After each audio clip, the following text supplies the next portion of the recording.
Ja, herzlich willkommen. So, welcome back, everyone, and welcome to those who have joined us now. We're now entering the working phase of the second day of our Synodal online conference, and the live stream is back on air.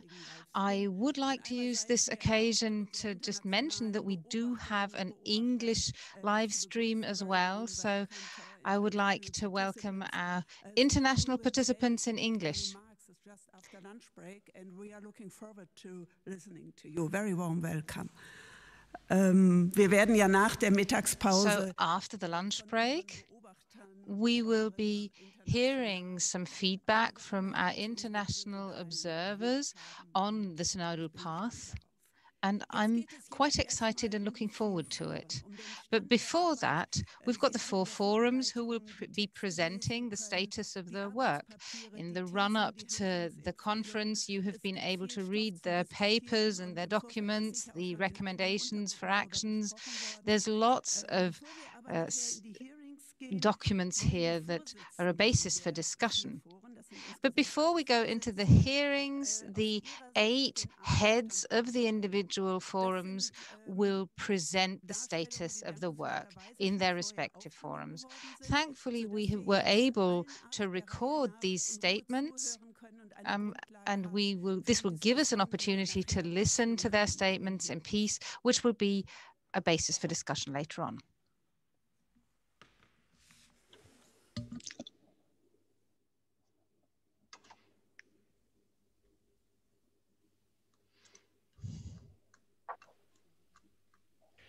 Sehr geehrte Damen und Herren, liebe Synodale.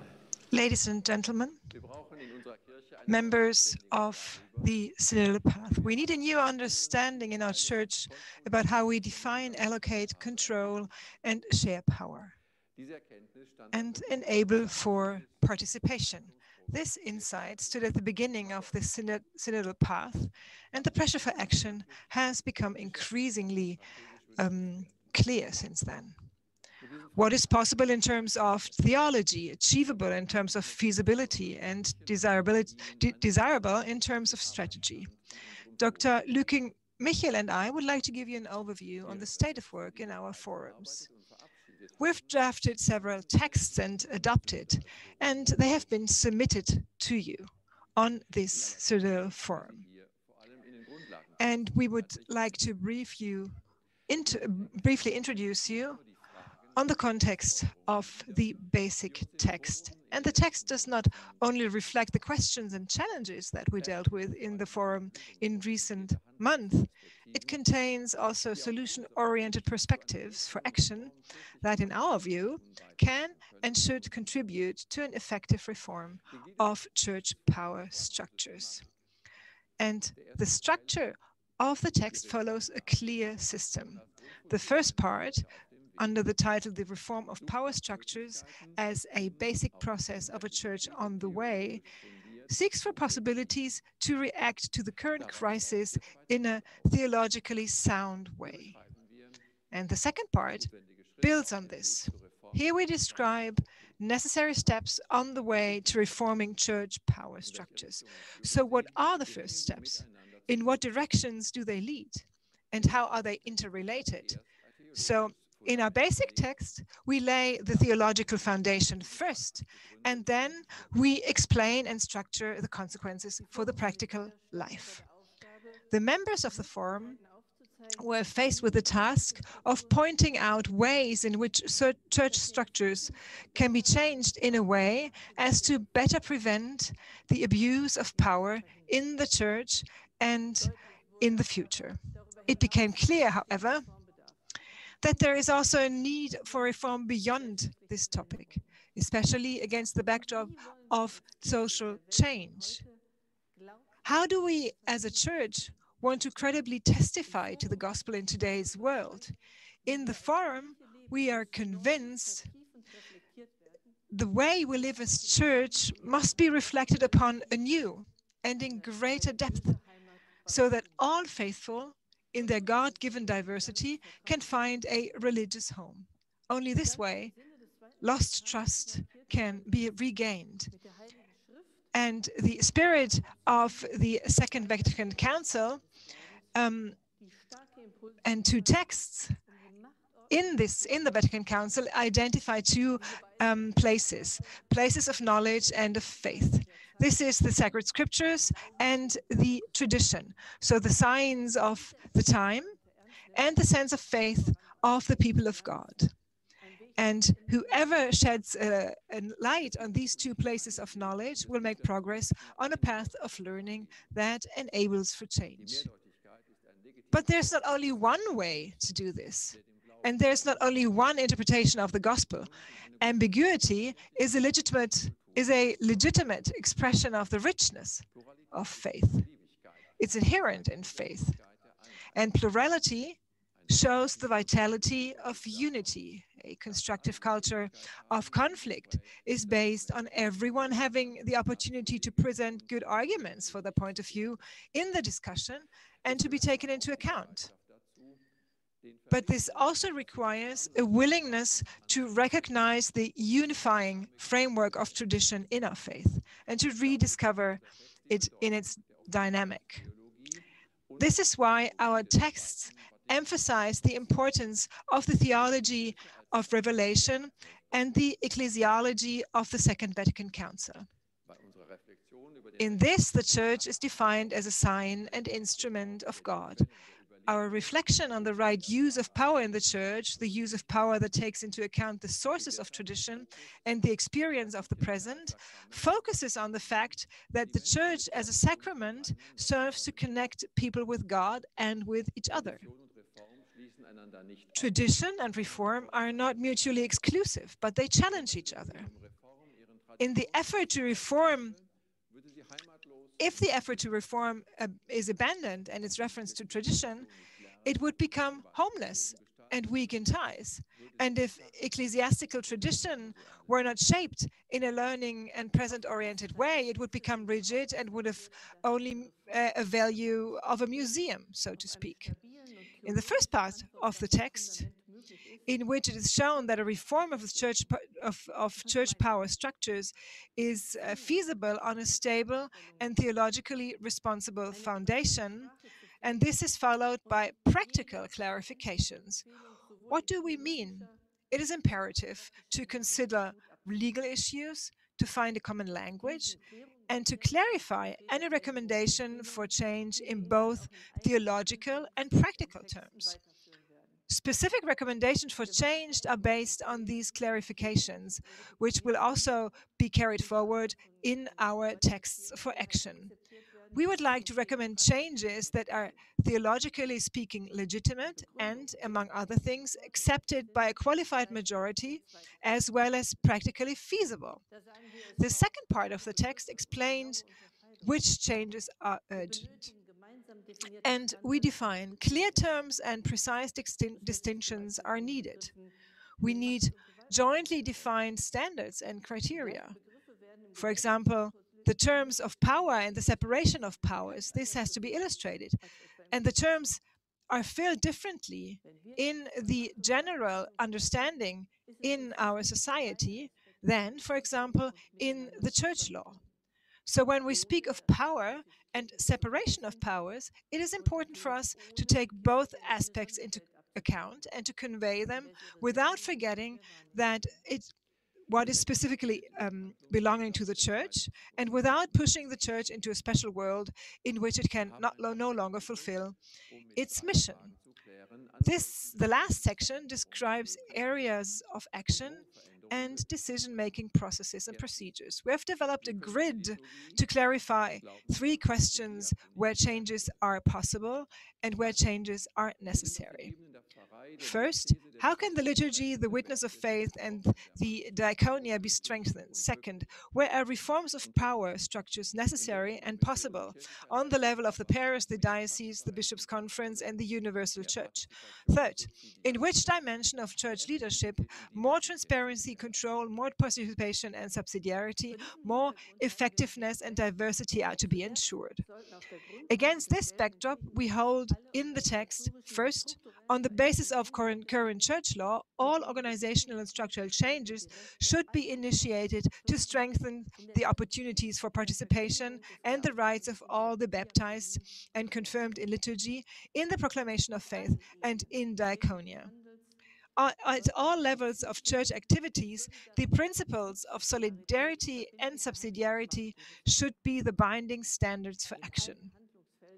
And in all areas of action for church, from financial regulations to personnel development and planning processes, the criteria of participation, legal formality, transparency and control, professionalism and protection, and trust should be applied. More far-reaching changes in the power structure of the Catholic Church for the sake of evangelization will also be necessary. This in order to be able in a better way to act as witnesses to the good news. And this may include changes in canon law. The members of the Forum are convinced that the individual is the start and the end of all decisions. He or she assumes responsibility to the extent that he or she is involved in decisions. For this reason, ecclesiastical decision-making structures must also be designed for participation, for we are all called to freedom. In addition to the basic test, we have presented you with 3 individual votes on the ecclesiastical finance, to the establishment of an ombuds office, and to lay preaching. For the classification, however, you should know that we have undertaken a total of 10 specific fields of action. Their priorities will only emerge from the overall spectrum of all individual votes. These 3 have already been finalized. We have already voted on them in the Forum and wanted to put them up for discussion. At the end, Bishop Overbeck and I would like to thank all the members of the Forum, some of whom have been very involved in the discussion and in drawing up and editing the texts. We now look forward to your feedback and comments, dear members of the Synodal Path. Thank you very much for your interest.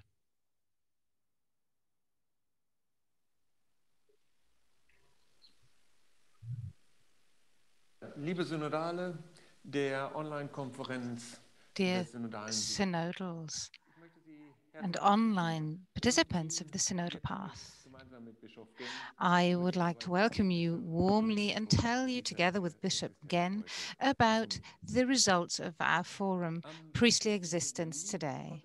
On 13th and 14th of July 2020, the Forum Priestly Existence Today was able to constitute itself in its first meeting, which took place as a face-to-face meeting. At the meeting, in addition to the election of the 2 chairpersons, Mrs. Ursula Becker and Sister Katharina Klutmann, 2 spiritual advisors were elected from the Forum who continue to work as full members of the Forum.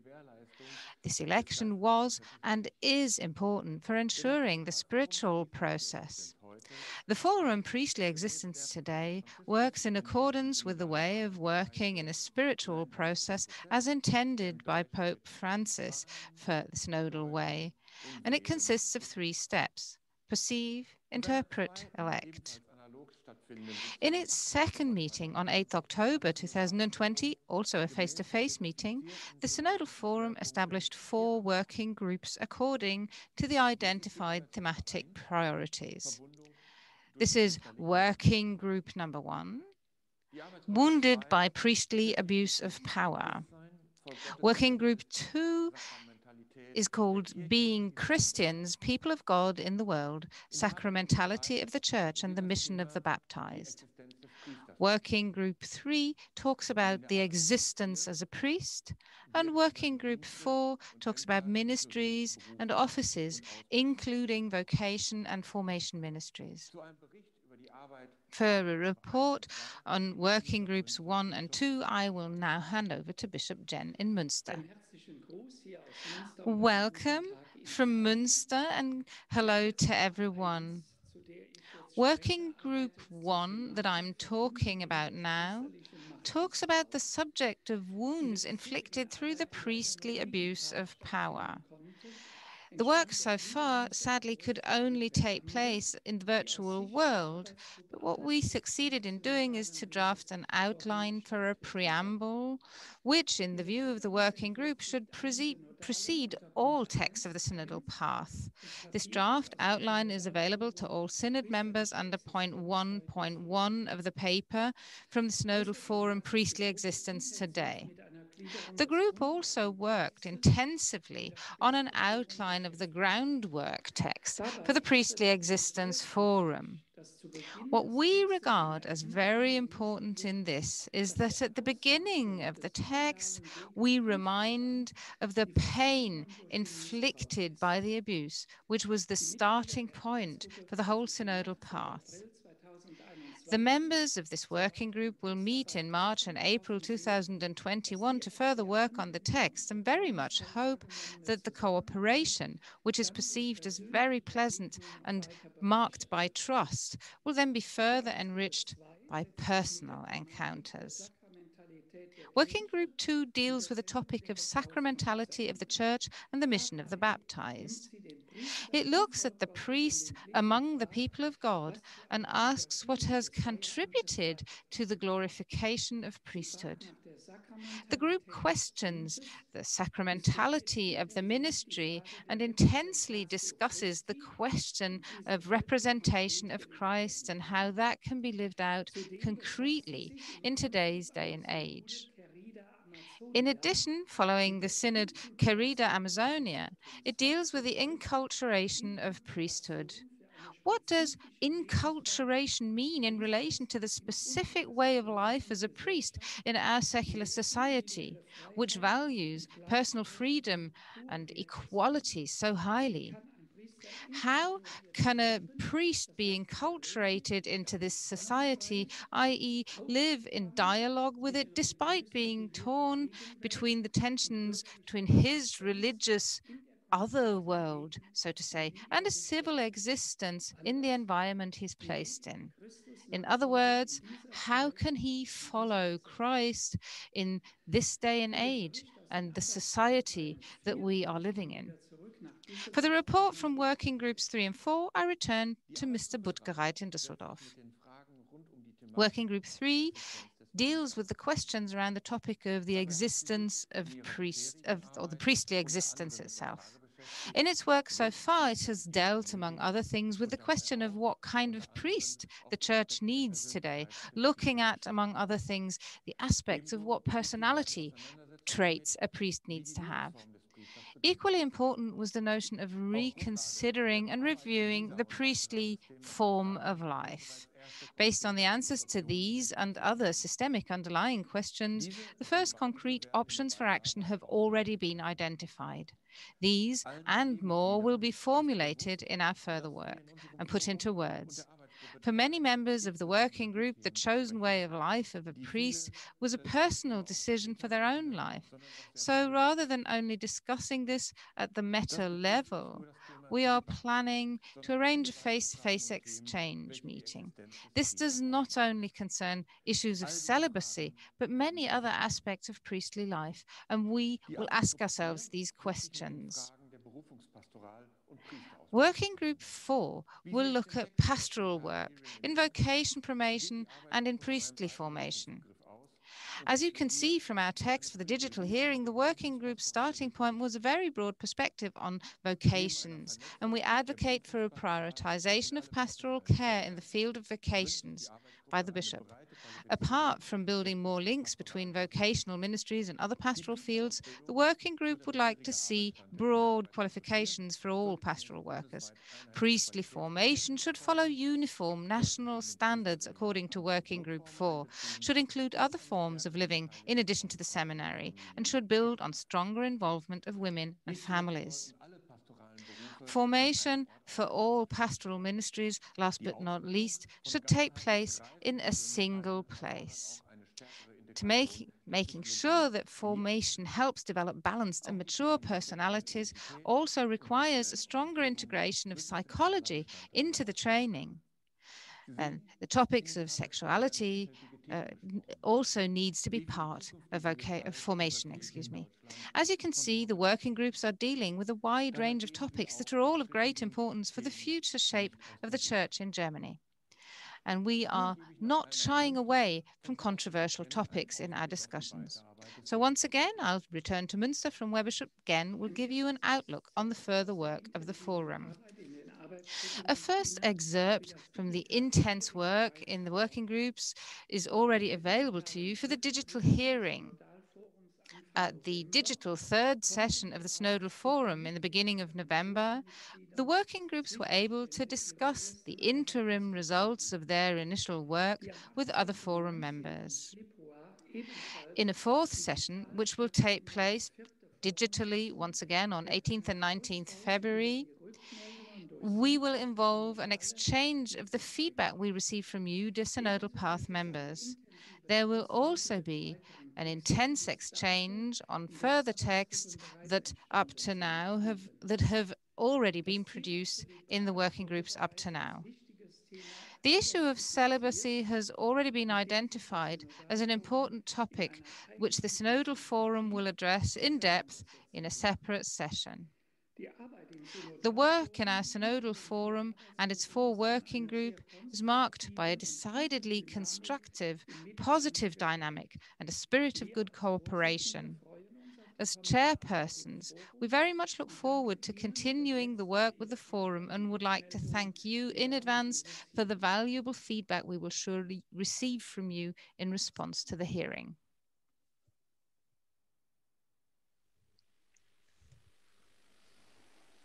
Meine sehr geehrten Damen und Herren, ich möchte Ihnen Ladies and gentlemen, I would like to introduce you to forum number 3, Women in Ministries and Offices in the Church.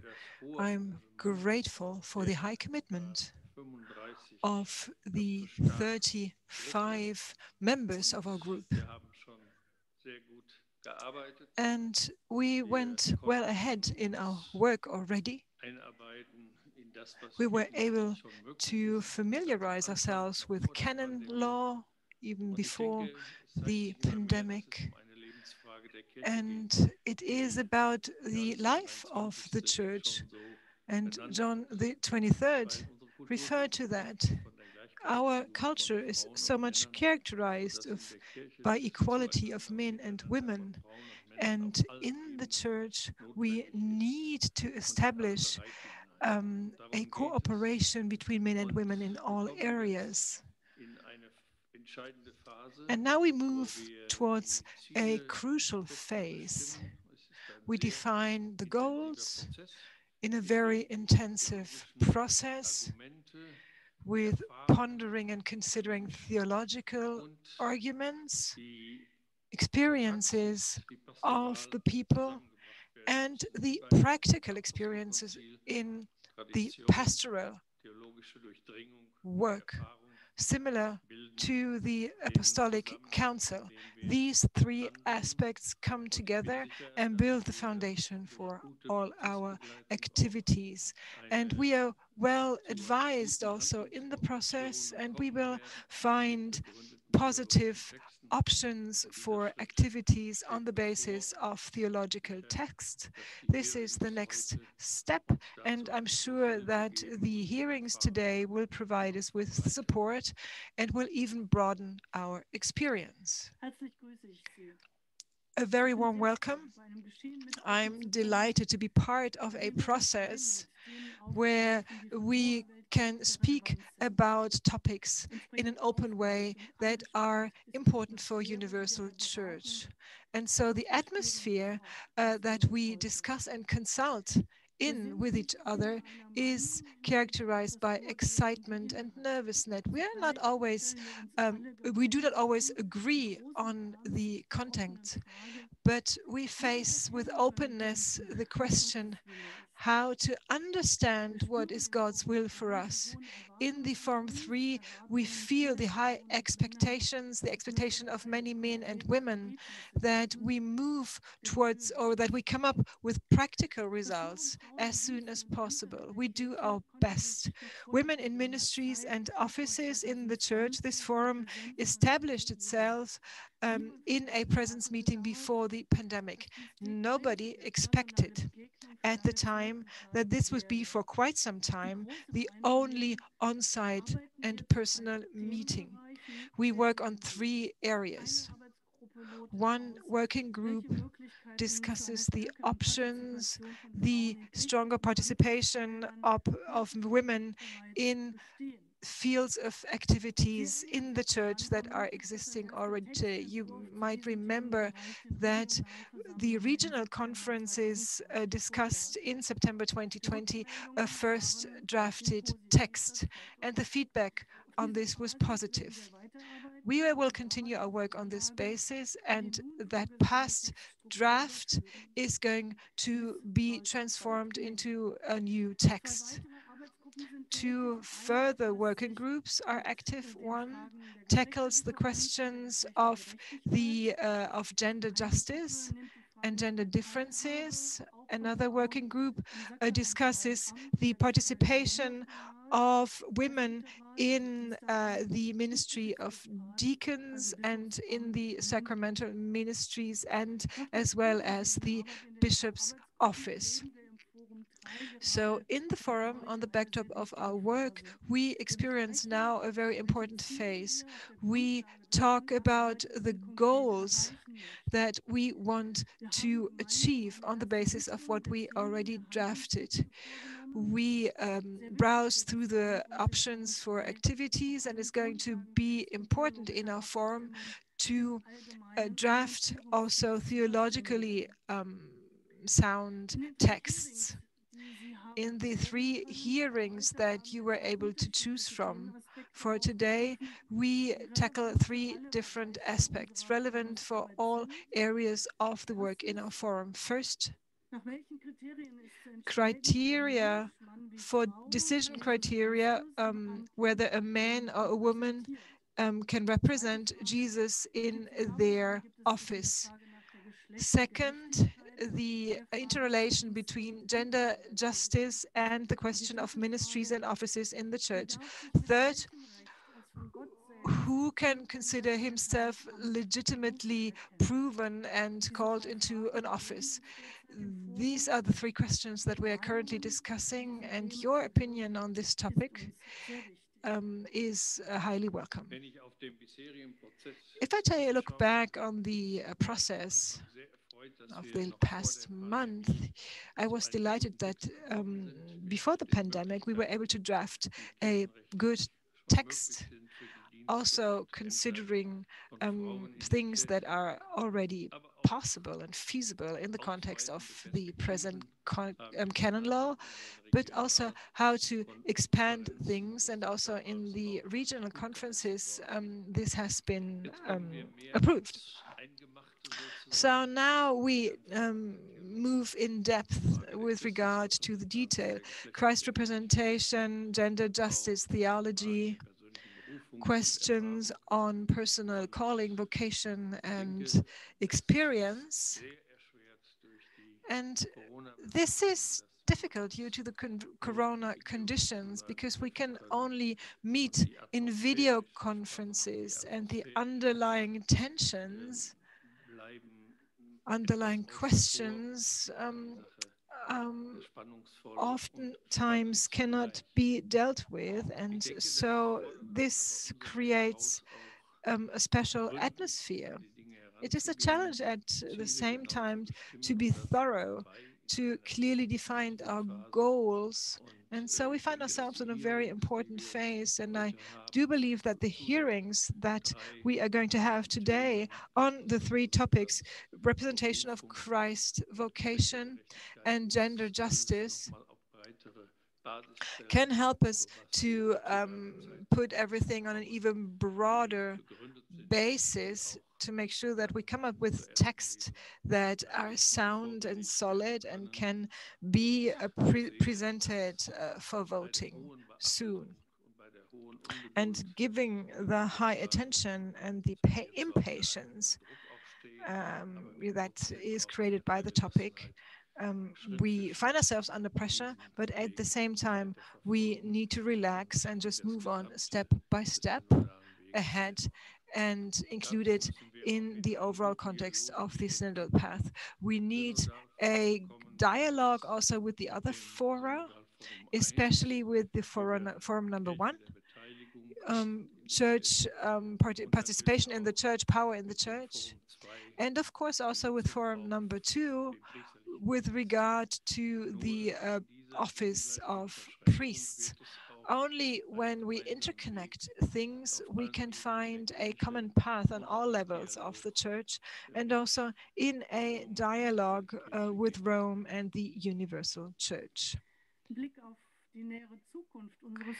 An outlook on the future of our forum, and I would like to express 2 thoughts. First, I'm part of those in the forum who see the necessity, so despite the well-known theological argumentation that is discussed controversially in our topic, to draw up a new text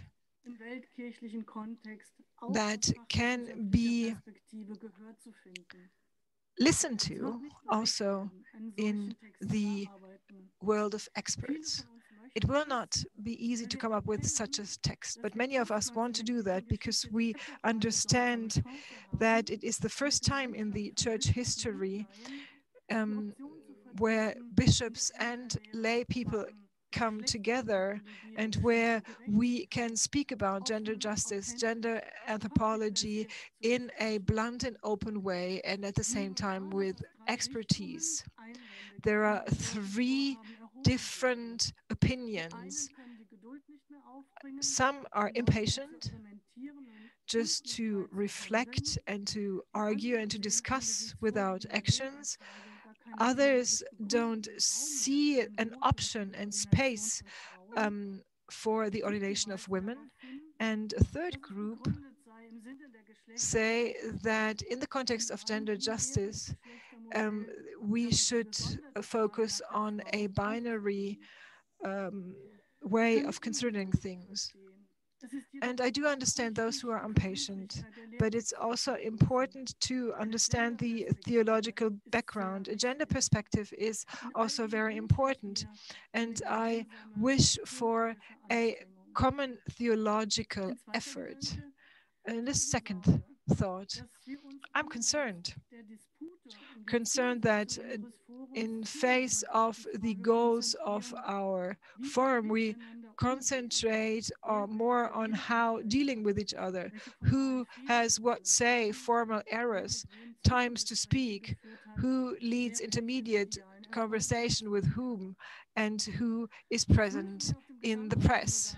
So for the overall synodal path, I would like that we focus on specific tasks and topics, conversations that are characterized by mutual trust. This is a historic moment. We dispute for the truth. This is true. Yes, let's debate, let's dispute, but let's respect everybody at all times.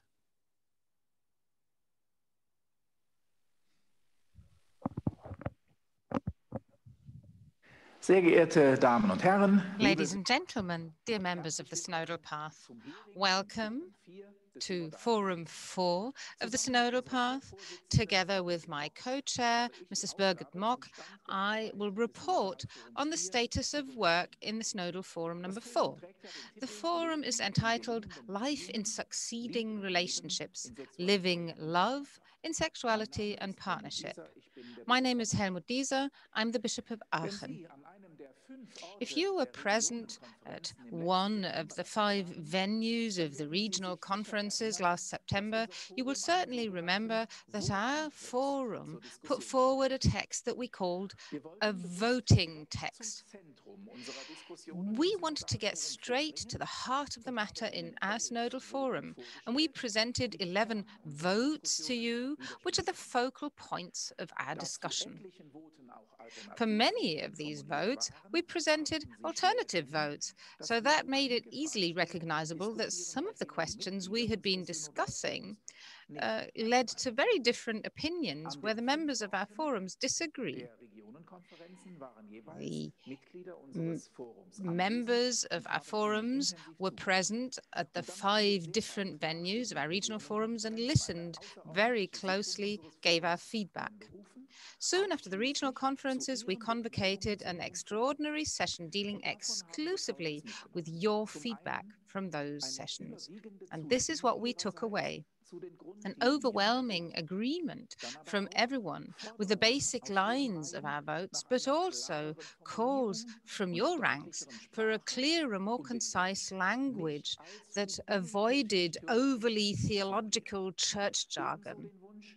Also calls for a text that does not shy away from controversy, that doesn't smooth over and sugarcoat the controversy that is there. We should also state clear options for action and, for example, strongly advocate blessing ceremonies for same-sex couples. We take your feedback very seriously and will also take it into account under the conditions of the new text structure that has been decided by the extended Synodal Committee.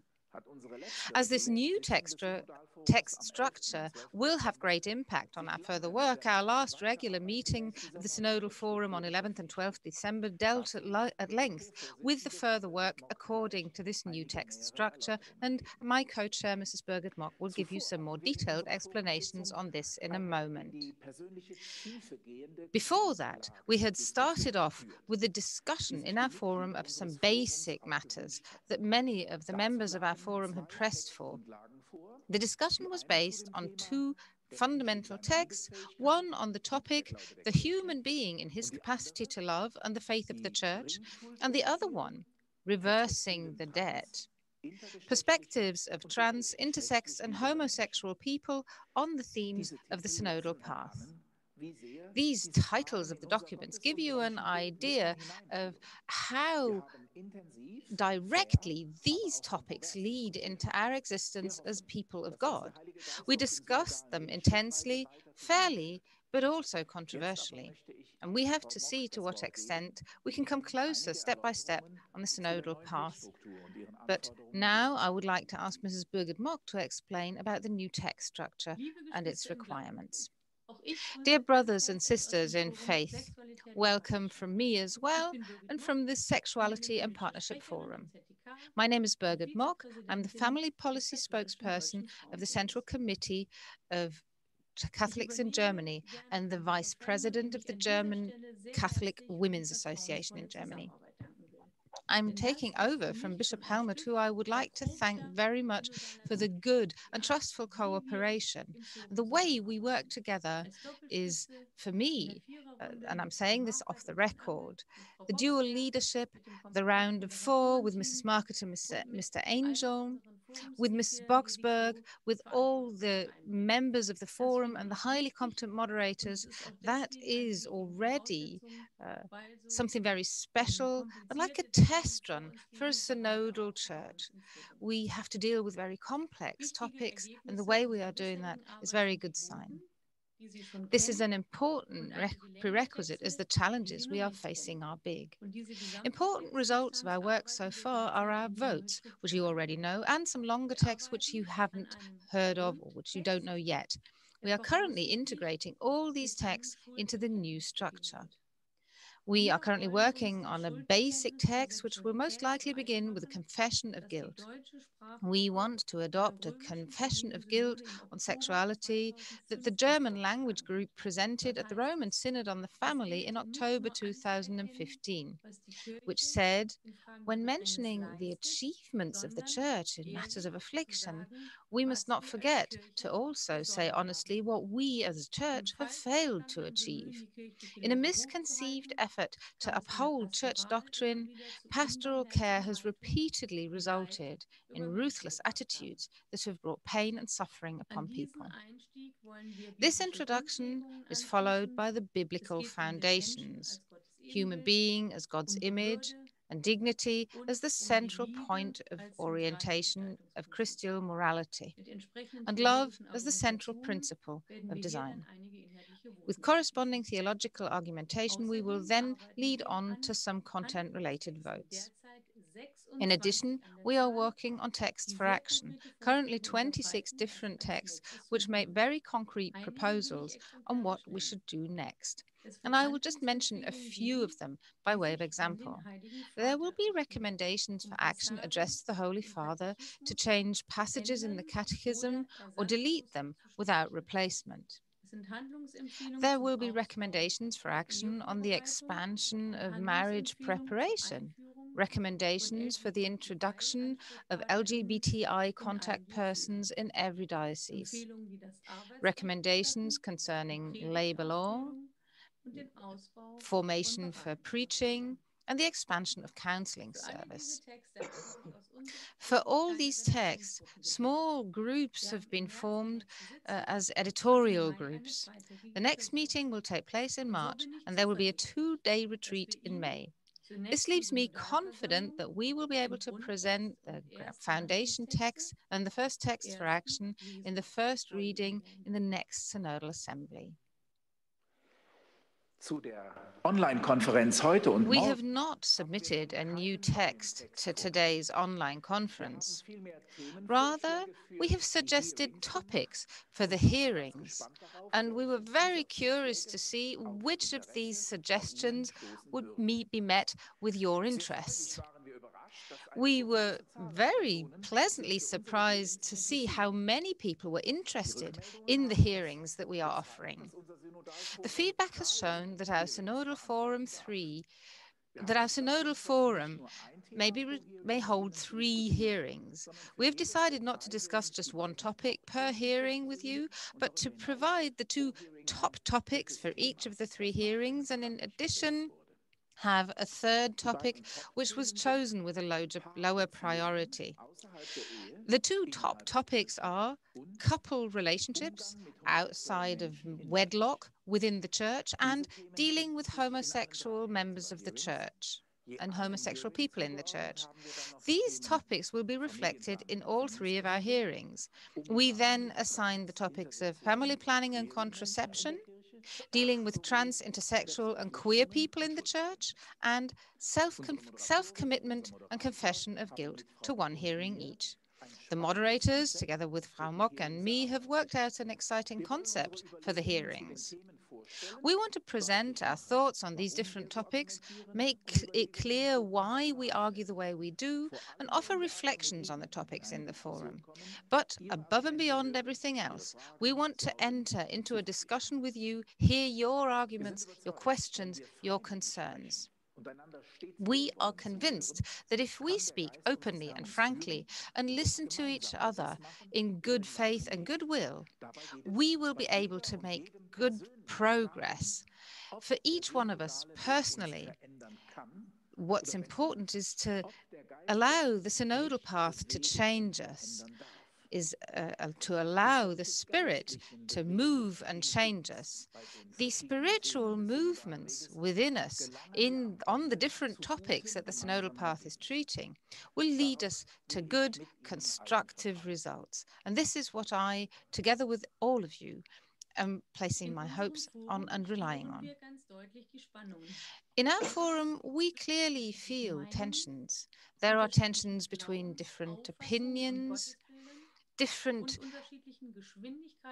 interpretations of faith, different images of God, and different speeds at which we're able to deal with change. These tensions are something completely normal in a modern society, and this is perhaps the first and most important realization. We can't avoid these tensions. We should head straight for them and delve in.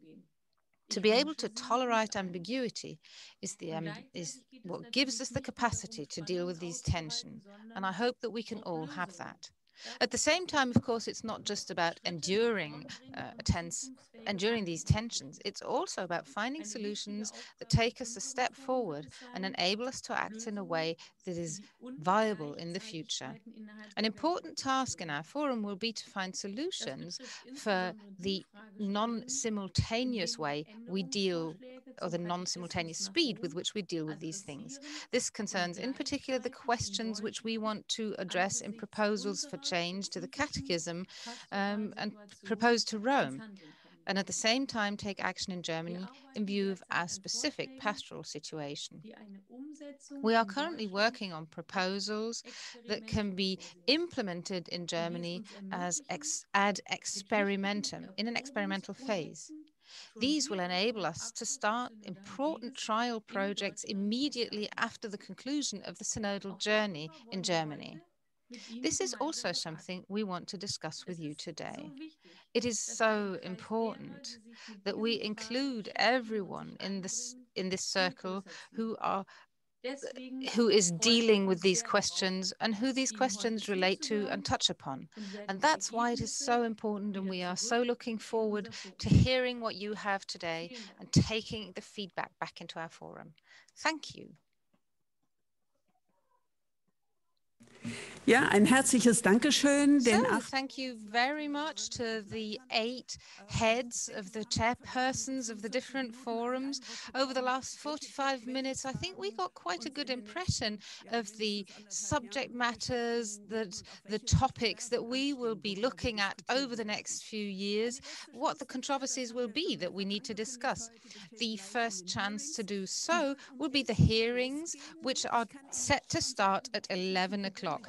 I can already tell you that the technical issues that we had yesterday, where we had difficulties assigning you fast enough to the different subgroups, we will explain to you at 11 o'clock what exactly the technical steps will be, and we're pretty sure that we'll be able to resolve that much quicker than yesterday.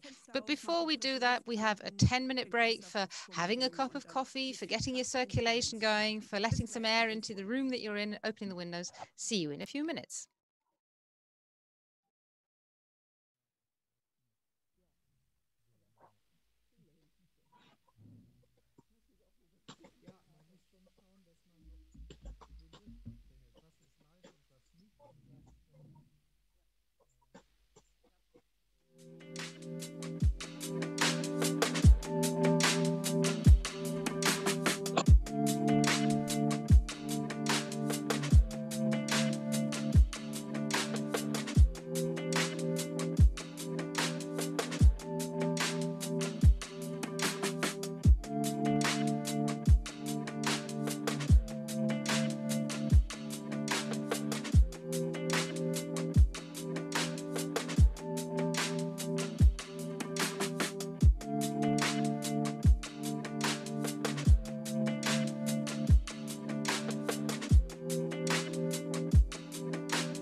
Liebe Teilnehmende, es geht weiter. Dear participants, we move on.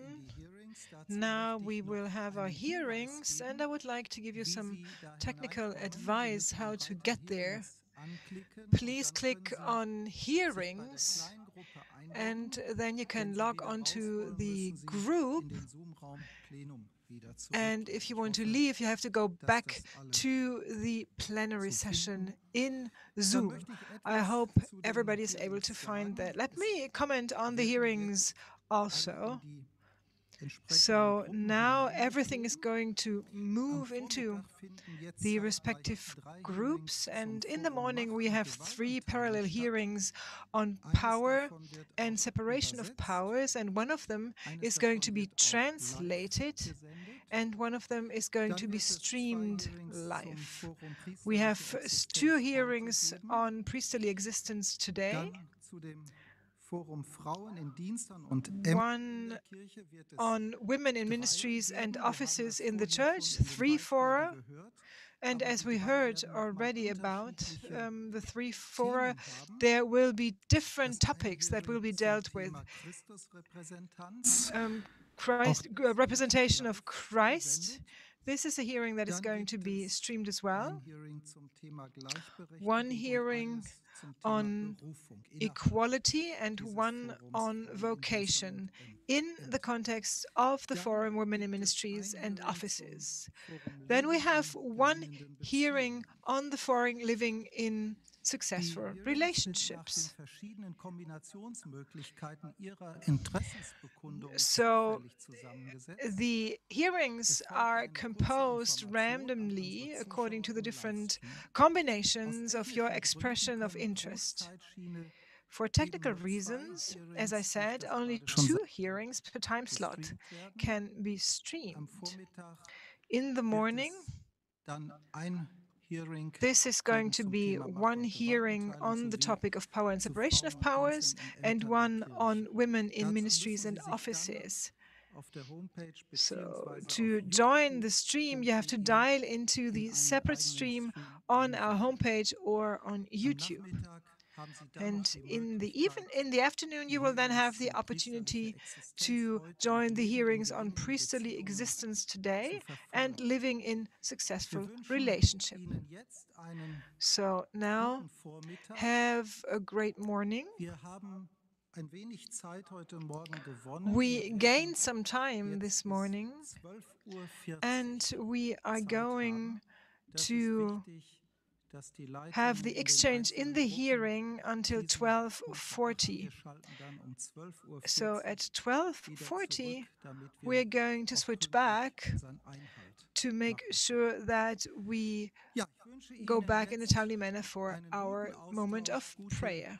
So have a good exchange, good conversations, and listen well to each other. The Spirit of God may be with you and with us all.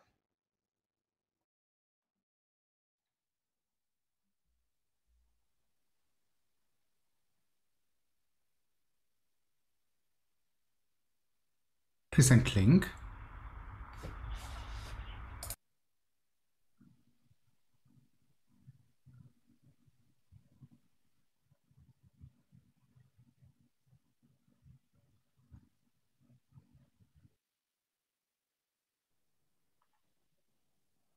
Frau Singer? Ja, Wie komme ich denn jetzt da rein? Sie müssen machen Sie mal den Chat auf von Zoom, wenn Sie den noch nicht aufhaben. Warten Sie. Ja. Und da hat der Kollege vor Ort reingepostet, die Reihenfolge Ihrer Zoom-Räume finden Sie hier. Klicken Sie mal auf den Link, bitte. Ja. Augenblick. Hier Reihenfolge. Ja. Moment. Ja. Jetzt kommt. Genau, dann müsste sich eine Seite öffnen. Ja. This is the English channel, and people are still sorting out how to get to the hearing number 1. So interpretation service will start as soon as the hearing officially starts. Haben Sie irgendwo noch den Webbrowser offen, auf dem die Konferenzübersicht oder die Webseite von der Veranstaltung angezeigt wird? Ich weiß jetzt nicht. So Google Chrome oder Firefox oder irgend sowas. Klein wenig so. Warten Sie mal.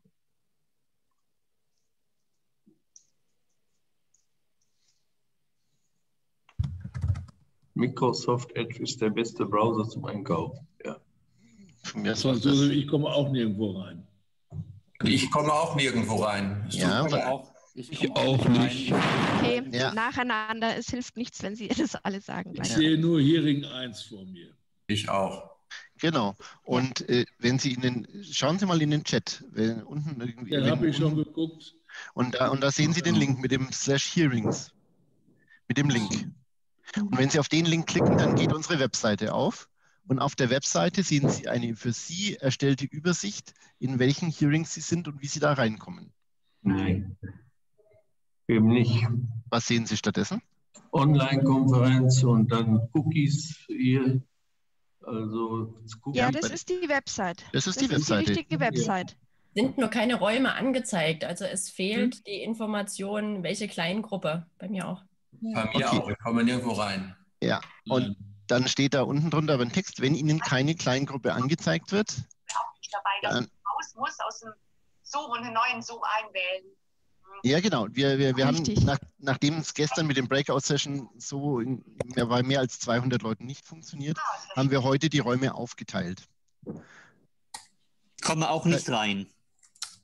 Ja, gar nichts. Sie müssen mal schauen, was Sie auf dieser Seite sehen, auf der Hearing-Seite.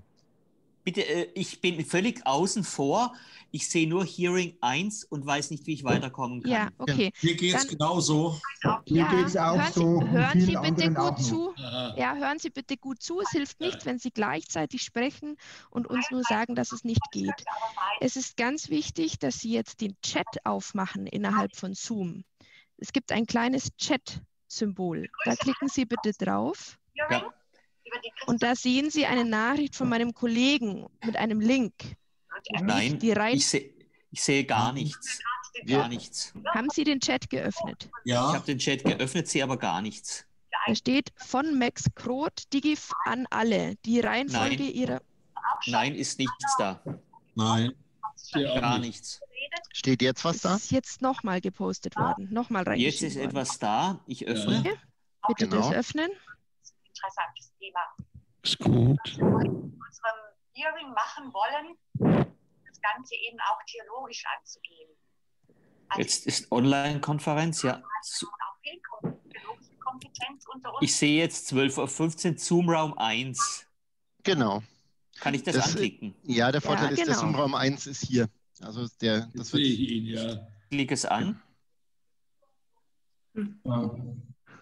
Und also alle, die in dem Forum, was ist das auch übersetzt wird, in dem Forum 1 mit Bischof Overbeck sind, die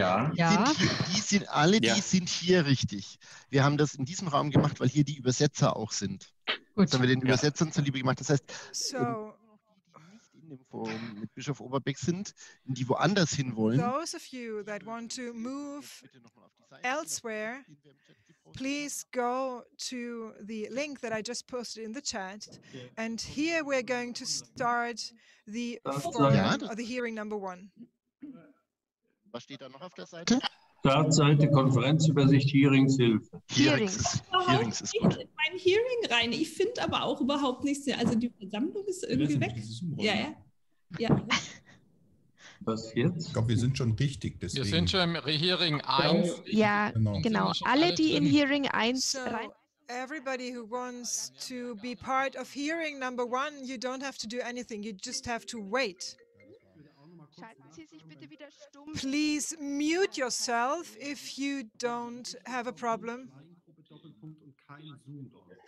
Genau, wenn das passiert, dann melden Sie sich, da direkt drunter ist ein Chatfenster, wo wir das beheben können. Dann melden Sie sich da bitte bei uns. Das können wir bloß nicht hier in der Konferenz klären. Kann das denn sein, dass wir mit 123 Leuten in einer Gruppe We sind? 120 people? No, there are many people who need to move to a different hearing. Aber Herr Gundlach ist schon richtig hier. But Dr. Gundlach is at the right place. Bishop Bode says, I'm still not in the right spot. You have to go to the website or to click on the link in the chat. I did so, says Bishop Bode. Ja. Bischof dann Bode, klicken Sie Sie auf müssen auf Hearings klicken in dem blauen Streifen. Klicken Sie bitte auf das Wort Hearings. Ja, das habe ich ja getan. Und was kommt dann? Gar nicht. Das ist weiß. Hearings ist weiß. Die anderen sind blau. Ja, das ist okay. Und Ja. dann runter nach unten Da scrollen, steht dann doch kommt was. so eine Tabelle. Ach, was ist das denn jetzt hier? Das kriege ich jetzt nicht. Da gibt es eine Information dazu dann auf der Seite. Ja, ich kriege das nicht rauf und runter. Wie mache ich das denn? Ja, ich komme hier nicht mit zurecht. Ich kriege das Scrollen nicht, das kann ich nicht. Haben Sie noch Ihre... Das ist nicht schlimm, ist nicht schlimm. Ich habe dieses Buch. Doch ich komme über Raum 1 nicht weiter. Ja, wenn Sie in Raum 1 sein möchten. Ich sollte Dann? aber bei der priesterlichen Existenz heute sein. Herr Ja. Bischof Burger. Genau, und was? Du stehst aber bei mir auf der Liste. But you're on my list, Stefan Burger. So you're in the right spot. All right. So I will just stay here. Can I join you? Yes. Join us. I'm happy if you do so. Hervorragend. Ja, ich mache das gerade nochmal. Ich führe das nochmal in der Konferenz vor. So, Moment. Ja. So. So, ich mache mal Bildschirmübertragung, das ist besser. Bloß gerade hier viele Fenster. Ich, Horst Eberlein, auf deiner Liste. Ja, du stehst auf meiner Liste, Horst. Schön, dass Dann bin du ich da richtig. Am I on your list? Okay, I'm sorry. That's great. So I'm in the right spot. You want me to read out all the names? Franz Josef, am I part of your group? Let me check. So the colleague is going to show you how. So please follow the screen. You click. Sie nehmen den Link aus dem Chat. You take the link from the chat. Sie finden unten in Ihrem Zoom eine Leiste Chat. Und da gibt es einen Link auf And die there Homepage. you find a link to the homepage. Hier oben gibt es die Startseite. You have the start, the homepage, and you have an entry hearings. Klicken hier auf Hearings. You click hearings, Dort sehen Sie den Zeitablauf, den wir and nur für you die see the Hearings timeline for the hearings. bereitgestellt haben. Sie sehen hier das erste Hearing um The 11:05 Uhr. first hearing at 11:15. Müsste in der kleinen Gruppe So in the working group, you see a room, Zoom room 1 to 9. Dann klicken Sie hier drauf. And then you click on the link. Gleich, dann klicken Sie hier drauf und dann sind Sie in diesem Raum. And you click on the link, and then you get to the room.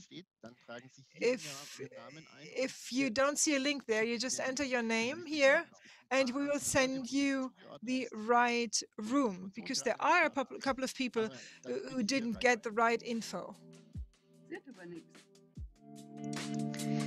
Können Sie unten bitte den Support-Chat nehmen? Also bitte tragen Sie Ihren Namen unten ein. Please use the support chat, and then the colleagues will take care of you getting all info that you need.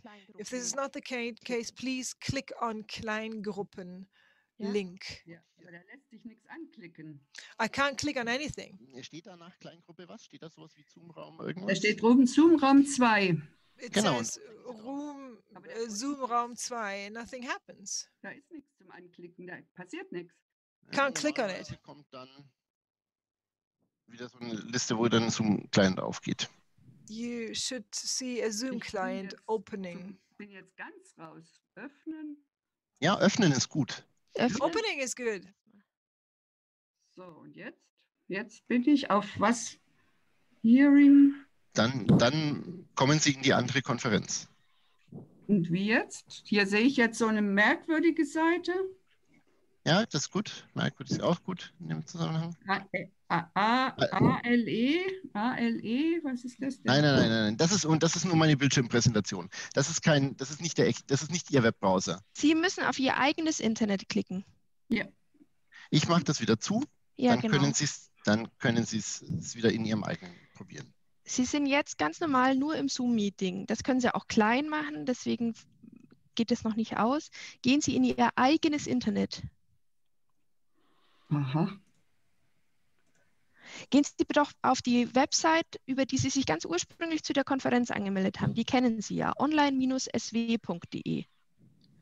Okay. Der Kollege hat es auch nochmal in den Chat nochmal reingepostet. Wenn Sie diesen Link anklicken, kommen Sie genau dahin, wo Sie hinkommen sollen, und dann können Sie auf den hinterlegten Kleingruppenlink draufklicken. Kann ich nicht. Ich bin dafür zu blöd. Dann machen Sie es so, dann gehen Sie wirklich aus der Konferenz ganz raus und melden sich nochmal auf der Webseite an. Ja, dann sind Sie zumindest aus diesem Raum hier raus, wo wir jetzt gerade sprechen. Und dann funktioniert, dann sehen Sie in dem Moment, wo dann Zoom wieder aufgeht, dann sind Sie richtig. Wenn Sie dann auf dem Gehen Sie aus dieser Konferenz raus auf die Website und klicken Sie in der Programmübersicht auf Ihren Raum. Und wenn es ein Problem gibt, dann unten bei dem roten Balken in den Support-Chat, dann helfen wir Ihnen da weiter. Ich verstehe das alles nicht. Also nochmal ganz raus. Sie verlassen das jetzt hier, wo wir gerade miteinander sprechen. Diesen Zoom-Raum verlassen Sie. Ja, jetzt gehe ich ganz neu rein. Online-Konferenz. Nein, Sie sind immer noch im Zoom-Raum drin. Okay. Frau Kobisch, Sie müssen den Zoom-Raum verlassen, wo wir jetzt miteinander sprechen. Unten auf Rot verlassen klicken. Und dann gehen Sie auf die Website und melden sich neu an. Ah, okay. Unten rechts, Frau Kobisch. Ja? Und dann auf Hearings und da finden Sie die Räume. Genau.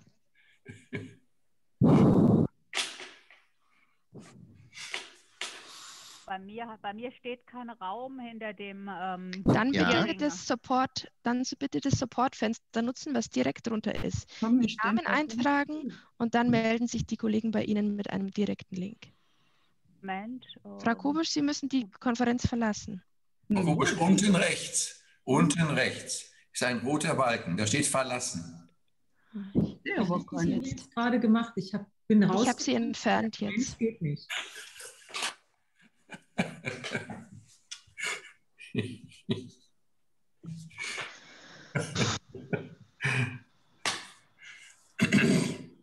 bin mit meinem Latein am Ende. Diese Sorge hatten wir ja alle, dass wir im digitalen Raum scheitern. Das gilt, glaube ich, für alle Kirchen. Ich kann in dem Fall einfach nur für Vertrauen werben. Denken Sie nicht zu viel drüber nach. Einfach das machen, was wir da sagen. Ja. Das ist nicht, man muss das nicht verstehen an dem Punkt. Das ist manchmal ein bisschen komisch, aber einfach so. Manche würden sagen, das war gerade typisch katholisch. Ja, einfach mal das machen, was wir sagen. Das funktioniert doch sonst auch immer bei uns. Wäre es nicht hilfreich, wenn alle, die hier nicht sein sollen, die Konferenz verlassen? Ja. Weil es ja alles auf die Zeit geht. Ich verstehe das, ja. Entschuldigung, woher weiß man denn eigentlich, wo man sein soll? Ja, auch auf der Website. Du bist auf der richtigen Seite, Herr Wich. Du gehörst zu unserem Raum. Okay, gut. Bin ich auch richtig? Bischof Overbeck, bin ich bei Ihnen in der Liste? Am I right, Bishop Overbeck, Sister Daisy? Yes, I know. You know. No, you're not part of this group. Where do I have to go? Can I stay? Also, das liegt jetzt an unseren Administratoren. Ich kann da nicht zwingen. Question to our administrator. Die Leute raus. We can. Alle, die jetzt die Konferenz verlassen, die bitte nochmal auf die Webseite und dort. Whoever leaves the conference, please go to the website. Sonst würde ich vorschlagen, dass wir beginnen können. So I would like to suggest that we start, even though we are way more people than we we're supposed to be, but let's just get started here. Ja, wir können halt nur keine technische Begleitung nebenher laufen lassen. Ne? But we cannot have technical consultation at the same time. You know, I will manage in the things in the chat, and you can start, and I will mute my microphone, says Daniel. So I will share my screen, says Professor Julia Knopp. Kommt da was? Do you see something? Das funktioniert. Das ist auch schon mal hervorragend. Jetzt muss ich nur meinen eigenen Bildschirm hier wiederfinden.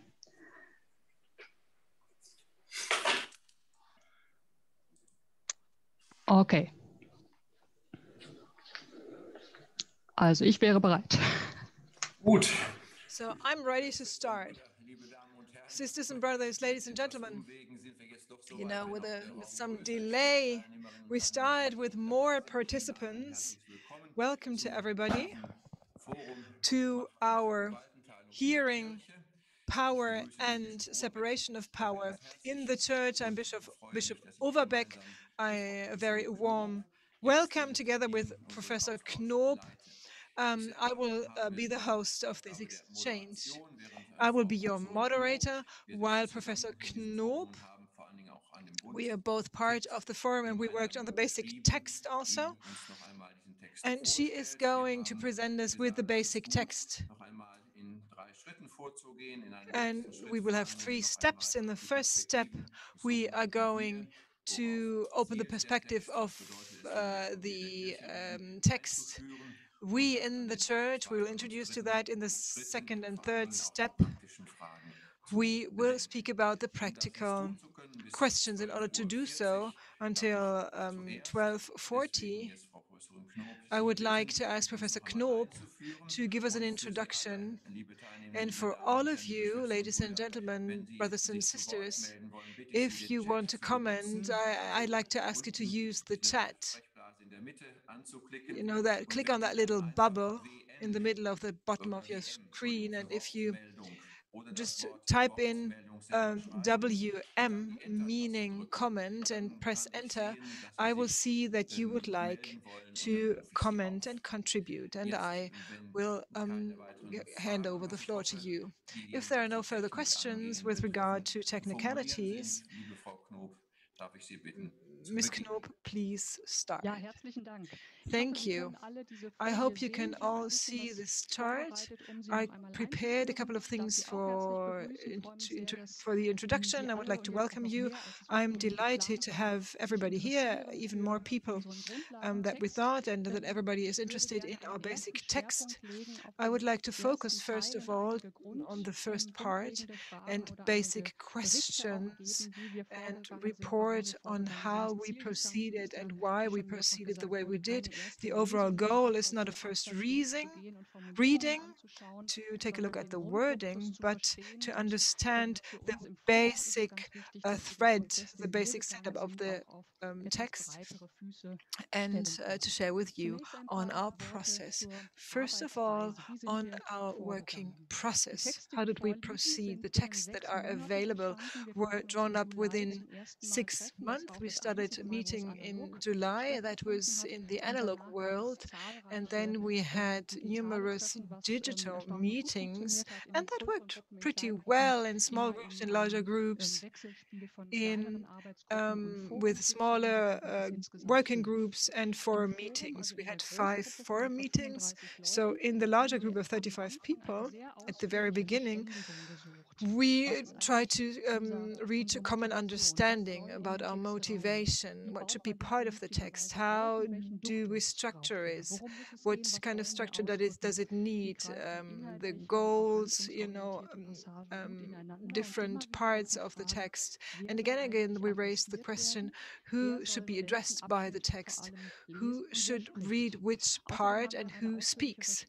And we also reached a common understanding on the timeline, phases of the debate on editing and finalizing the text. That was a very intensive debate, a strong debate characterized by manifold interdisciplinary expertise and a high workload and work commitment of those who then drew up the text.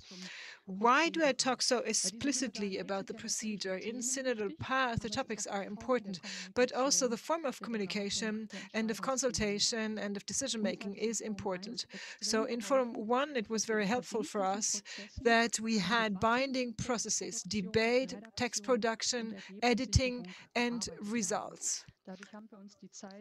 This way, we took our time to consider, to think, but we remained on a result-oriented path. We did not block each other, but we were able to move ahead. And in the part 4 of our text, this process is also depicted. The text is very long, but it's easy to orient yourself. And this is, the short overview on the program. First part, theological basis, about basic questions that we dealt with and that we want to talk about in the first part of the hearing. Ecclesiology challenges the image of the church that we want to work with. The second part is more specific, but does not contain any options for action. We clarify definitions and we identify standards and criteria. We have a different focus and different structures of these parts. Each of these parts, and this is important for our basic understanding, speaks in a perspective of we. So here you see the word wir, wie. Who is we? With regard to the origin, it's Forum number 1, of course, that adopted this text with a huge majority.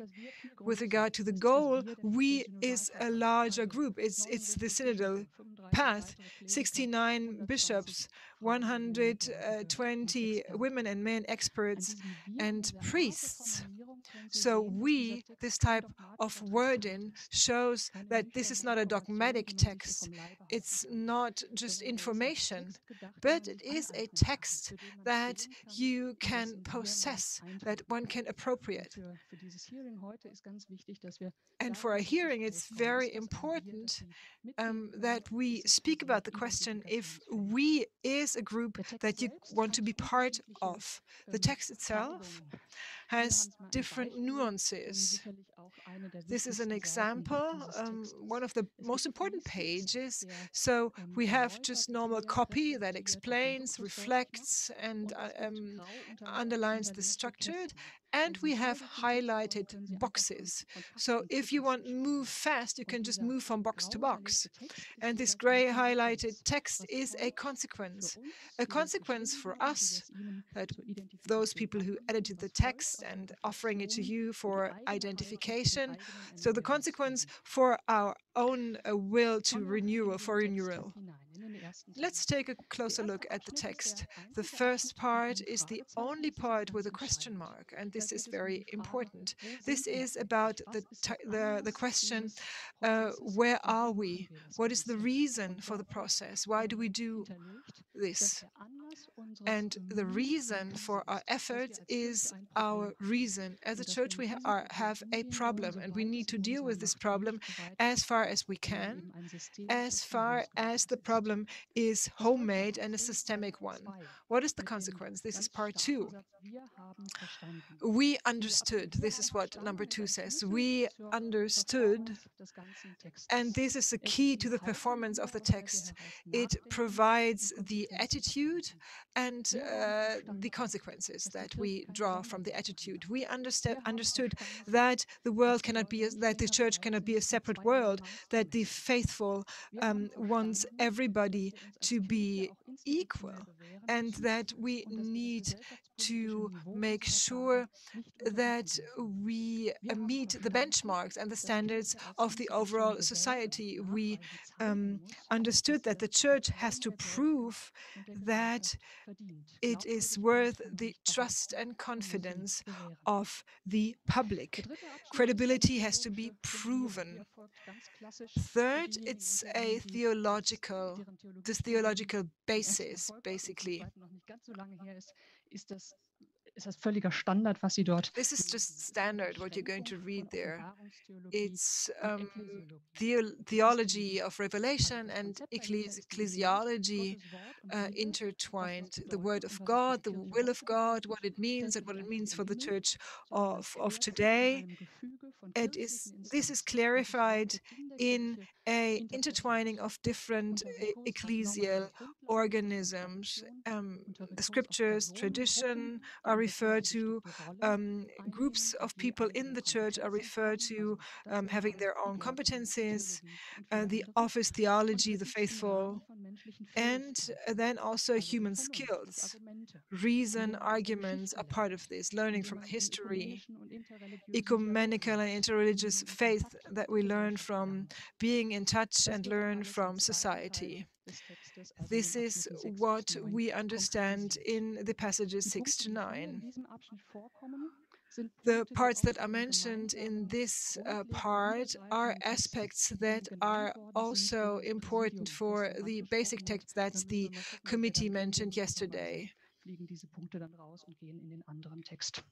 Maybe some of the text will actually move to the basic text.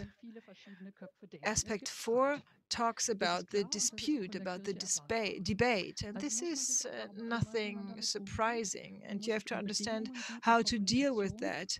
Conditions for good communication and a positive culture of conflict. It was important to us, and this is why we mentioned this in the text, that we don't want to block ourselves by only debating, that we want to learn living with different opinions, and that everybody can still be Catholic, and that we want to remain capable to act even though we have different opinions. And the 5th part is again a key part of the text with regard to theology. The guiding principle is the theology of the council and sacramentality, the beginning of the constitution of the church. Church is a sacrament. That means it is a sign and an instrument of the community with God and among people. And let me put it in other words. So the church is not a separate world. It has to fulfill it and abide by the standards. It has to be credible, not only on an individual level, but also on an institutional level. This is very Catholic. This is the visible level of the church. The institution has to underline the invisible things that the church stands for. This is the sacrament, the office, theology, and the canon law that is referred to here. And in the gray box, you see the impulse for action as a synodal assembly.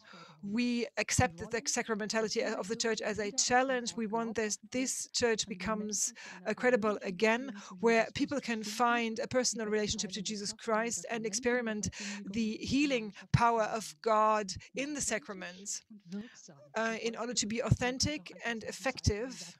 So to be a sign and an instrument of this bond with God and among people, we work on a reform of the institution of power in the church. So we see the crisis, we accept the crisis, we position ourselves, we legitimate ourselves in the concept of theology, of sacramentality that has to be proven. And on this basic, all concepts, all proposals, all reforms can be established. So that is the first part of the presentation. This is now the opportunity to discuss what we've presented here. For us in the forum, what's really important is to get a feeling of whether this is a style, a ductus that you can subscribe to, or is there any point where you'd say, no, I can't live with this at all. We need to change this. We need to make a fundamental change. We need to question an approach. Is this helpful for meeting the challenges that we're faced with? So this is what we'd like to hear from you. That's what we need to discuss. Thank you, Mrs. Knoop, for this introduction. So this has been the first part of the hearing, basically laying the foundations. This is a good overview of how we are trying to address the issues raised by the abuse scandal, of putting things to the test. Is the way we are thinking plausible for others? Is it comprehensible for outsiders who aren't as closely linked with us, who have an everyday life to deal with? And this will also help us, of course. We know that we're in a credibility crisis, and having that feedback, of course, is supposed to help us get out of that credibility crisis, to be more credible, to be believable for more people, for a larger community, for many more people than currently find us credible. So this is our motivation, and I would like to invite you to give us your feedback again. Use the chat to make your comments. Just print or just type the two little letters WM, which is for the German word Wortmeldung, or raising of hands. And if you just type WM into the chat, I will call you up to the floor. Just as a brief information, I can't see the chat on my screen, so you just have to click onto the three little dots at the bottom. Can you see it now? But I have a first person who's raised their hand. Dr. Eschbach, you have the floor. Ja, vielen Dank. Thank you. First of all, I'd like to say that I'm really thrilled about all the things that we've seen. I've read the paper with great interest.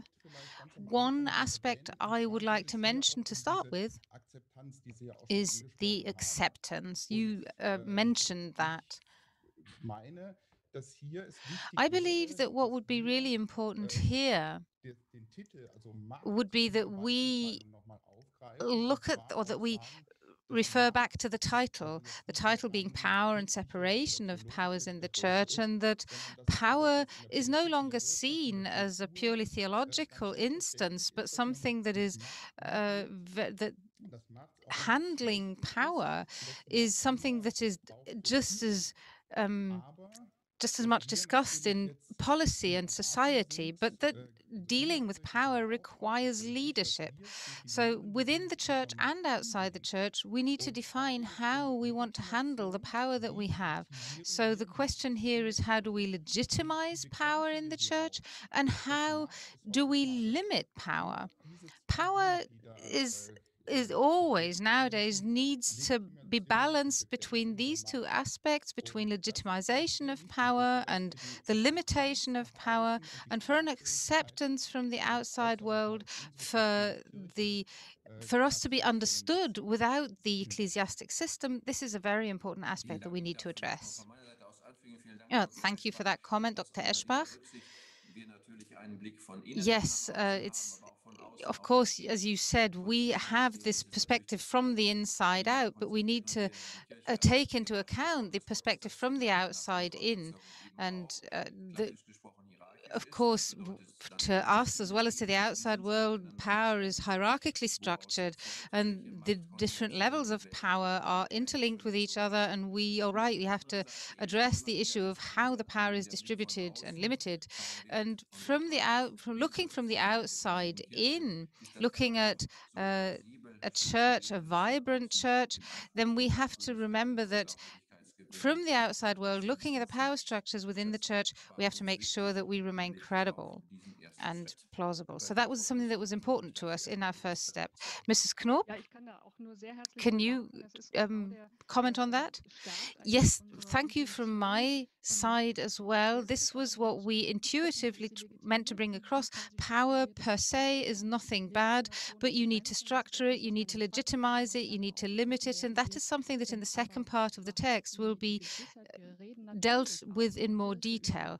And of course, I mean, this also gives people the certainty that we in the church are talking about power. The legitimization of power within the church is slightly different than in civil society. But from your feedback, I think that this difference is something that you can see in the text. If not, please let us know. We might have to be a bit more clear, more articulate, but I think this is what this was our intention. Oh, I'll respond to that straight away. Yes, there is that need to have this differentiation. But some of the wording is very theological. And maybe you could have perhaps a summary or something similar to that, whatever way is best to deal with that. Make it quickly and easily comprehensible to people outside the church, people outside this specific theological field who aren't so familiar with the theological language. That's perhaps a point that we should address.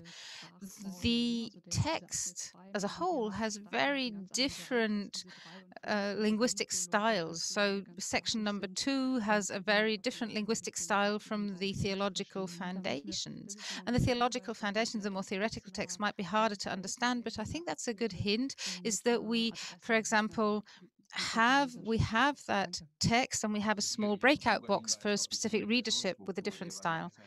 Yes, that's a good hint also for the structure of our communication, that we have to consider, or the things we have to consider. So the basic idea was making sure that it would be plausible and credible enough in our current day and age for everyone. And we need to make that very clear, that this was our objective. And as we just mentioned, sections 3 and 5, for example, are perhaps very theological. They give us a very solid rationale for the other parts of the text. But this might then lead to a very intense debate. And this structure, of course, needs to be able to be allocated to everyday life, be able to relate to everyday life. So we might need to change the very theological formulations. Of course, the fact that the linguistic style is so theological is based on the fact that we were very diligent in our work. But I gratefully take this hint that we might want to make the linguistic style a bit more adaptable to everyday language. I currently can't see any raised hands, so I would like to ask for more feedback. If there's no additional feedback from anyone else, maybe Mrs. Knoop, we could give a bit more practical insight, and that might then make the discussion a bit more lively. I can see that Mrs. Weber has raised her hand. Yes, you have the floor. Glad to get your feedback. Thank you. I think I would like to underline what was just said before. I was positively surprised to see how focused and understandable the text was in many places, and despite the text being very long, the grey highlighted boxes with the small, I'll say, they're not exactly summaries, but they really made it very clear what the current position is. But what I would like to say is that language can be a form of power. By using a specific linguistic style, I can also express a relation of or a power. By using a very powerful language, I'm excluding a certain group of recipients, and you need to prevent that feeling that the highly theological language excludes people. Oh, thank you for that. That's a good hint. Not so much, I don't want to actually have a counter argument here, but this is just perhaps an explanation what brought about this language. We have a very broad range of recipients, and obviously we will have recipients who want or who will need to discuss these things theologically. So where we're addressing the recipients that are in for the theological debate, that's where we're adhering to the theological linguistic style. Nevertheless, thank you very much for these warning words. I think we can probably revisit the texts and see if we can sharpen them a bit with that in the back of our heads. I would find it very important to get more feedback. I would like to get more of a sense of, is this wording where we chose to write things as we, something that you can all subscribe to, or do you object to it? Is there some kind of resistance? I'd really like some more feedback. Mr. Moritz, I've just seen that you've raised your hand. Thank you. I would like to comment on section 5 that you just specifically said was one of the more theological sections. One thing that comes to my mind very positively there is that this could be the bridge to reaching somebody who doesn't have a very profound theological education, and that is the relationship aspect, the fact that abuse is something that marks a disbalanced relationship. And if the relationship with Christ is a relationship as such, then taking that or looking at that from a theological aspect, that's one way of doing it, but we could also do this in an everyday way. So I'd like to agree with what you've already written, but this could be actually a bridge building exercise to address the normal faithful, to say this a bit carefully with the text. Yes, I would like to just add to that before Mrs. Knoop, you answer. I think that with the wording that you just chose, Mr. Moritz, that is one of the problems that we are finding very difficult theologically and as humans. We are based on very rational arguments theologically, but looking at our faith, we perceive much more about relationships and understand much more about relationships without that background. And the question is whether this will hold up to the everyday relationship perception. So from preaching to catechism to the theological aspects, when we talk about the sacraments, we have to make sure that they are plausible, understandable, not just for us as theologians, to who they have to be plausible, but also they have to express something about the quality of relationships in real life, and where that happens, that is where the faith changes, where patterns of faith change, the function, the meaning of our office, how we fill our offices and ministries with life, that changes. And with a view back to what you wrote yesterday, when we reflect on all this or working on the quality of relationships, that is something that's very important, both in what we say as also in what we do and what we are witness to as a person. And that would be a challenge theologically to do that. Yes, we always said that we wanted theology in a context. Yes, I can only agree to that. Maybe one sentence on this. We're always talking about signs and instruments because since Vatican Council, that has been the wording. So this comes from the old church. A sign has to be comprehensible by others. It is not a means of its own.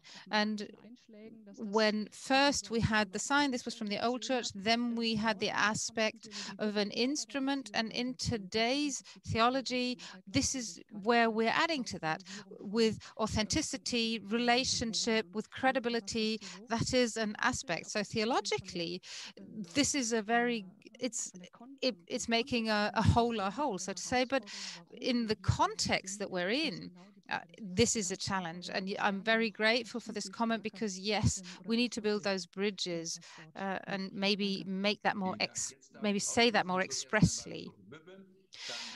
Okay, so next I'd like to ask Mr. Auxiliary Bishop Büwe, and Johannes, you have the floor, and then the other speakers. Yes, I would also like to thank you for this text. I think we're all struggling with how do I express something? How do I put it into the right words? And that is sometimes an impossible task because we are writing one text for various recipients. And how can we ensure that everybody understands and subscribes to what you're saying? So how are we going to manage to bring that across within these relationships and bringing across those relationships?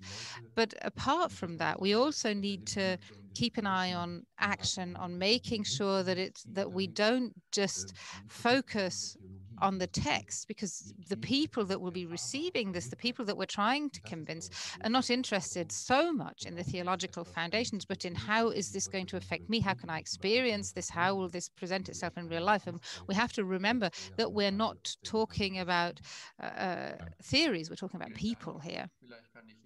Thank you. Then Mr. Klenk, I'll ask you to speak next, and then Frau Knob will respond. Thank you from me as well for this text. As Mrs. Knob just said, there's lots of work that went into this text, and you can clearly see that. But I'd like to go back to the linguistic aspect once again. As was said a couple of times, it's a text that's intended for various recipients. Currently, we're all sort of caught up in this internal world. Everybody in the synodal path needs to agree to it, but it is a text that's intended for publication, and once it's published, everybody needs to understand it. It needs to be understood by a broader audience, and I think it's a very good idea to have these little summary style highlight boxes. And thinking about linguistic style, one thing that might be worth considering is to choose wording in the little highlight boxes, in the summary boxes, to use a more generally comprehensible language rather than church lingo. And I, of course, also represent journalists, and this could be a type of translation of the results. But it would be nice if this translation came from the synodal path itself, and it wouldn't be up to the recipients to translate the messages into their own language. Another thing that I would like to comment on is that something we said this morning is that the individual areas where there's currently 3 proposals, and there's probably going to be 10 or more later, those are the practical recommendations for action. This is the theoretical foundations. But again, I would like to advocate and plead for more comprehensibility and to really focus on making the text linguistically understandable. Yes, I think this is a very important appeal that you're making here, and I've got that.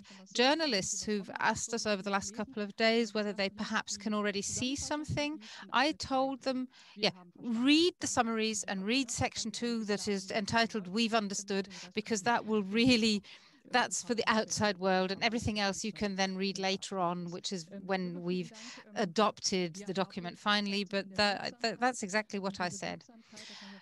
We also had a comment that credibility shows in the effect that a text has, and you're right, the effectiveness of these texts is cemented in the texts for action.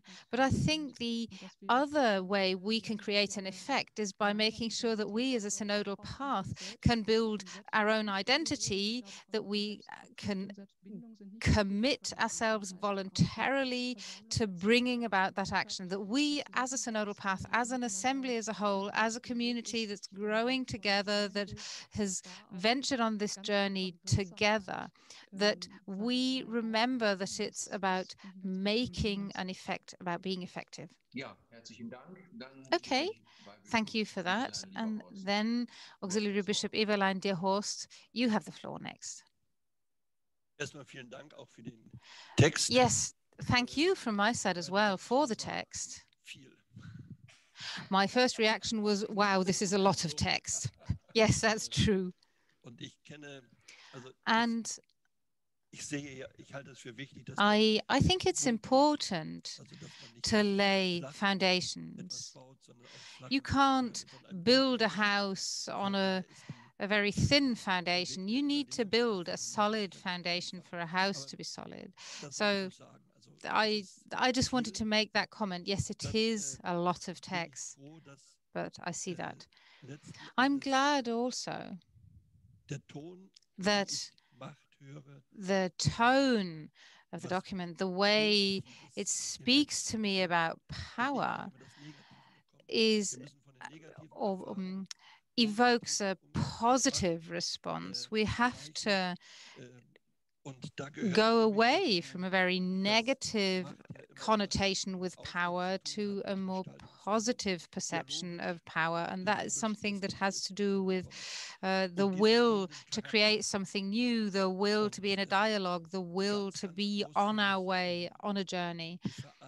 And another thing that I found very important is the idea of accountability, that the person who is part of a mission and is responsible for a mission shows that responsibility by living up to it when it's needed. Okay, thank you, Auxiliary Bishop Eberlein, and then I will have one more respondent. Mr. Herwig, it's your turn now, and then we'll get a response. Yes, I can subscribe to that. My first impression reading the document was that it is a good idea to lay a solid theological foundation. And my impression from this text is that there are some theological impulses here that really serve as food for thought. But as I read on and made my way through the pages, there were some elements that had a retarding element, a slowing down element. They were a bit more difficult to grasp. Overall, the impression I was left with was the question, okay, we're talking about power, and we're talking about separation of power and limitation of power, all of which is very well comprehensible. It's also historically something that we can reason very well historically. But the question of democracy, that was a point where I asked myself, is this really an image for us as a church? Wouldn't we have to look at that as well? I do understand the sacramental structure, the fact that we have to pick up on what society is, what's happening in real life society. But if we as a church are on our way, then we're coming from a slightly different direction. We're coming from a theocracy, and that divine aspect is something that I didn't find in the document. That actually is, thank you for that, that is the bridge to the second part. We wanted to make a clear distinction that was to keep what's good and to not keep what's not good. If you look at the current institution of power in the church, then you are faced with a fundamental question. How does an institution, a community of people want to organize itself politically? Our motivation was to have a very differentiated approach to adopting democratic ideas and democratic structures, but we have to maybe delve a bit further into that in the document. Finding a positive tone, positive connotation with the word power, that is another good input here. There was in the church for a very long time an impulse to immediately resist the word power. The word power would be something that people would automatically associate with policy making and society and the outside world. And what we used to do was say either we've nothing to do with power, or we don't call it power, we call it service. Well, but of course, power, even if you call it service, is a power. Power, even if it is authority, is still power. There is obviously the power to be creative, to renew with a divine legitimization. And this is the motivation of the second part. Maybe, do you want to say something about that? No, we've got some more comments. Okay, yes, I'll go on to that then after we've taken the next few questions. So I would like to ask Archbishop Burger for his comment. Yes, thanks. And I would like at this moment to go back to what Bishop Herwig already mentioned. When we're talking about power and teaching, then we'll need to take that into our view and ask about what are democratic structures, what can they be in the church, for example, synodal structures. Of course, we have to look as well as the overall hierarchy of our understanding of hierarchies, and we have to make sure that whatever we do, we stay as a unity, as in church. We don't get like base democracy within the church, and that's not what we're looking about. We're looking at participation. We're looking about being on a journey towards God together as a community. And we need to make sure that whatever is essential for us as a Catholic Church stays with us. Thank you. Thank you so much, Stefan. I would like to add to that, because the thought of democracy is something that is crucial for us in Germany and beyond. And for the church, the synodal approach is the better one, because it underlines that we are those that are sent. And our origin is the one who sent us. It's Christ. So there is an hierarchical element that is constitutional, because he is always ahead. And Pope Francis spoke about the synodal church, after the Second Vatican Council. And I think this is very well expressed. As Bishops' Conference 2 years ago, on an ecumenical level, we drew up a text in order to enhance trust in democracy.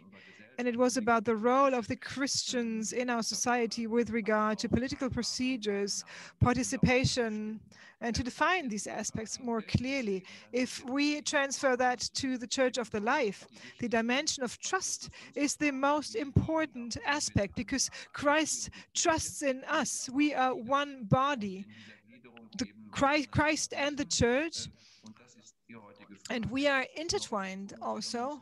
So we have to renew the question, what does spiritual power mean? What does hierarchical power mean in this synodal context? So I do believe that our text can be further developed towards the meaning of synodality for the church, and to show that we stand in this 2,000-year-old tradition that is not a repetition of democracy, but the basic ideas: transparency, participation, trust. We owe all these aspects to today's culture, but we can also further develop it with our own identity. Professor Knopp. Yes, there's nothing more to add on my part. I do agree with what you just said. Let's take a look at the second part. Maybe these concerns are already mentioned there. Let me continue. Sorry for interrupting. Ms. Flachmann, do you want to add to this topic? Yes. Referring to what you just said, I would like to add, I work in democratic structures, and at the same time, these structures are hierarchical. And I think there is a difference between structures in the church and structures in society. In a democracy, the way we know it, power is a power that is limited in time. You have elections, the power is given back to the sovereign, and then the power is transferred again to the representatives through elections. And it's different in the church. Power comes from somebody else, and power is not established in a time limit, but ongoing, at least with regard to bishops and priests. So from my perspective, it is important to see and to express it this way. And power in a democracy is always characterized by the time limit and by the separation of powers. And separation of powers is more than participation, where everybody can just have a say, but we have different powers, so to speak, different powers that check and control each other. They are in a debate with each other also. And this is a situation probably that we need to consider also in the church context. It's not about everybody should participate and join. It is about control, instances, levels of control that then again create transparency over what they do, and at the end of the day, limit power. Ja, vielen Dank. Das ist, also ich glaube, das geht Thank you very much. This is part of the drive that we try to depict here. With regard of what you said at the beginning, in the church is different because power is transferred in an absolute power. With regard to canon law, we can say this is a temptation, but also in the context of power, you can integrate a discernment, a differentiation, for example, sacraments and other level. So which areas can be separated or divided? We have a separation of powers in the church. We have similar structures like in society. And this is what the experts in canon law tell us. So it's not about the different areas of powers not being existent, but their limits are blurred. There are cases where somebody is is a judge and is the power of execution, or holds the power of execution at the same time. So things are blurred, and this is the main challenge, I do believe. So it's not so much about a general identification of power, to make sure that it is not. This is a very important aspect. And I do believe, let me add to that, please. Of course, you're right. This is one aspect, but another aspect is power that is limited in time.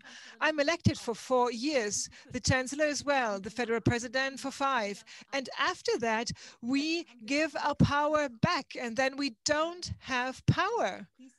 And that is different for a priest, a bishop, so for an ordained person, it's completely different. They are ordained, and then by that, they are given the power that is linked to their vocation, to their ordination.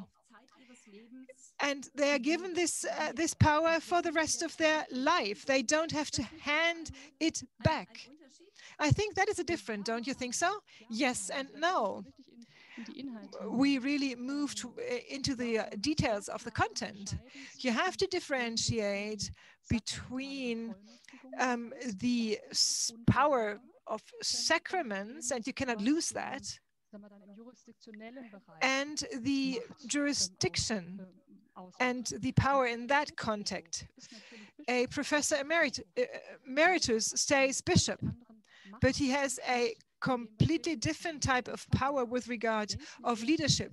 Not every father or person or a priest that is responsible for a parish is also a priest. So it's different from our basic perspective. Thank you so much. We will have 2 more comments, and then we'll move on to the second part. I would like to ask Professor Zahlauer, and after that, Dr. Zorlauer.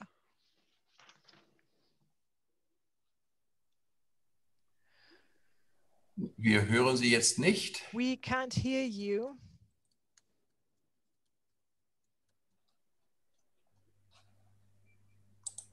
Können Sie sich uns zuschalten?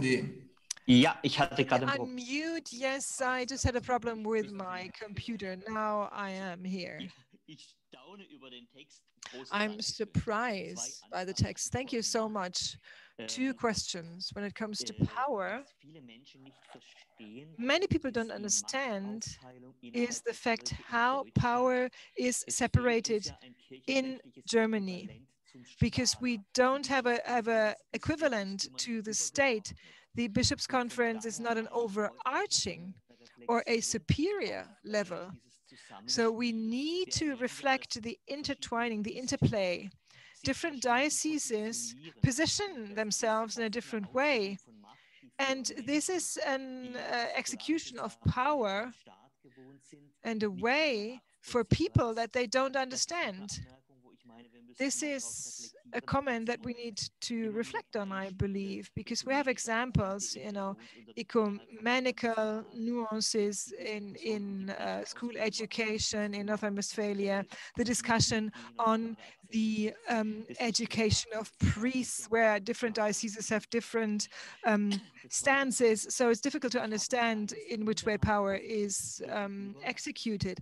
And I feel a little uncomfortable with the text. That is my second point. It's difficult for me to express that. My feeling is that we have a kind of meta-reflection in the text, and it makes it difficult to connect to the different options. So the wording is difficult, you know, in order to face the question, what is truth? What is the truth that we need to follow up on? There are underlying tensions, and I feel uncomfortable. I cannot point to it more explicitly. Thank you so much. Father Manfred Kollich. And then Ms. Knollich will give her feedback, and then we move on to the second part. Dear Manfred, the floor is yours. Thank you so much. No matter where the power comes from, it's important to create structures and that we guarantee that the way we deal with power is always transparent. So we always have to legitimize what we do. So I always have to explain what I'm doing in order to create a certain plausibility. And if we break that down, for example, in the economical area, the transparency factors need to be binding. What is damaging for us is that we sometimes have binding paths, but permanently and everywhere we have sideways, we move on tangents. And also those who have powers move on tangent paths, and this creates intransparencies.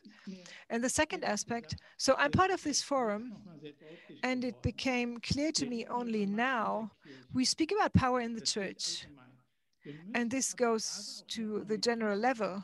But when it comes to the church in Germany, we have to understand that we do have a power that is different from the most dioceses in other parts of the world. For example, in our institutions, we can exert power. We can have people join us or not join us. We have this power that other regions of the world don't have.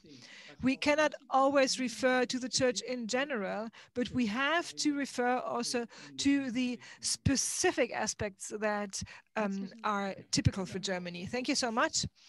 Ms. Knob, thank you so much. Pater Kollich, the last thing you said, I jotted down, we need more control, more plausibility, more transparency. Whoever can exert more power needs to be able to limit it better. Mr. Zahlauer, separation of power in Germany.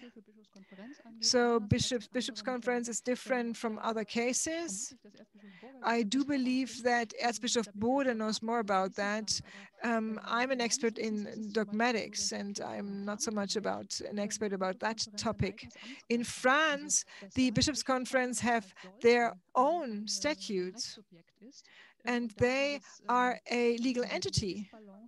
So the imbalance that we have in Germany, that the bishops agree on something in their conference, and then the different bishops differ in what they say, that seems to be different in France, and maybe this could be part of our homework and also part of what we can discuss in our forum. The responsibility in Germany is very strong. We have incredible resources and options with regard to financial means. We can finance a synodal path, for example, but also when it comes to an institutionalized theology at State University, we have a lot of men and women power.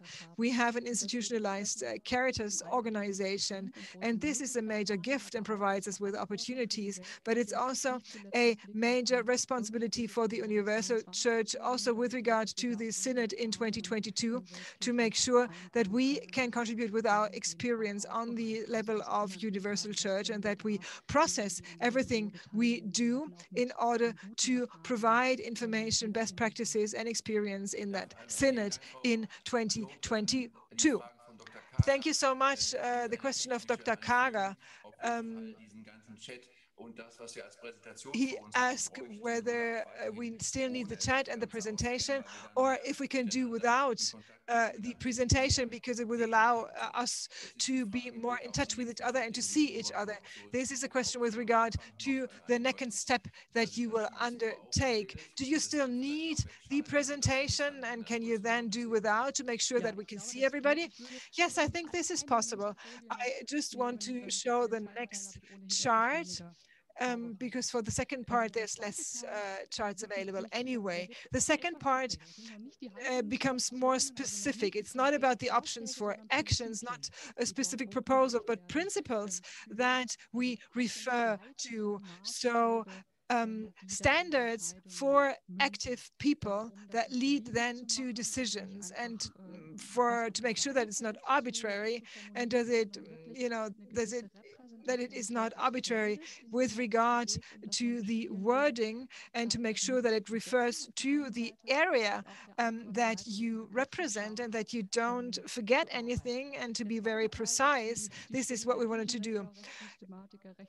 So, and then it comes to the experts with regard to canon law and other specifics. We do not only speak about the canon law in this area, but also about the principles that need to be developed.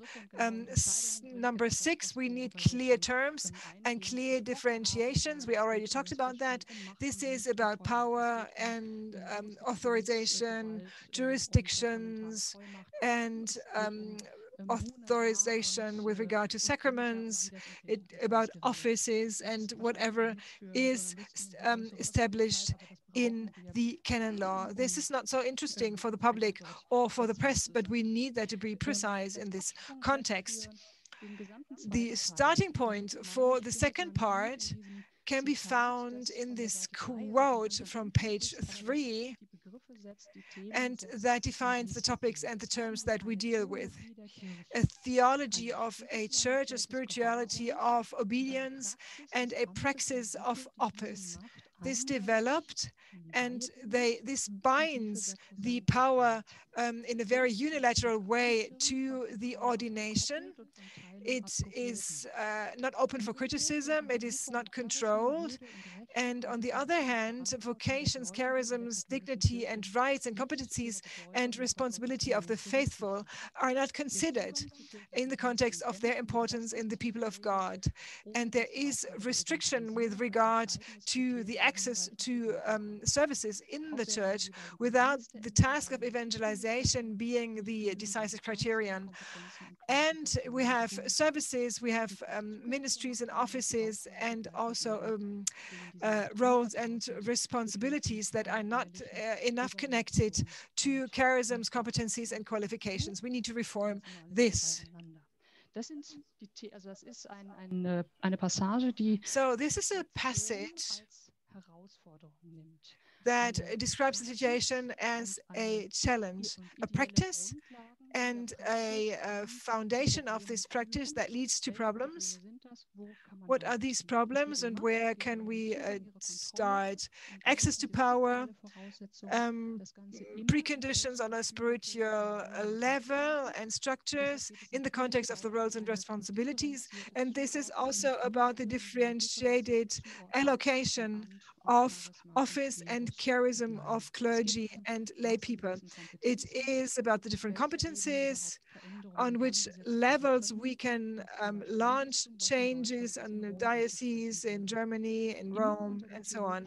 And the theological precondition is the paragraph number 5, that the institutional part of the church must match the message, and under the hermeneutic condition that law and theology have a theological tradition, and that might change within the course of time and have to change also, but not on an from an arbitrary perspective, but while keeping up the responsibilities and the transparency. So we need to define the different terms. And in paragraph 7, the question of standards, criteria of a renewed order of power. I don't mention everything.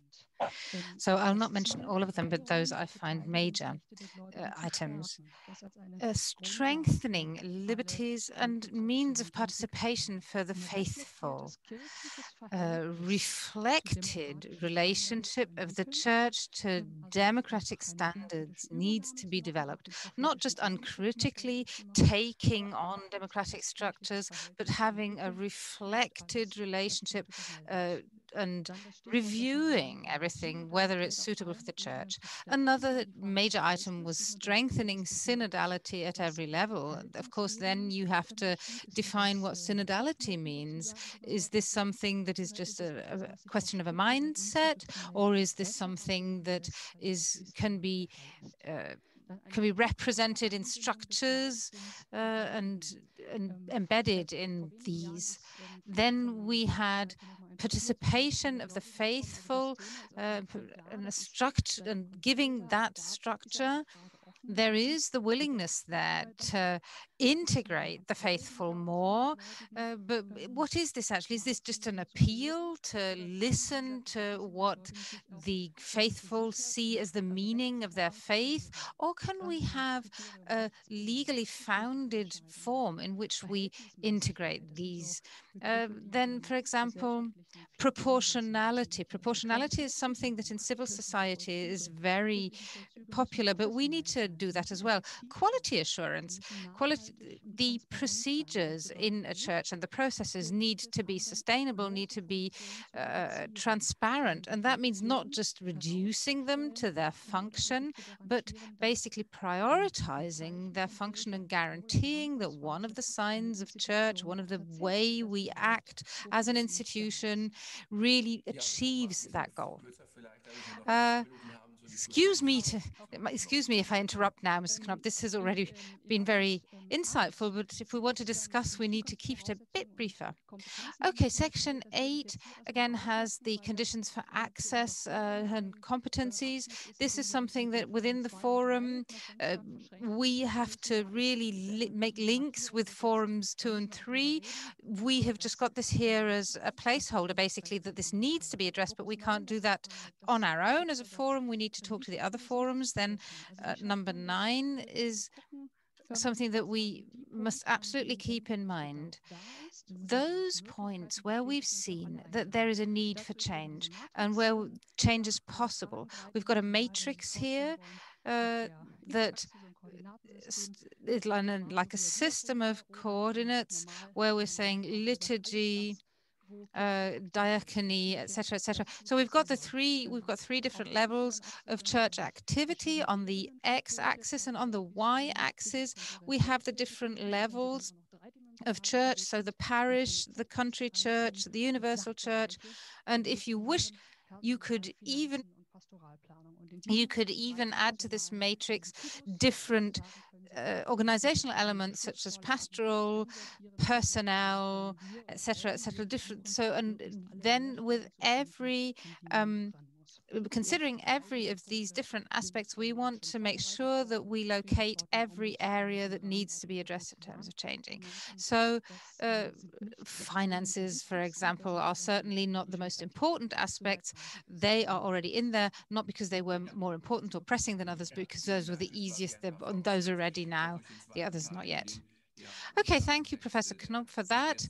So for explaining the text, explaining how we're becoming along the text more concrete, more specific, how different aspects of ecclesiastic life and civil life are interlinked with each other. We have a quarter of an hour left, so please, dear audience, give us a bit of feedback on what we've already got, especially the 3 practical aspects that we already have, the questions about the realistic aspects of church to do with finance planning, with pastoral care, with staff planning, etc. So we want to limit ourselves to about 10 different fields like these, but we need, of course, that exchange with other forums to elaborate more on those. So I will now open the ring for your feedback. If you would just raise your hands, then I can give you the floor. Dear Dr. Eschbach, excuse me, you have the floor. Here's me, the pragmatic person. Yes, welcome. Me, again, I'm thinking very pragmatically, how can I get this message to the people in my parish here locally? And those really are, for me, the more important aspects, the very specific texts about action. For example, having a regulation or a guideline for preaching, that is something that really unfolds its effect locally in the actual place that we're in. Finance is the same here in Freiburg. We're currently thinking ahead until 2030 in terms of how do we develop the church and by then, and this is something that's really important to the people in the churches locally. How do we make sure that these things are sustainably addressed for the future? So do you have any ideas? What is there already? Are you open to proposals? Which items could we go deeper on? Yes, Professor Knopp, I'm sure we can find a brief answer to that. Yes, you're right. This is where we're becoming more specific, and the preaching guidelines or the preaching regulations, that really is something that has a very high symbolic value.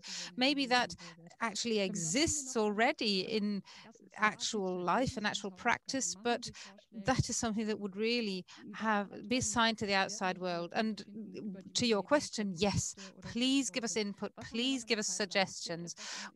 What do we have in our pipeline? There are a couple of things that we have in preparation, smaller groups of 3, 4, 5 people. So there is one topic of discussion is a legal framework for the management of claims and for the legal remedy guidelines where we can give structure to, for example, points of contact for claims. There is a group on more transparent consultation and decision paths in and more transparent structures for staffing positions, for more transparency in hierarchical structures and responsibilities. Another suggestion, another white paper that's in the pipeline is participation of the faithful, obviously, and one that I think has lots of, or that bears lots of potential for debate.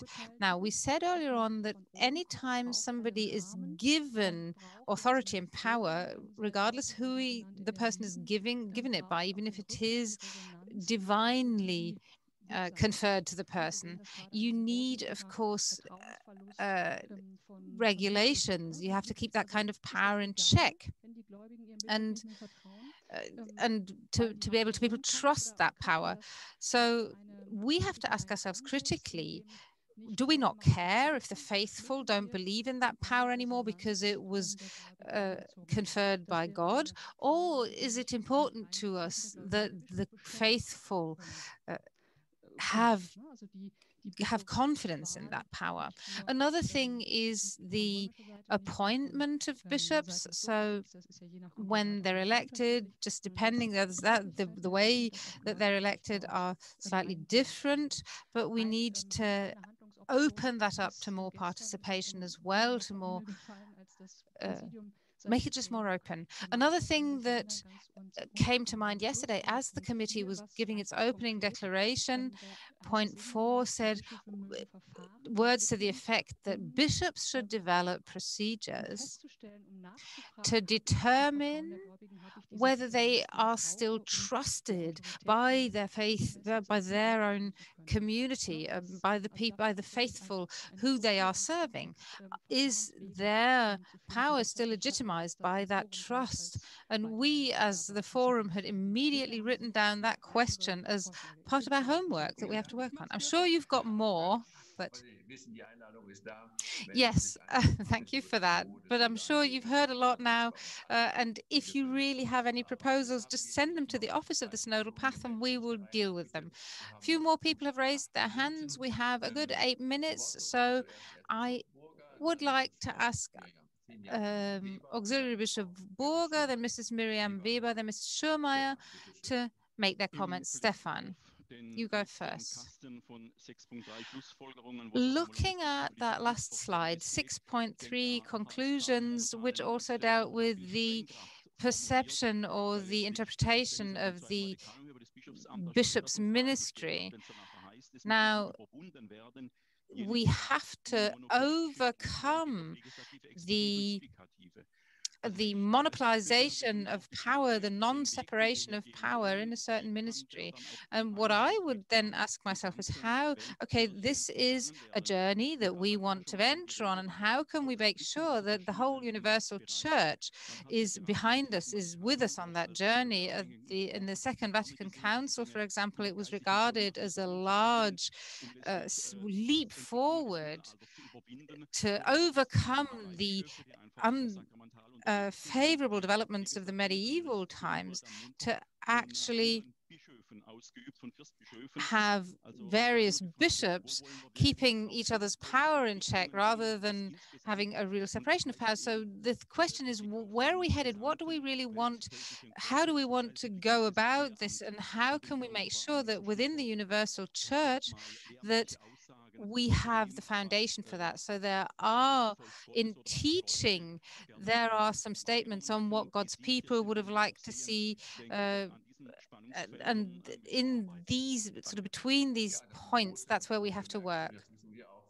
Yes, those are big words, big issues. Thank you for that input. We need to be aware of this, definitely. So then I'll give the floor to the next two people who raised their hands. Mrs. Weber, you're next.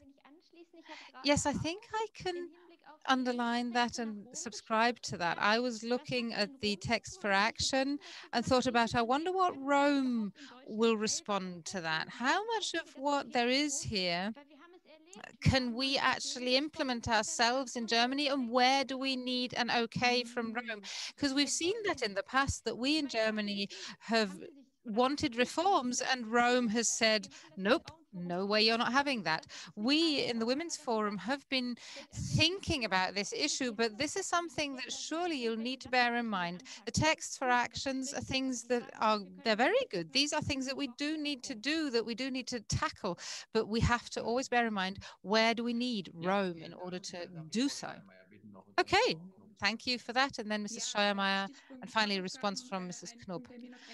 One thing about homework that you just mentioned, labor law is an instrument where lots of power can be exerted, even going into smallest details of employees' personal lives. And we were asked via our Instagram account to put that question up again. Yes, okay, that's some more perspectives. So, Professor Knob, Mrs. Scheuermeier, I'll react to your proposal first about labour law. Yes, that is something we've got in the back of our minds. I can't tell you from the top of my head where we've included that in the text, but there is in canon labour law, there is, or in labour law in general, there is such a thing as a loyalty obligation. And if, for example, we have somebody who works in a Christian kindergarten who's getting married after a divorce, where we have a homosexual employee, those are things we are thinking about, that we have in the back of our mind, and this is something where we need to really talk to the Forum on Sexual Ethics and be in exchange with them. Mrs. Weber was asking, what can we actually implement in Germany without Rome? Where do we need Rome's support and approval? Yes, obviously that's something that we're thinking about. What I found very helpful when I looked at your forum's work was how sharply you separate that. For us, obviously, it is something that's relevant. Where do we need a single bishop? Where do we need a bishop's conference? Where do we need to go to Rome?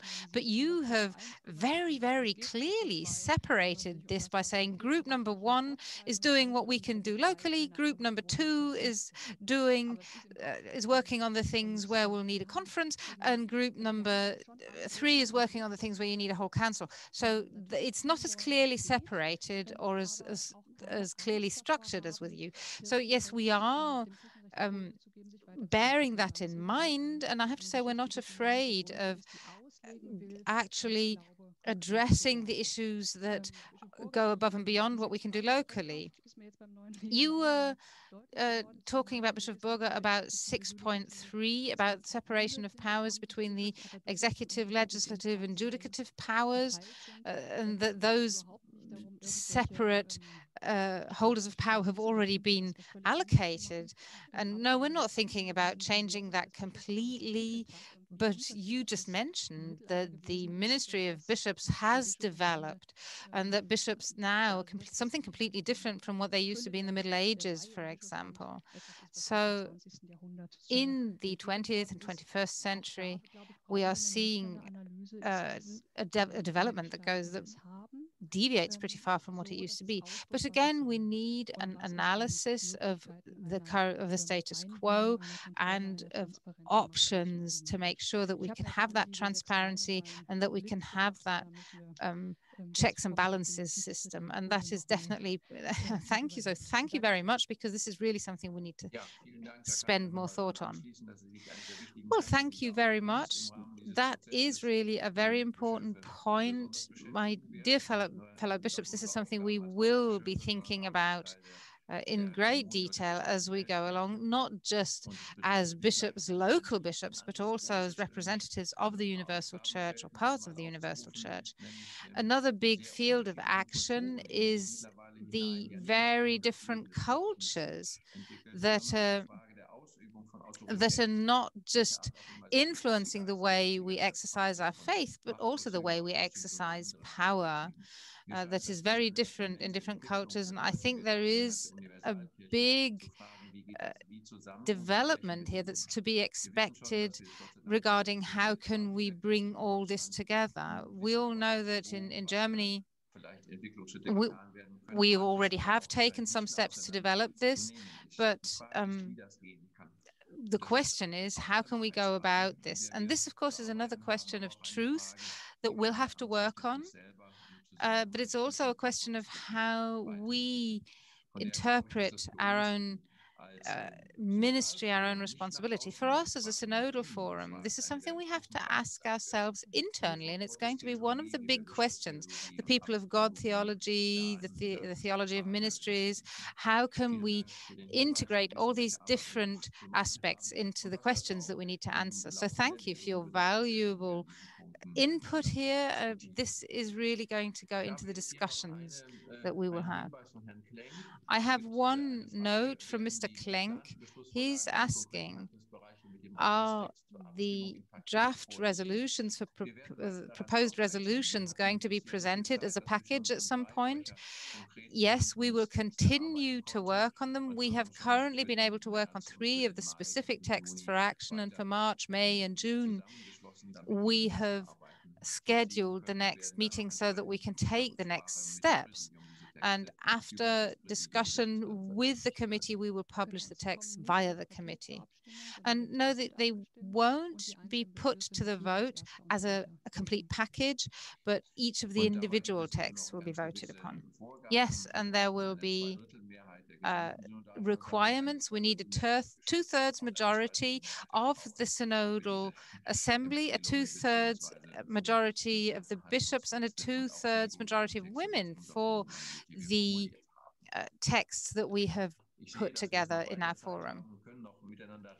So I see we've just got a bit of extra time and continue talking to each other because it's now 12:41. Normally we'd be exactly on time, but there is going to be a short spiritual input before the break. You're the main room, so everybody else will be joining you in the main room. Okay, thank you, Dr. Rogge. So here we are, we're waiting for everyone. And so thank you for everyone for this sharing. And I look forward to some spiritual input now before the lunch break. Thank you, everyone.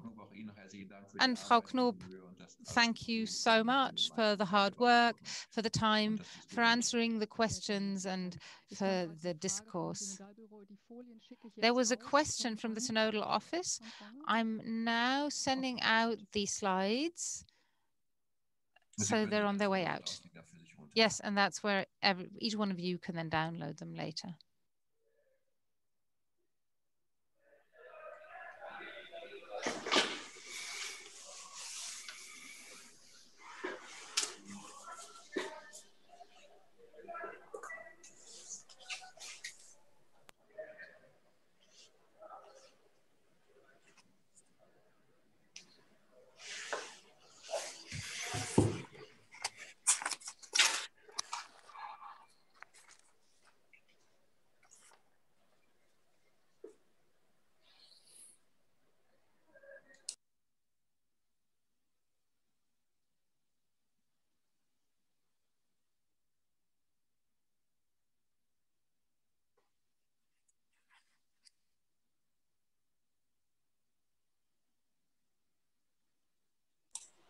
Herr Dr. Rogge, Sie werden jetzt dafür Sorge tragen, dass wir wissen, wann es weitergeht. Dr. Rogge, you will tell us hopefully when we're in for the next part of the online meeting.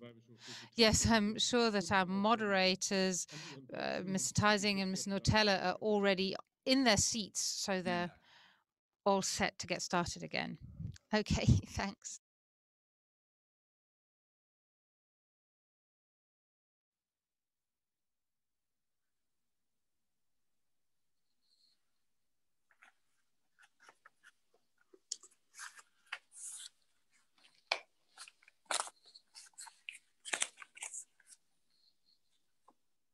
Alle auch in den Räumen waren, in denen sie eigentlich eine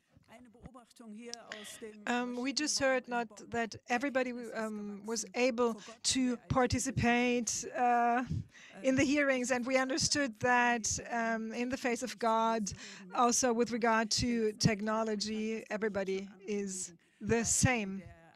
So with regard for the fora and the hearings this afternoon, we will allow for some more time to manage the technicalities to make sure that everybody is in the right place. So now we have another spiritual moment before we go into our lunch break.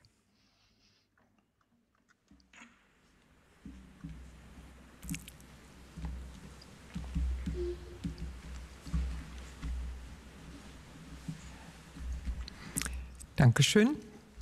Thank you. Ja, Sie kennen es längst. Der Einhalt beginnt. All about it. Our spiritual moment starts with finding ourselves after everything we heard, the emotions, especially when it comes to this format. Hearing this type of communication with so much information, feelings, movements, seeking, trying to find answers, insights. So many things happened. And now it's about becoming aware of myself. Where am I? In my body, in my relationships with regard to the floor or the chair that I'm sitting on.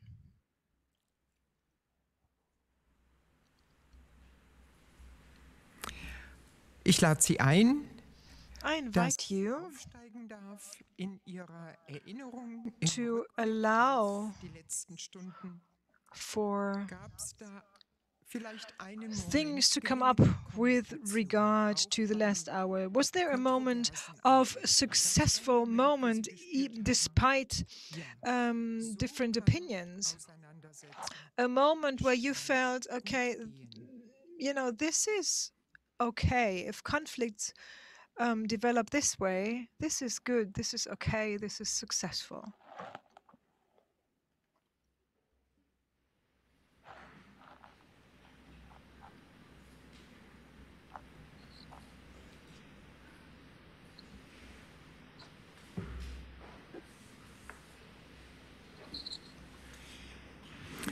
Natürlich gilt es auch, das andere wahrzunehmen.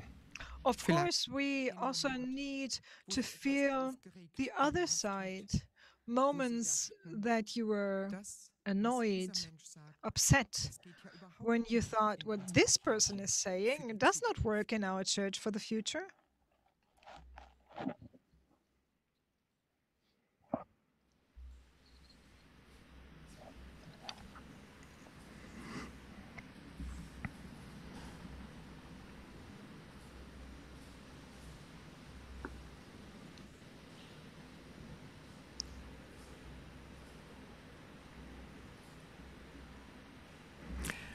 Und bei dem möchte ich noch einen Moment bleiben.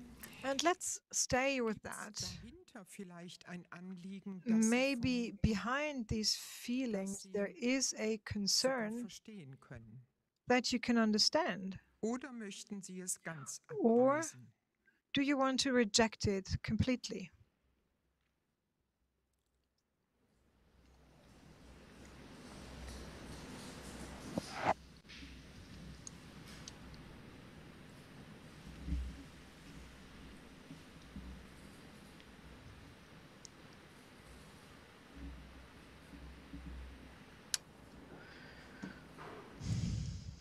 Und das, was da ist, was in ihnen wirkt, So for everything that you feel and sense,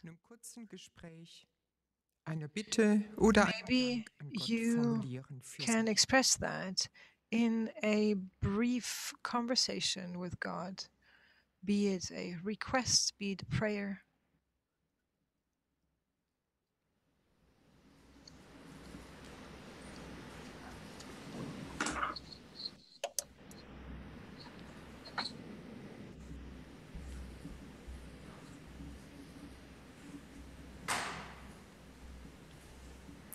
Den Vormittag möchte ich fast abschließen mit einem Tischgebet. Morning, I would like to say a prayer. Dear God, your mercy reaches the ends of the sky and covers the clouds. Merciful God, please make sure that everybody who strives for and hungers for bread, for justice, for sense and purpose can be satisfied. Open our hearts that we share and bless your earth. Guten Appetit, gesegnete Mahlzeit. Enjoy your lunch.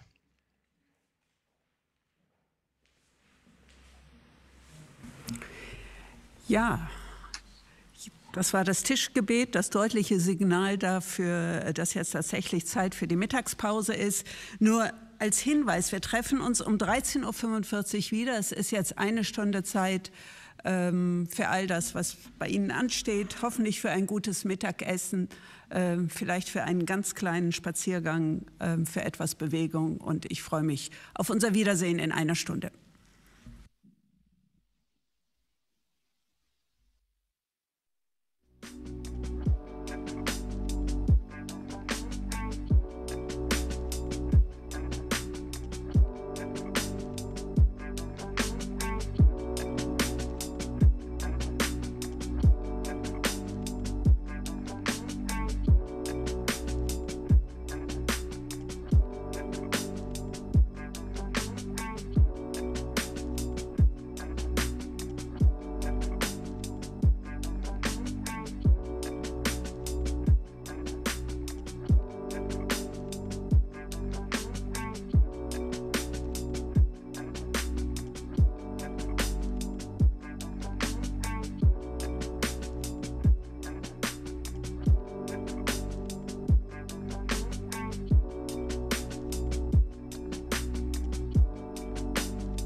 Liebe Teilnehmende, ich hoffe, Sie hatten eine gute audience, dear participants, I hope you enjoyed your lunch break And I hope you feel fortified for the next couple of hours. We'll be working together until 6 o'clock this evening. We're really pleased to have observers here, as we did in Frankfurt at the time, who are accompanying us on our synodal path. People who come from neighboring churches who are participating in our discussions, documenting that our synodal path is resonating well beyond our country and is being perceived well beyond the borders of Germany. Now, in the Assembly, we want to hear about how the synodal path is being perceived in other countries. What are the expectations? What are the perspectives that others have? What do they connect, or what do they associate with it? We asked 3 observers to give us a couple of minutes of their perspective, about 12 to 15 minutes, in which they tell us about their perspectives. We have Mrs. Josiane Kaproens, who is from Belgium and the head of the European Lay Forum. We have the representative of the Nordic Conference of Bishop, Bishop Korzun, and we have Archbishop Miron, who also promised to come and see us. 2 observers from the Polish and Czech Bishops' Conference sadly had to cancel. We did ask them to come this time, but they couldn't make it and promised to talk to us at the next assembly. We are looking forward to the reports from our neighboring countries. And first of all, Mrs. Kaproens, would you tell us a bit about your perspective?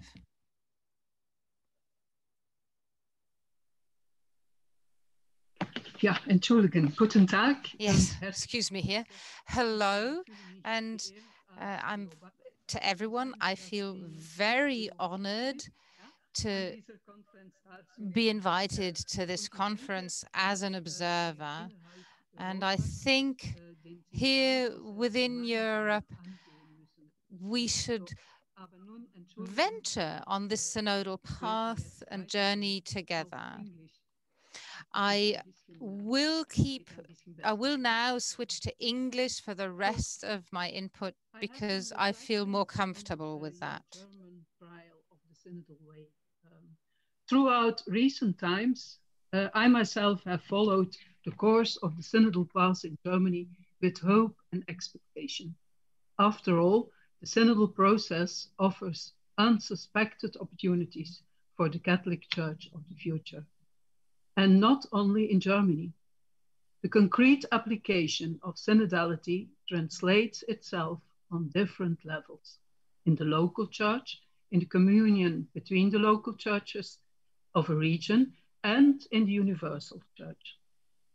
Synodality emerges as a new concept from Pope Francis, crafted onto Vatican II, on the basis of the doctrine of sensus fidei fidelium. All members of the Church are active subjects of evangelization. Our present Pope often uses the image of the road and invites us to go on the road together, both within the Church and in the wider society. His language is even more explicit in the exhortation Christ lives when he says of youth ministry that it can only be synodal. In other words, it can only come about by walking together.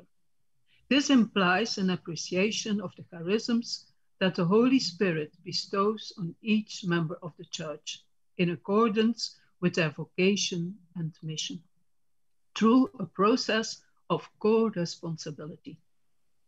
Motivated by this spirit, we can evolve into a participatory and co-responsible church that is aware of its rich diversity and accepts the contributions of lay people, including both young people and women, ordained men and women, and groups, associations, and movements. A synodal process presupposes trust in the working of the Spirit and through all participants. It's not easy to give shape to the listening of all in a synodal process. The greatest possible involvement of the people of God here in your synodal way is not limited to the preparatory phase, but also takes place in the discernment during the synodal meetings themselves.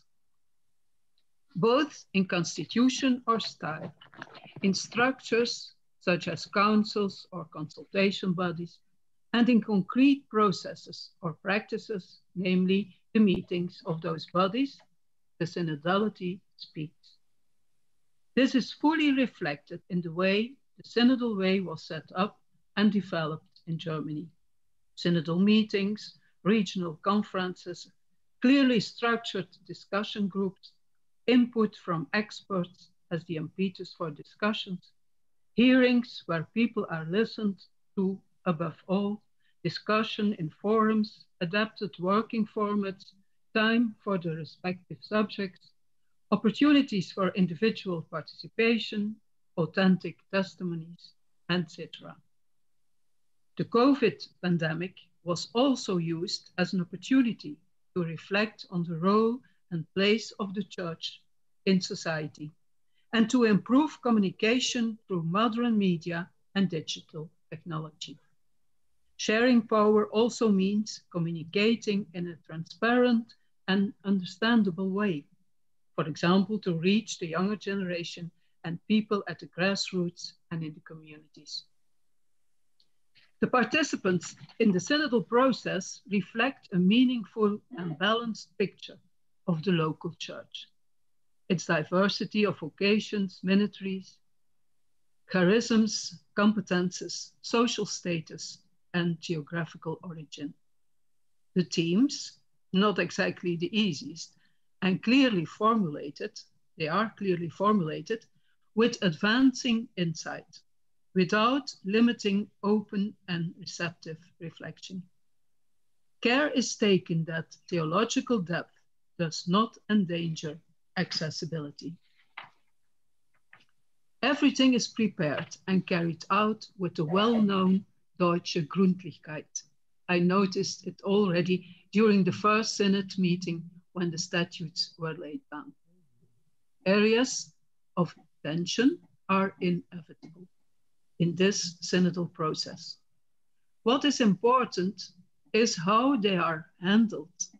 Encouraging is the attitude of the German Bishops' Conference, which, in the sense of an honest struggle to interpret the signs of the times in the light of the gospel and in the sense of sincere synodality, considers it important that the bishops also seek an open and at the same time constructive dialogue with each other.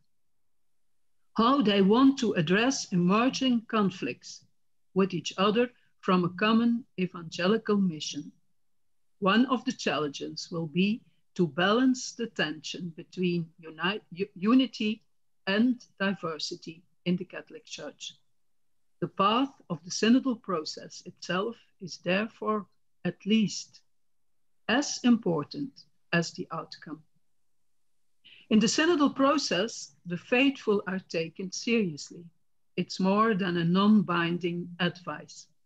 But the synodal process takes place within a hierarchically structured community, where a distinction must be made between the process of decision-making through a common work of discernment, consultation and cooperation, and the pastoral decision, the decision-taking, which falls under the authority of the hierarchical leader.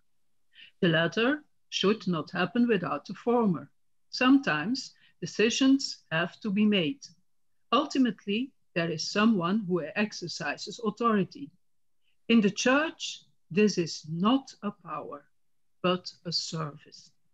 That decision-making is the process of searching together, listening to each other, presenting options, and weighing them up. Synodality promotes better decision-making. The art consists in bringing together the multitude of ideas in a multiform unity. It's not enough to listen to each other. A further step towards decision-making is necessary. Resolutions must be turned into decisions and must not merely serve as non-binding advice. It is encouraging that the renewing synodal process does not lose itself in the opposition between renewers and conservatives. The search for distinctions takes place in a constructive dialogue, listening to what the Spirit is saying through the other. The synodal way, however, must initiate church renewal and reformation with a view to strengthening evangelization and creating vibrant church communities. The reinstatement of partly long suppressed debates on reforms is important. In this way, the German Catholic Church can truly take the step into the 21st century and bring a new dynamism to church life. It's not an easy road. It's bumpy and winding, but it's a road we must take. The process of the Synodal Church does indeed serve the whole world church, as your president says. The path being followed is therefore also of importance for Catholics in other parts of Europe. I'm grateful that I can be a witness to your synodal way and that I can follow it from my place and from my commitments. With the European Laity Forum, we want to share and deepen our experiences with synodality as believers from various faith communities within Europe during our next study assembly. The perspective will be daily life is all we have. How do we live as Christians in today's society? But for living our faith daily, we need religious communities. Living our faith daily has to be concretely centered in Christian communities, and we must consider how to build them up. A synodal church as a basis for religious communities. Findings and distinctions that come to light during your synodal process are something we would like to take on board. At the end of the study assembly, a statement will express the opinions and insights on the topic and bring them to the fore. In this way, we hope to support the synodal process with you, but also to convey a message to the Synod of Bishops in October 22. So I pray to the Spirit to continue to inspire you on this synodal path, and I wish you much courage and perseverance. Thank you.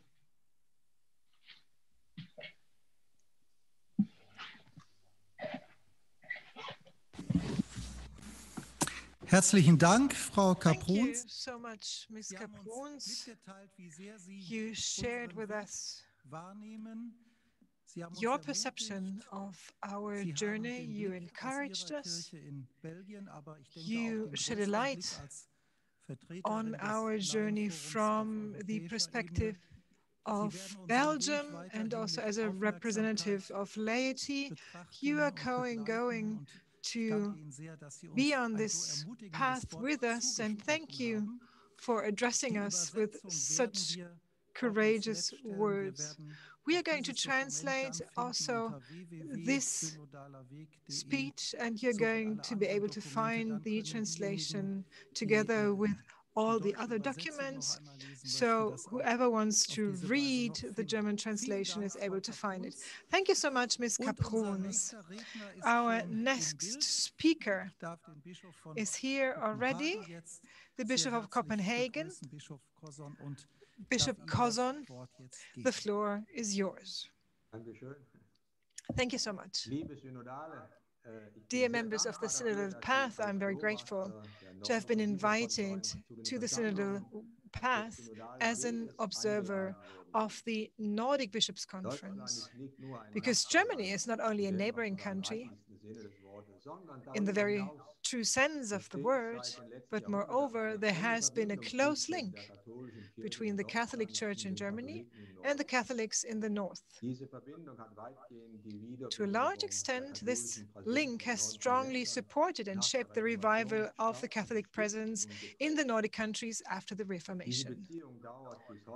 And this relationship continues until today and remains important, even as the Catholic Church in the Nordic countries is defined by influences from all continents.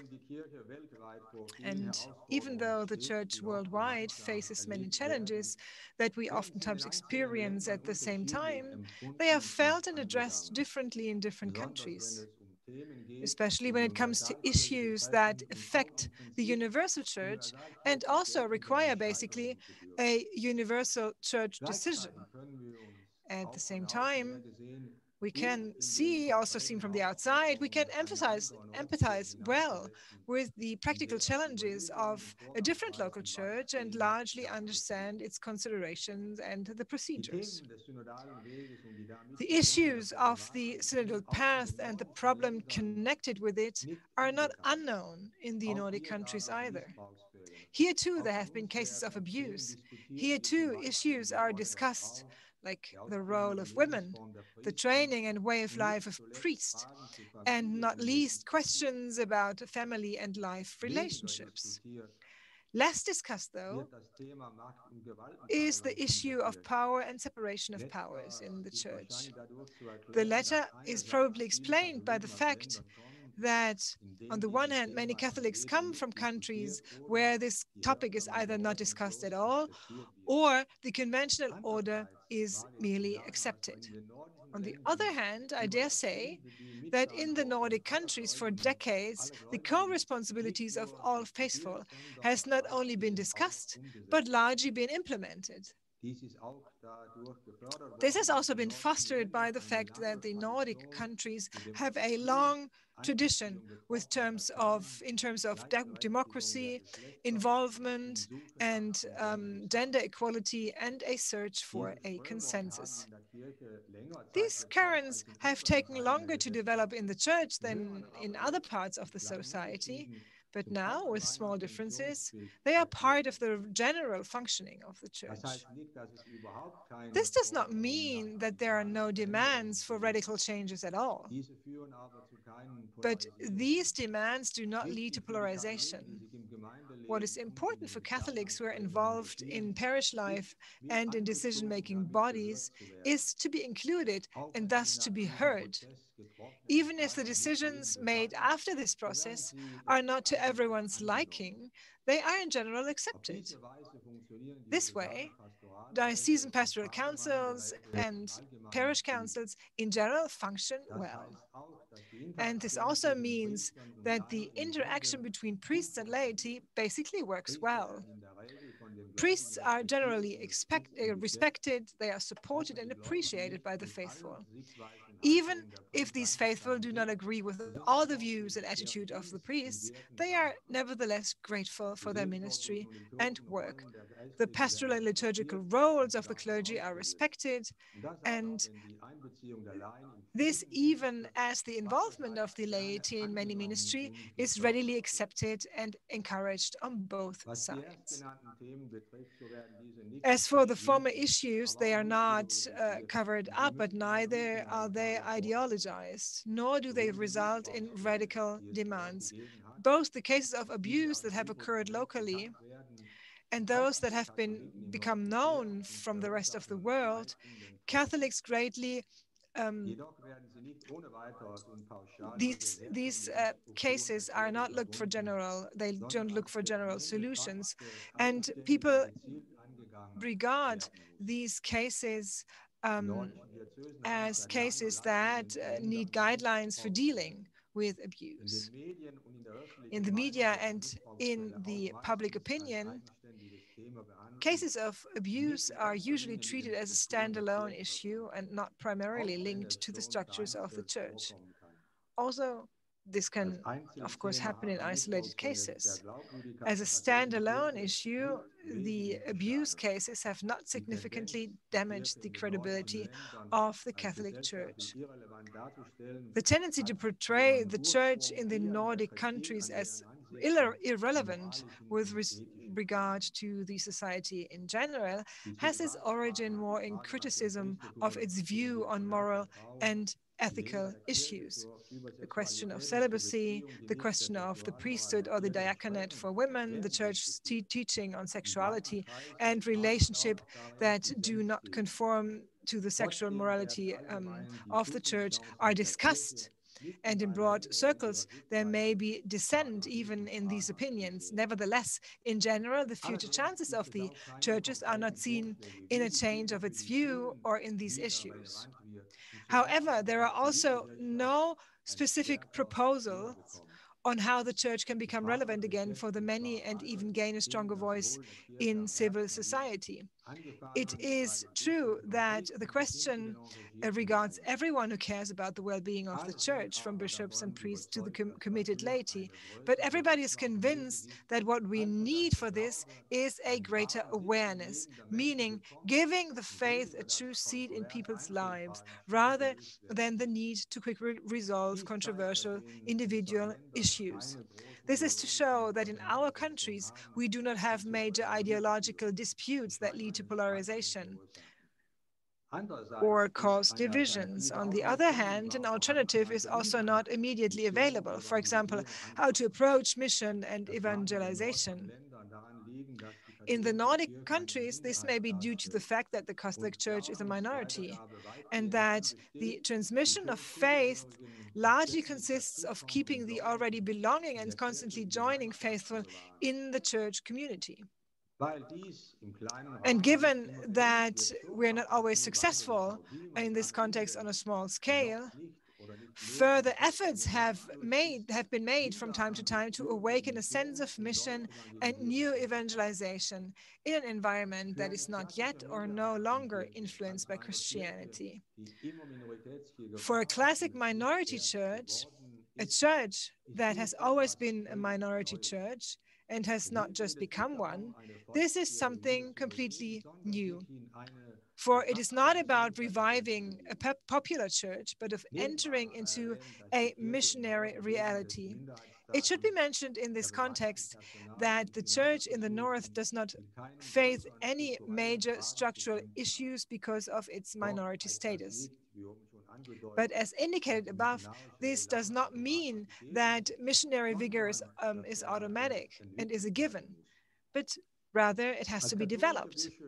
As Catholic bishops in the Nordic countries, we follow the synodal path in Germany with some of our faithful. And even if the German issues are not relevant to us to the same extent, there is a real concern whether the unity in the church can be preserved. We therefore try to open ourselves through observation and, of course, with prayer for issues that are relevant on a local church level, and also with regard to solutions for the universal church. Thank you very much for your attention. All the best for the ongoing process. Thank you, Bishop Cosson, for this insight from a Nordic perspective. It was a major insight in that short period of time. Thank you very much. We are closely linked. Bishop Cosson is a frequent guest in Germany, and we are delighted that we do have a relationship to the Nordic Church and that it is a very close one. Thank you for being with us, for accompanying us, for your prayer, and for your continuous interest. Now we move on to a third guest, the Archpriest Miron. I would like to welcome you from the Orthodox Bishops' Conference in Germany. Dear Archpriest Miron, welcome. Welcome to you. We are looking forward to your contribution. Thank you. That's the way it is. With this short sentence, our churches, and that is something that we share across the ecumenic community, answered all sorts of questions, pushing them away and refusing to give a more substantial answer. That's the way it is means as much as don't ask, don't question anything, don't change anything. So, hello from me to everyone out there who is pioneering on a new way, who is accompanying us on the Synodal path. In my function as an observer, as you heard, of the Conference of Orthodox Bishops in Germany, I would like to, first of all, send you the warm regards of the Orthodox Church in Germany. Digitally, obviously, which feels weird for us, but for us as observers, it's actually an advantage because we don't have to suffer the hellish temperatures of the room that we would have been assigned to in Frankfurt. As an observer of the Orthodox Bishops' Conference, one of the tasks I have is to report to the Conference of Bishops every 6 months. When I made the first reports to them, or gave them the first reports of the progress that the Synodal path was making, my impression was that the concept of the Synodal path wasn't too meaningful for them. When questions came about the structure of the process, I must have appeared slightly helpless.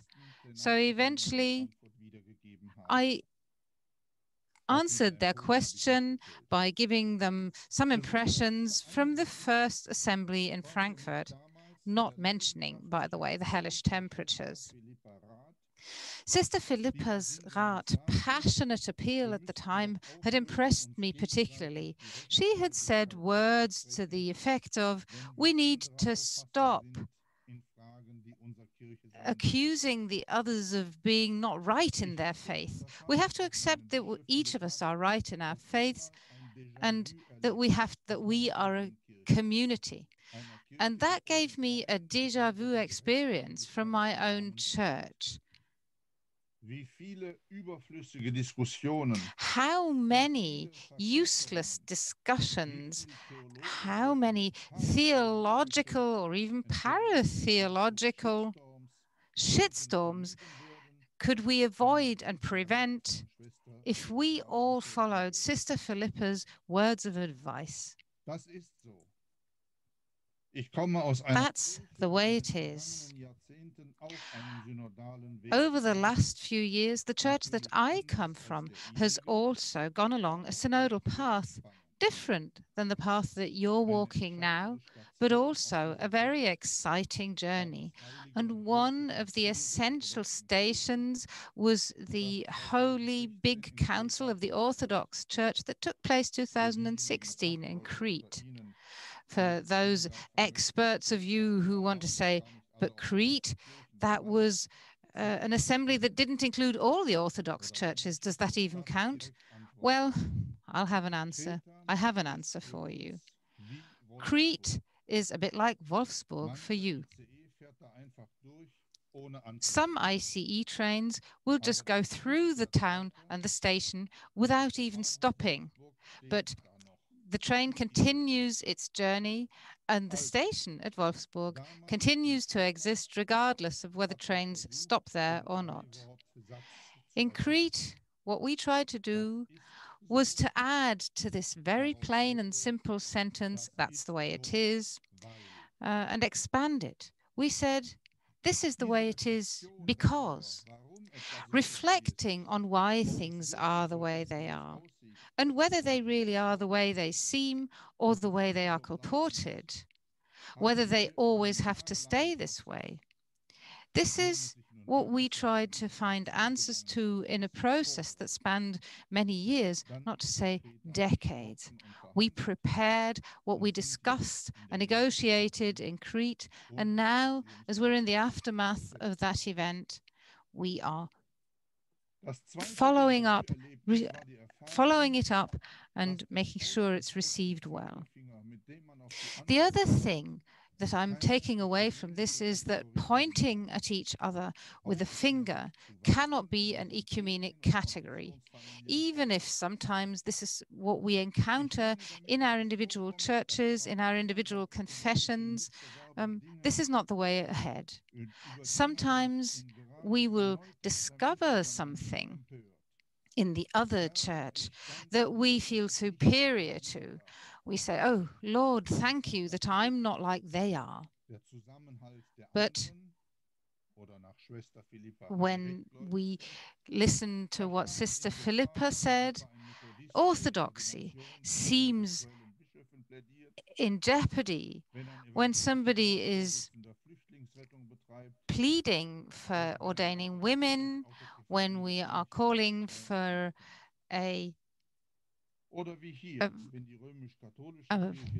sorry, I missed a bit there. Or what we are seeing here is that the Roman Catholic Church in Germany is calling for unconventional but synodal ways of communication and advice to make progress on its way into the future. For the Parisians, under the observers, the fact in itself that the synodal path is even taking place is proof how badly the Catholics are positioned. But rather than the good old German Schadenfreude, than being gleeful over the failure of others, what we should feel is the insight that we as members of a church all have our own crosses to bear.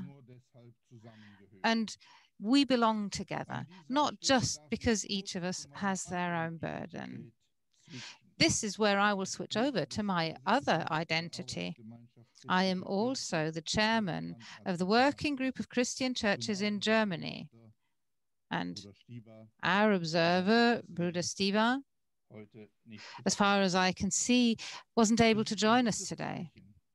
So in that role, I can say that it's a very good sign that we as observers from the evangelical and Protestant churches in Germany, the smaller churches here in this country, that we're able to be a part of this path.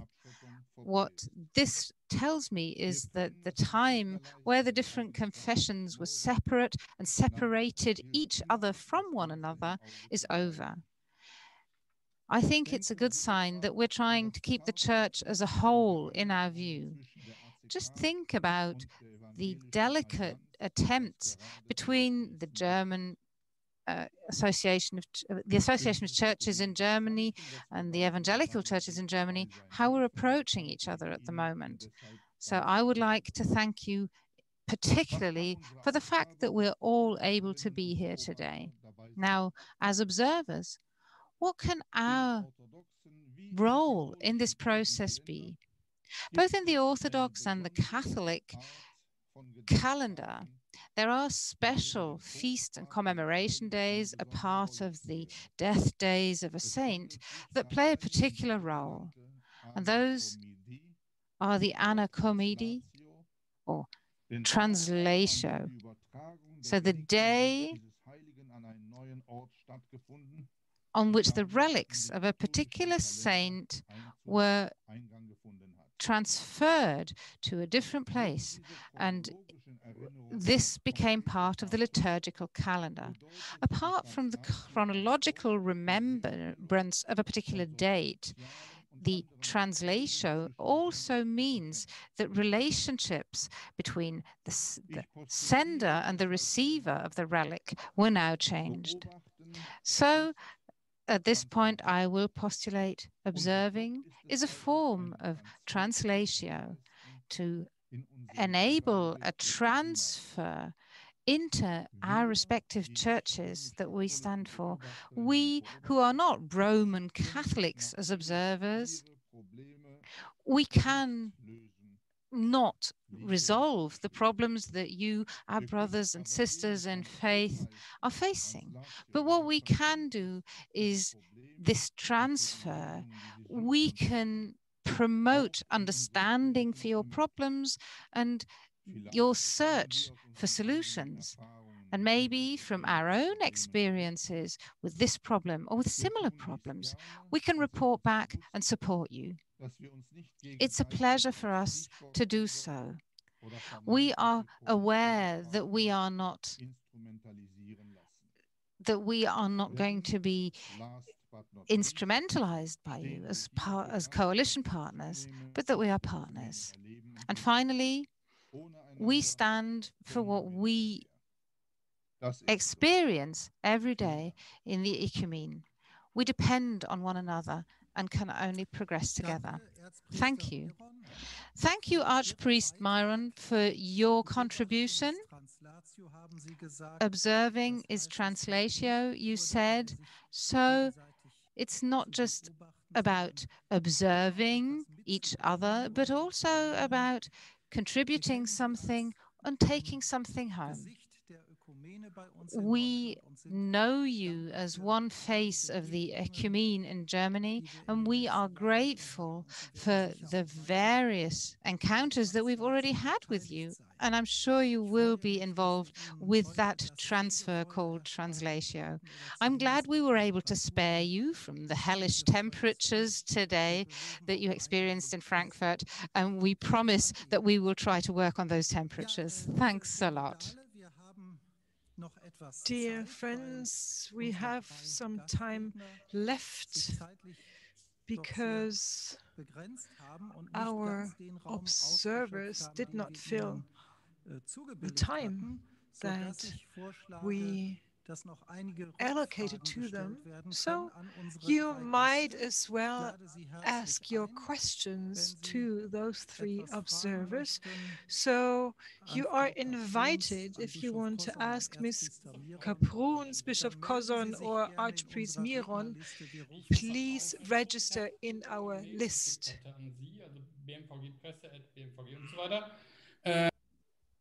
Wer spricht da jetzt? That was an interference of a speaker. I hear a speaker, the moderator says, but I don't know who that is. Okay. Also Einladung zu So back to the invitation to comment on what we just heard or to ask our guests a question.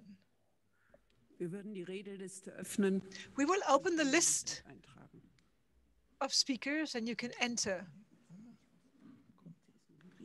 that list, yourself into the list. Die Liste ist noch nicht offen, deshalb können wir The noch list nicht. is not open. Yes, the list is open.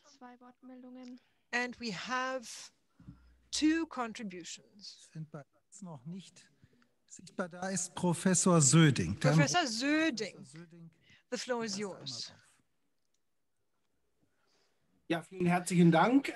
Ich möchte mich an Thank you very much. I would like to address Archpriest Myron because he speaks from an Orthodox perspective and assesses the importance of the synodal approach from that perspective. My question is, what is your contribution to our synodal path with regard to the spiritual features, methodological approaches, and debates and decision-making on the other hand? So what can be your contribution?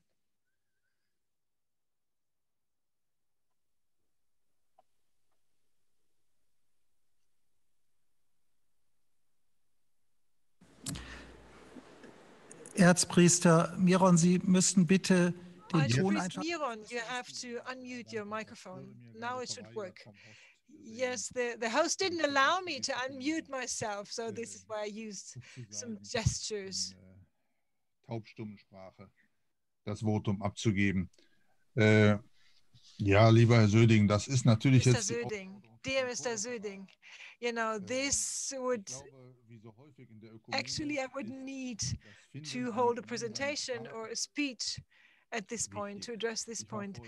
Finding a common language is important. I participated in the hearing on power, and when we hear the word power, the term power, everybody has different associations. You were part of that hearing as well. Different connotations, you know, reaching as far as the abuse of power. In the context of the synodal process, I participated in a meeting on liturgy and clericalism. And I'm sure that many of my Orthodox fellows would have had difficulties when it comes to seeing the abuse of power in liturgy. But I got quite a few insights during that conference with regard to the understanding, the perception, and with regard to translatio, that it depends on how you further develop what you perceive. So at this point, I don't want to give any advice, but I do believe that the experience of what the other perceives, that is crucial. And that is also an ecumenical aspect. So how the other perceives things in order not to remain in a superficial fear of change that might drift into a fundamental attitude. This is just the way it is. We can't change anything about it. But first of all, we have to get closer to each other with regard to our language, with the way we put things into words. And this is, for me, the first and very important step of the synodal path. That's just my spontaneous response to your question. Thank you so much. We have 4 more contributions, and I would like to close the list now, just to make sure that we can stick to our time frame. Professor Dr. Himmel, the floor is yours. My question goes to Ms. Kaproons and also to the committee in general. In the Universal Church, we experience, and also in other Catholic Church, we see that people launched a process of reform in France, in Latin America, where people claim for a synodal path with the involvement of lay people, and that is something new in Latin America also. How can we be successful in better networking? For example, by including reports from these churches, also from these continents, because we are one church, and to listen to what others do would do us good also. Yes, thank you for your question. I will try to answer. I think we, from my part of view, or from where I am working, we can only use the platforms and the networks that we already have. So in Europe, we have the network of European lay form. I think it's there are also others of Catholic women.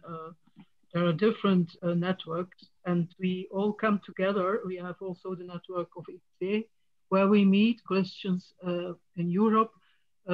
So all those networks, all those platforms, I think are very important to get in contact with each other and to deal with each other.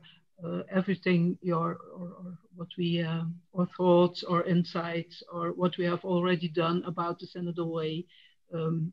I think that's the most important we can do. Maybe we must. I will take it with me to the European lay form, and I also will take it with me to the XC, and there we can see and think about how can we support each other and how can we learn from each other. That's my answer.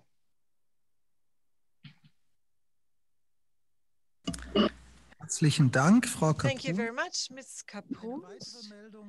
We have a contribution from Stefan Eschbach also. Ja, also die Weitung hier zu unseren Freunden. So I enjoy that we include our friends from Europe here and that the digital format also allows for us to do so. And, you know, I would encourage us also to expand this to the countries outside of Europe. For example, to the church in Africa, in South America, and also to make use of the digital format to do so, to see who would like to be included as an observer. I have a question to Bishop Kotzun. The minority situation is stronger in the Scandinavian churches than in Germany, but we are a minority in our society as well. So my question is, if you could imagine not only to be an observer, but also to shape the process and to give us advice to support us in moving ahead from his perspective. Giving tips or advice is always not that easy because the realities are two different ones, you know, Germany and the Nordic countries. And as I said before, we are a church in construction, so to speak. Many of the congregations left the Nordic countries. The major hospitals were closed that were run by congregations, but we are still under construction because the number of Catholics grows, especially by immigration. There are conversions, but not in great numbers. And the migrants come from very many different countries, from Eastern Europe, Philippines, the Middle East. In Sweden, for example, we have one of the major community of Oriental Christians in Europe, outside of the Middle East. And this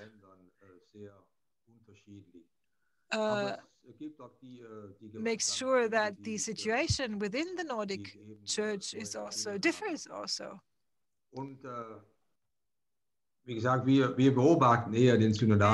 as I said, we observe the synodal path because the topics, as mentioned before, are not that topical in our countries. Well, not to say that everything is ideal in our countries and everything is perfect. This is not the case, but the problems are rather small scale. Herzlichen Dank. Thank you very much. We still have two comments. We have two more. Dr. Imika Ani will be the first to have the floor. Ja, vielen herzlichen Dank. Yes, thank you very much.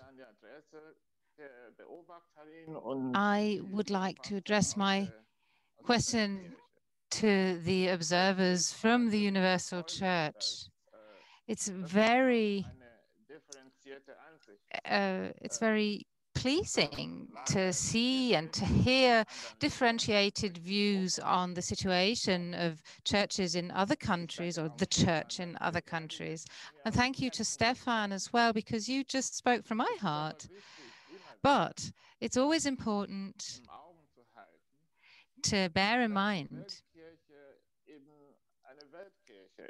that the universal church is the church of the world. It is a church that is dispersed across the globe, far beyond Europe. And that's why I would have really liked to have observers from Latin American countries, African countries, Asian countries, that we might have been able to log them into the online event just to get a broader perspective from the outside world.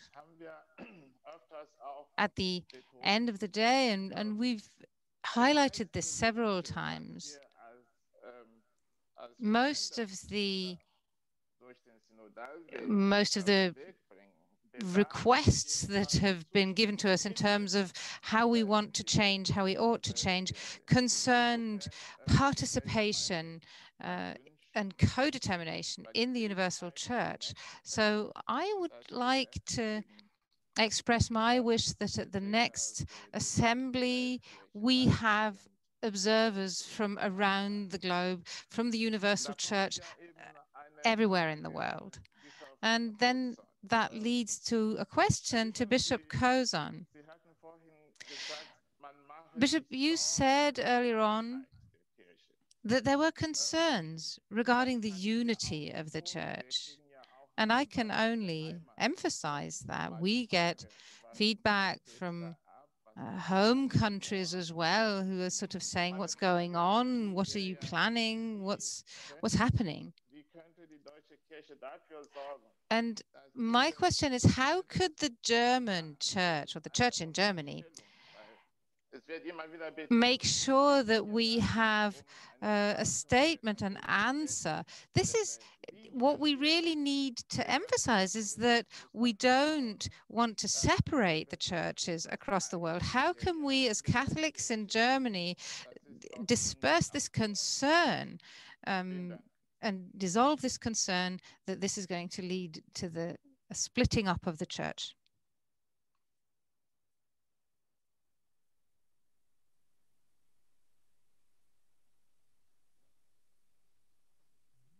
Ja, die Frage der Einheit ist ja. Yes, the question of the unity of the church. That's something that doesn't only come up in context with the synodal path. It's something that seems to be a general issue. My impression is that almost everywhere within the church, we see a movement that is polarizing, that high officers within the church in high ranks of the hierarchy are arguing, fighting, and I think that really is a concerning development. And that's why it's important to me that wherever we are, wherever we can influence our environment, in our own bishops' conferences, in our own diocese, that wherever we can extend our reach, we do everything in our power to unify. Obviously, this doesn't need to be a forced unit, a unit and a unity that is created by hushing up problems and pretending they weren't there. That's not what I mean. We need to have a real unity, a unity that we are seeking in the ecumenical context, that Christ is our shared and our most important reference point. And that is, of course, a process that can't be ecumenical when we are thinking about a process that's taking place only within the Catholic Church. Nonetheless, this seeking of unity and searching for what unites us, that is something that we can and should do on a spiritual basis. And not just discuss unity. It's not about convincing others of unity. We should really look to Christ and look to Christ as our inspiration for this unification. This may cling very banal, very simple, but we need to rediscover that. Okay, one more word to Dr. Ani and his request to involve the universal church even more. I do assume that we will actually do that at the next assembly we will find ways of involving the universal church. For us, it is a very important aspect of the synodal path to make sure it's integrated into the church around the world. I am very pleased, by the way, at this moment to say that there is some interest here from the observers that I previously said could both not make it. I can see that one of them is logged on, so thank you for being here. Mrs. Ashman, you have the floor now. Thank you. Just a minute ago, we were talking again about the unity of the church, which is potentially in jeopardy, and wherever there are people who have a or situations that have a unifying effect, there are always people who jeopardize the unification. And when we think about the unity of the church, we often are confronted with the dimension of chercher la femme, of women. Often we women are accused of being the ones who are putting this unity of the church in jeopardy, and I can only say that we as women are absolutely in favor of a unity. And what really is important to us as women is that a unified church involves everyone and doesn't exclude people, and that we as women do want to have the same rights in that church, not just be ministrants, but we would also like to be able to take up other offices and ministries in the church at eye level with women. Then we're often accused of it being a Protestantization, something that is very negatively connotated. I guess the representatives of the evangelical churches in Germany would probably not even be all that opposed to that. But I have a question to the Orthodox observers. Now, this desire by women to be able to take up, to be ordained to work as priests, we're often told that this desire would separate us from our Orthodox brothers and sisters. And I would like a clear word there from the Orthodox side on how you see this.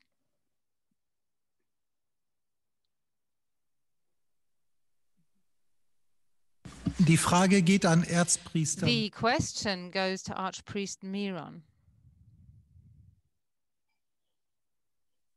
So, jetzt darf ich wieder reden. There, I've been given the floor. The host is letting me speak.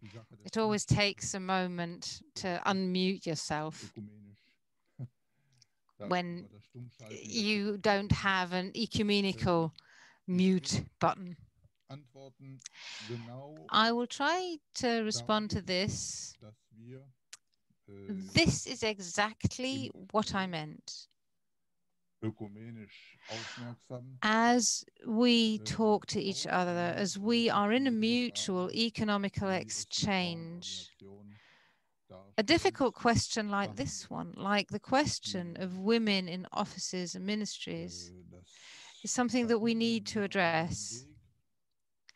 Our synodal path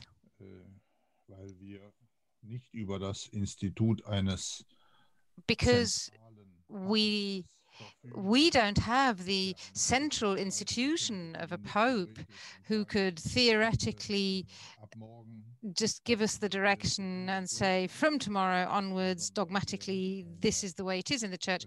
So because we don't have that kind of a structure, but rather a different structure that builds on the independence of the national churches which have committed to unity in their faith, I'm sure that for us that would lead to even more need for debate. The direction that we decided to take in Crete regarding the diaconate of women is the direction is the same, even though some are faster and some are slower on their journey. But I think what we can say is that we're all, I think I'm safe to say that we're all headed in the in the same direction, be it full priesthood of women or even episcopal duty for women. I think I'm speaking for all of us when I say we need to be patient. What there isn't in our church is any kind of prohibition on speaking about this or on thinking about this. We are trying to not answer questions about women in offices and ministries with the universal answer, that's just the way it is. Okay, so thank you. That is perfect timing because that means that we're exactly at the finishing time that we had envisaged. So that just gives me, leaves me to thank the observers from the different European countries. Thank you very much for joining us and talking to us. I think it was positive that we had this little round of exchange. Please be aware, please keep observing us intently and let us continue to join our forces for the sake of a translatio as described by Archpriest Miron. This is where I will close this session because we want to hear again this afternoon, and with that I'll give back to Professor Nutella. Well, thank you. Now we've all had lots of input. In the hearings, you will have another chance of giving feedback, talking to those who are responsible in the forums. They will be in the role of the listeners. So next thing we'll be doing is assigning people to their hearing groups. We'll probably have another little technical challenge here, and I'll explain.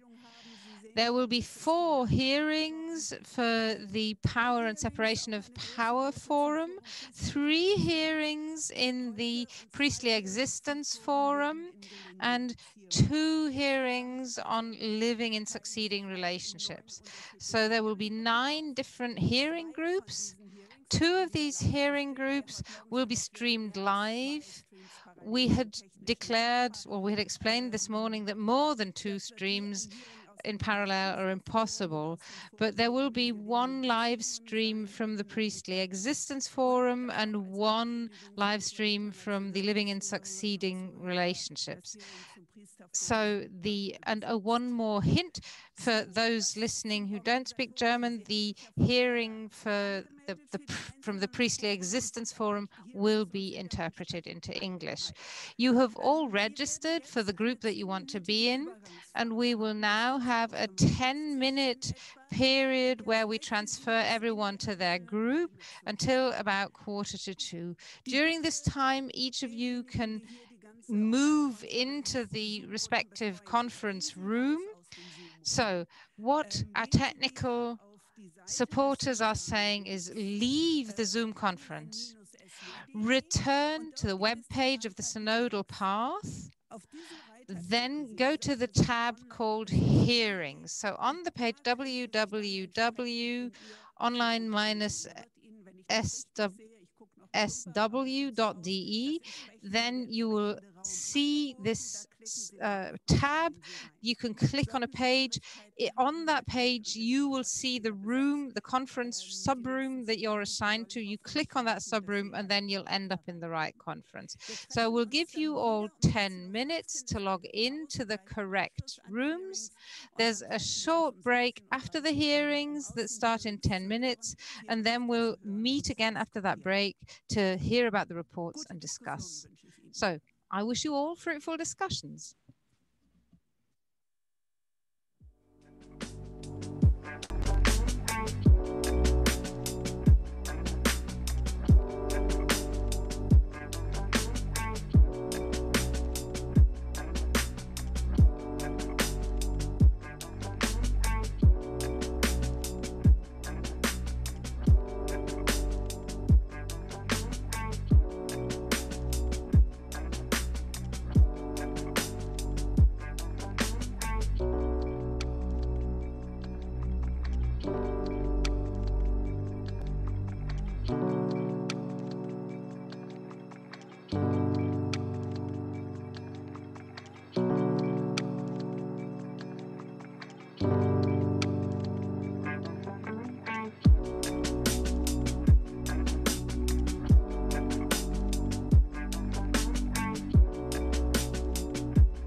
Ein herzliches Grüß Gott in die Runde.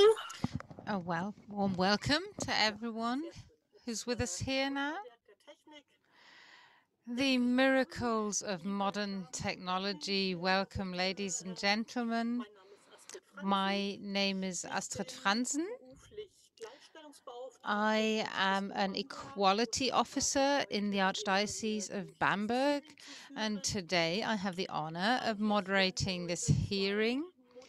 We would normally have been 2 moderators today, but my co-moderator sadly had to cancel today for reasons of personal illness. So I have to do this on my own, which is, I have to admit, I'm rather excited about.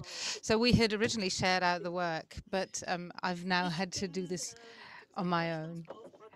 So as I said, I'm the equality officer in the Archdiocese of Bamberg. Not every diocese has an equality officer. 7 dioceses in Germany do have an equality officer. In the government sector, for instance, having equality officers is very, very commonplace. I am also an advisor to the Women's Pastoral Association and in the German Bishops' Conference, and in the Synodal Path, I am an advisor in the Priestly Existence Today Forum. This morning, you all saw the little introductory film in which Bishop Genn and Mr. Butgereit jointly presented the work of the forum, what topics we're constantly working on, and what we would like to discuss with you today, obviously, what we're interested in learning from you. Very briefly, we are one of the forums that had a little delay. We couldn't start until the summer due to the first lockdown, but thankfully in the summer and in the early autumn we managed to have 2 face-to-face meetings, which we're very grateful for. So the first one was to constitute and establish the group firmly, and then after these 2 meetings we had to continue our work mainly digitally. So one thing that we're very glad about is that we'll be seeing each other again in just 2 weeks' time. So the memory of what we're hearing and learning today, the memory of the feedback and input that we're getting from you is going to be still very much alive, very fresh in our memories. So that, I believe, is one advantage that we can work with, that the inspiration, the ideas you give us will still be very fresh in our minds. The forum is headed by Bishop Genn and Mr. Butgereit, as you learned this morning in the video. As spiritual advisors, we have Sister Katharina Klutmann and Ursula Becker. And they, every time we meet, they make sure that we have a moment for looking what emotions are being evoked in us for some spiritual guidance that is very constructive contribution to our work. After the first meeting, after the first steps, we had to really come to an agenda, and 4 working groups came out of this brainstorming. There was working group 1, which is about wounds inflicted by the priestly abuse of power. The second working group deals with being a Christian and a member of the people of God in the modern world and the mission of the baptized. The third group was about priestly life.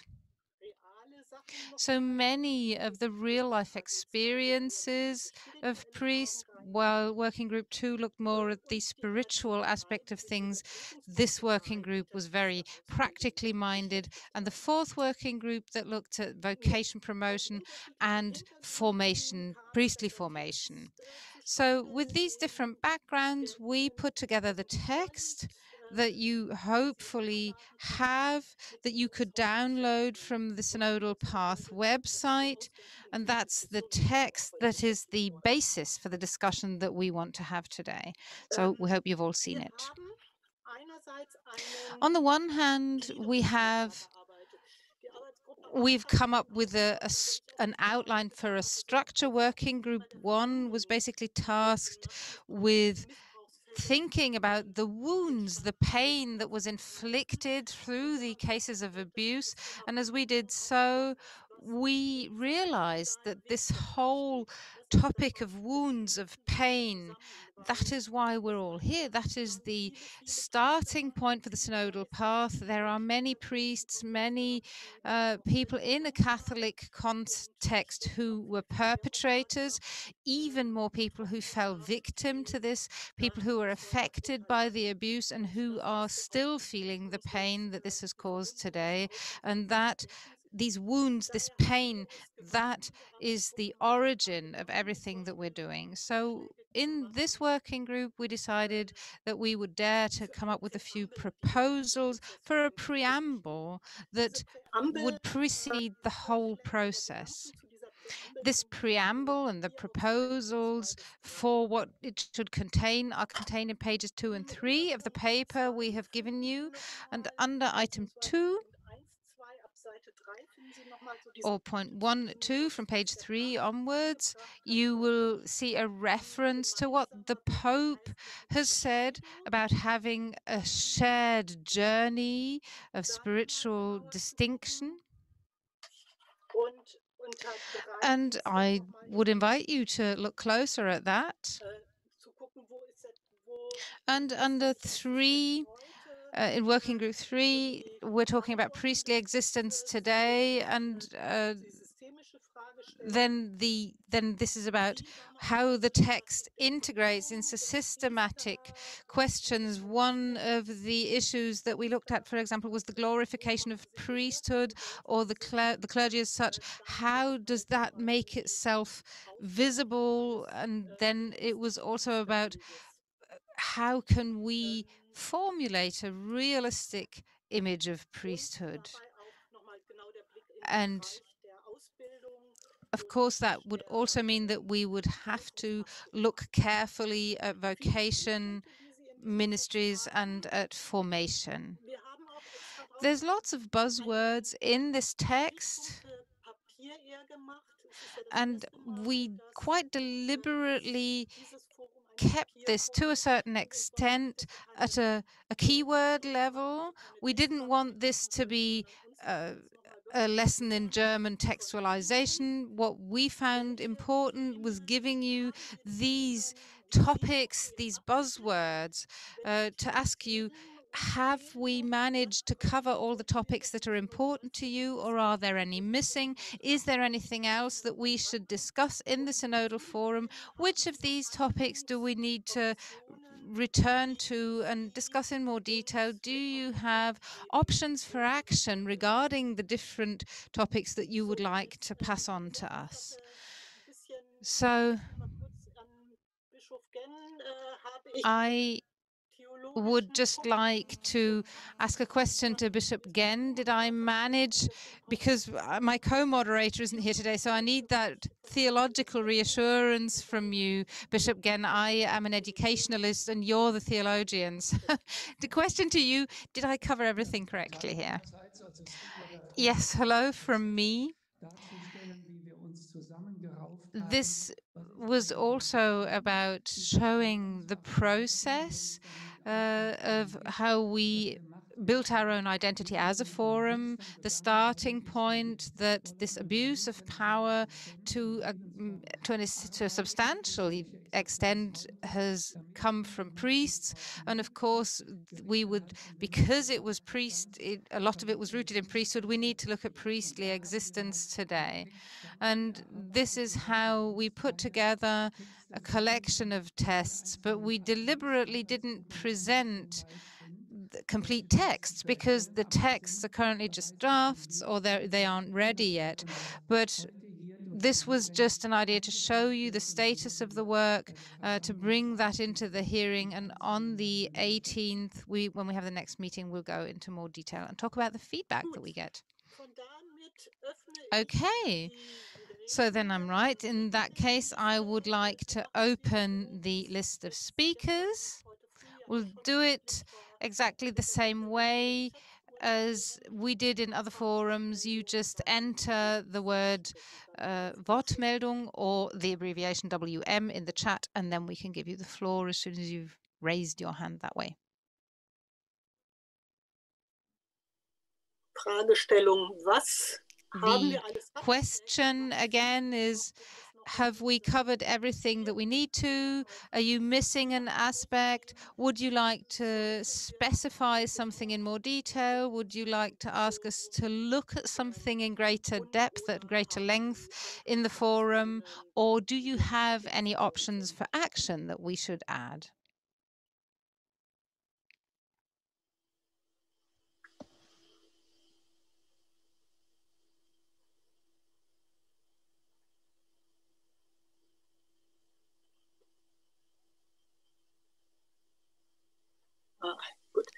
I see. Christian Klenk has raised his hand. I give you the floor. Well, yes, I'll get the discussion started then. I think it's very positive that you are focusing on priestly formation. I do have one question on that. Does this concern the contents, the different elements of priestly formation? Are you looking at the new challenges that we're facing, and does that mean that they have to be included in formation, or is this something, is that part of the standard quality criteria, or has that not been part of the consideration so far? Very briefly, yes, of course. We're working on it, but at the current moment, when I think about what Working Group 4 has been able to do, we haven't got a differentiated, detailed view on what exactly needs to be included. But we've got some guidelines here. For example, things like we need to include psychological aspects. But somebody from Working Group 4 might be better able to answer that question. Regina Nagel? With what I've got to say now, I would like to expand a bit beyond the question that you asked us. Now, one thing that I'm taking away from this, maybe this is just my interpretation, but what I understand from this is that this is not a text that is like adopted by everyone, but this is just a working document giving an image of or an impression of the status quo, which I think is good. Because if you, for example, are saying you want a preamble for the whole synodal path, I mean, obviously you're entitled to think of that, but that needs to be adopted. Before I say something more general, when I read this text, you are naming some things that are really, you are naming some of the victims and making that sound bad, but you're also saying, oh, the poor priests, the poor church. When I read the whole text, it seemed very much imminent to the system with a view, you know, there was like, oh, there's hardly any priests left, and if we make this even harder, we'll have even fewer.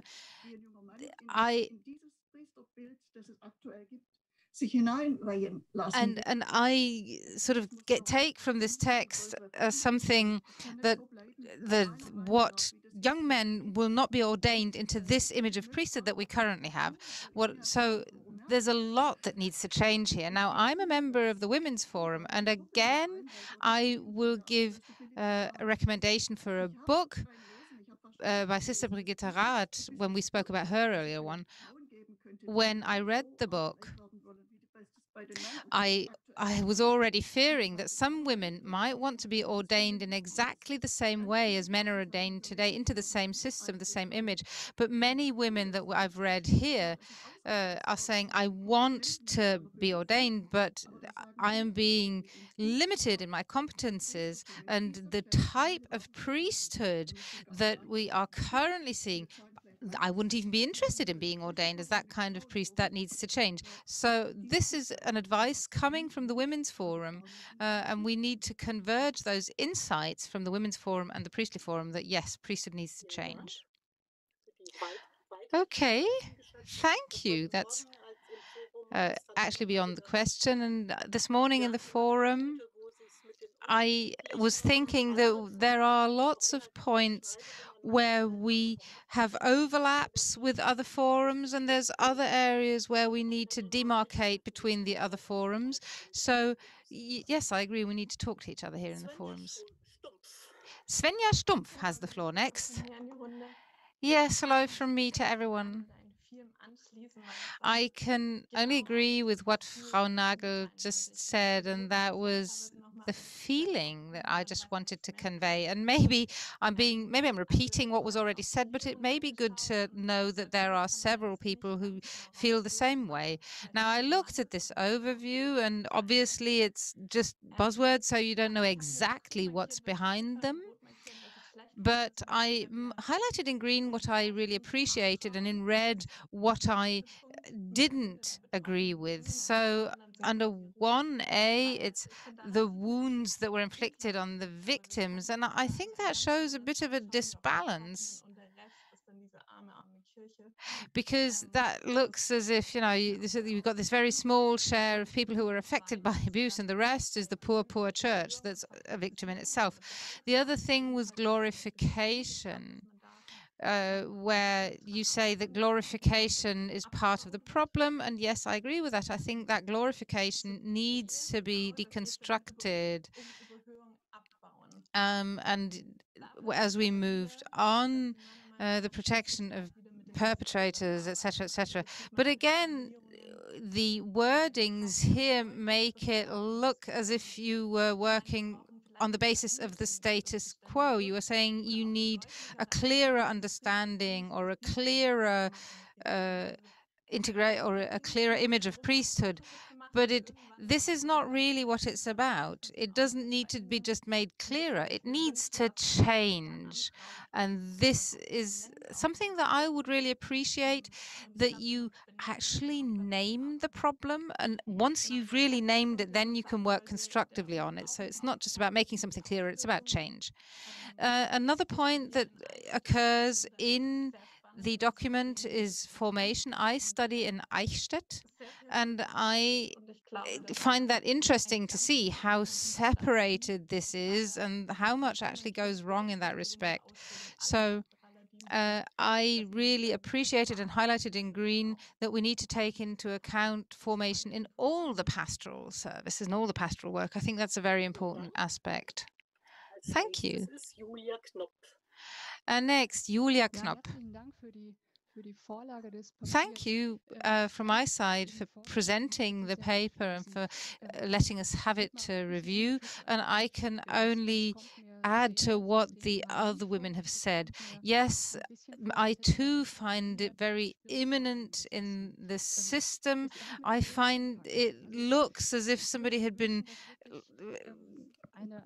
had put this together from a very high spiritual level. What I would really like to see would be a vision of what can we actually do? Where are the problem solutions? How can we attack the problems imminent to the system? Sacramentalization, glorification, access to homosexuality, all these problems. I would have liked to see a more hands-on approach as to how can I tackle them and come to a solution. The paper and the language contains a lot of comparatives, but that basically rings to me as if it was saying, actually, the concept of priesthood we have is fantastic. We just need to understand it better. But I think we have a problem that goes beyond better or clearer or something. And I know I'm being very general and I'm being extra critical, but I'm just trying to give a useful input here. What I would like to see would be also a discussion on where are the interfaces between the different forums. So, for example, when we have access requirements, then you probably have some touch points with the power forum, with the sexuality forum. So things such as parish leadership, preaching, competence orientation. So those are the things where you will have touch points with the other forums. And if this were a wish list, I would really like to say, where does this sort of sacralized priesthood image come from? How come that so many of the young priesthood candidates want exactly this? And why is it that they are looking for access to the church? What does representation of Christ actually mean, and what does it not mean? And I would like the forum to look more closely at these questions. Especially the more critical observations are those who will support us in moving ahead. Sister Bettina Rupp. Thank you also on my part for the text and all the efforts behind. A lot of things that I wanted to say have already been expressed. It's a model of being priest that is presented here that we know about. And my question is whether this model has to be challenged, and also the interconnection to the other fora, especially when it comes to women in ministries and offices in the church.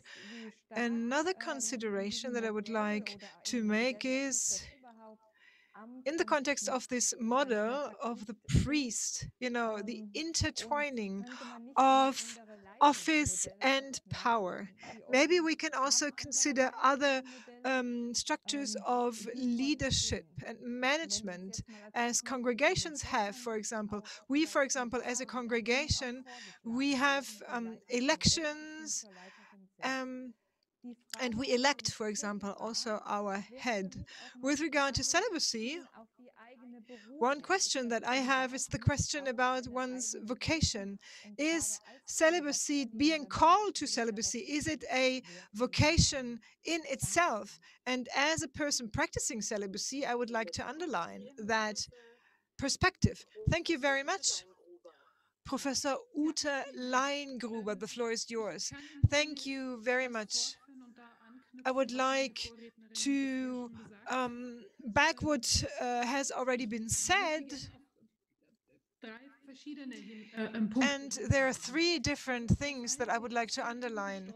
First, something that made me stumble, so to speak, is topic 2b. Well, I will not add on number 1. You should reconsider those parts. 2b, which is talking about glorification of priests added to the facts that happened, and we need to do away with the glorification. And I would like to move 3 steps back and ask, because the concept is one of sovereignty anyway, and a strategy of identification, when we say, okay, there's an idealization and we will do away with that, and that's the solution. But the paper stays in a privileged framework vis-à-vis lay people.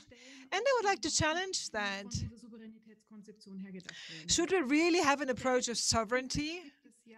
Because we don't have priests against or despite the common priesthood, but due to, because of. So I would like to ask the question about professionalism of priesthood. You separated it into different steps, 3I, and you speak about the professionalism. If I take a look at the reports of affected persons, one of the major issues is that priests are not professional, and they acted unprofessional in pastoral settings where professional behavior was needed. So we have pastoral settings, and this is what we also find in the documents on the papers on misabuse. There are pastoral settings that might favor abuse situations. And in this type of setting, we need to act professional, and to do so, that is one of the aspects that characterize the professional approach of a priest. You speak about the wounds of the affected persons, and I would like to speak about also the places where those wounds are generated, because the wounds are already there. But what about the settings of priests, or pastoral settings that are prone to or generate this type of situations? And the interface with the Forum on Women, I would like to underline 3 aspects here. First, you know, we have a very tight perspective on being male, and what do sacraments mean in vis-a-vis the jurisdiction. So the legal and the sacramental aspect of being a priest. And third, what about the combination of physicality of priests? It's clear it has to be a man, he should be heterosexual, in the context of gaining power and gaining privileges by being ordained, and again the power in the context of jurisdiction. Thank you so much, Ms. Leingruber. I would like to pass the floor on to Dr. Wolfgang. I don't see the complete name. Können Sie mich verstehen? Can you understand me? Also Wolfgang Picken, um den Wagen zu vervollständigen. Ich möchte ganz gerne Bezug nehmen auf das, was Frau Nagel gesagt hat. Also ich gehöre zu den hoffentlich aussterbenden Priestertum, um das nochmal zu zitieren. Ich sage das deshalb und greife das deshalb auf, weil ich glaube, dass wir auch aufpassen müssen, gerade auch in der Art und Weise, wie wir über dieses Thema reden, dass wir es nicht zu einer klerikalen Diskriminierung und zu pauschalen Bewertungen kommen lassen. Also ich persönlich sage das jetzt ganz offen, ich fühle mich davon sehr angefasst. Und finde, es gibt auch hier in der Art und Weise, wie dann Äußerungen getätigt werden, schnell auch eine missbräuchliche Sprache, die neue Wunder stellt. Ich möchte eben eigentlich nicht, dass alle die gegenwärtig das priesterliche Leben leben, bezeichnet werden als Leute, die hoffentlich oder Gott sei Dank ein Auslaufmodell sind. Wenn wir so in der synodalen Überlegung fortschreiten, dürfen uns über die Wirkung, dass es am Ende keine Priester gibt, gar nicht wundern. Dann ist es nämlich ein Kreis, der sich automatisch schließt. Ich glaube, dass kontroverse Debatten wichtig sind, aber dass wir eben auch hinreichend, auch wenn Priester gegenwärtig schlechte Ausgangslagen haben, über sich selbst etwas zu sagen und für ihre eigene Position sich zu melden, doch so viel Fairness aufbringen sollten, dass wir respektieren, dass es auch viele Priester gibt, die das im guten Sinne leben und auch nicht in einer klerikalen und missbräuchlichen Weise. Und das hinreichend zum Tragen kommen zu lassen und auch Bestandteil eines solchen Papieres werden zu lassen, meine ich, sei sinnvoll. Und deshalb würde ich nochmal sehr appellieren, dass wir in der Sprache darauf achten, dass es Menschen gibt, die das leben und für die das authentisch ist und die das auch, glaube ich, verdient haben, dass man das respektiert. Ich würde das jedenfalls für mich in Anspruch nehmen they deserve our respect. And I certainly would claim for this respect. Thank you very much. A comment in a completely different direction. We move on to Father Klaus Leist. Thank you, Wolfgang. I would like to back what you just said.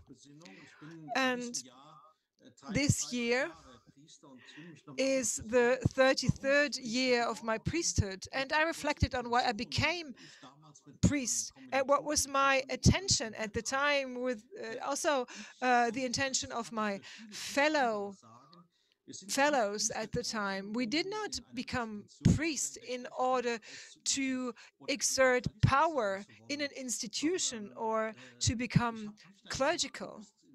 I didn't even know at the very beginning of my studies what a chaplain or a priest earns anyway. We moved into the seminar and started studying theology because we were passionate about Christ. We were passionate about youth pastoral work. I came from a very alive parish where young people, boys and girls, men and women, shaped the life of the church on a local level. Myself and others, we became priests in order to serve, to go to school with young people, to work with them, to take care of them, to celebrate liturgy, including the sacraments. And what Father Picken just said, that we need to see that in a context, and we cannot say that all priests exert power or exert it in a wrong way. Of course, we have to transfer the image of a priest in today's life when it comes to teachers or any other profession. The education changed during the last year, and I see a glorification wherever priests really exert power, but I don't see any glorification anywhere where people meet on an equal footing and with respect, and where pastoral co-workers, including women, act on an equal footing and on an eye level and do their job on an equal footing. Thank you very much, Mr. Leist. Finja Weber is next. Thank you. I don't think that this is not to generalize the statements on priests. I know a lot of priests, and what they do is okay. So this paper considers just one part, and what lacks for me is the other part. So we have the classical image of priest that has been present for many, many years with many men that match this image, and they are doing a lot of good. But at this point, we need to find new ways in order to live the vocation of a priest. So it is about new things. How can we interpret the profession of being a priest differently? So it's not only about what we can change, but the question is, how can it be new, in a new way? This is something that I miss in the text. Maybe there can be new forms also. Thank you very much.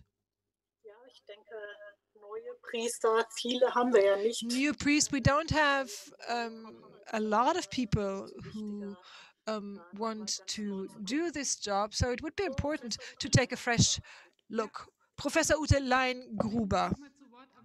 Yes, let me comment on that again. Pfarrer Leisten, I would like to comment on what you just said. I do believe that it's very important what you said.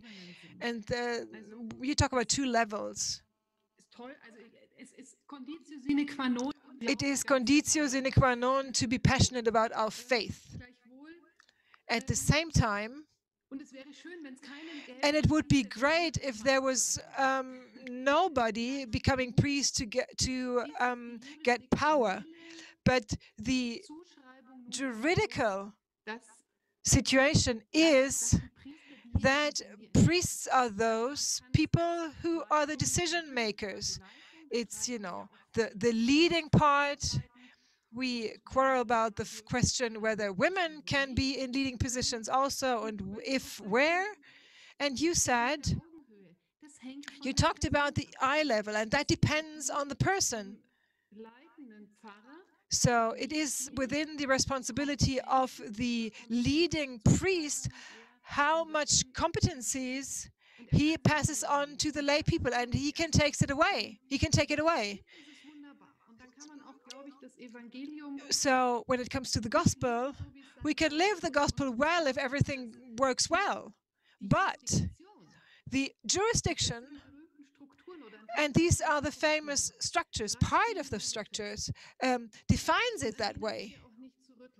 You know, and those can't be changed. And if a priest doesn't want that, you know, there's no eye level at all.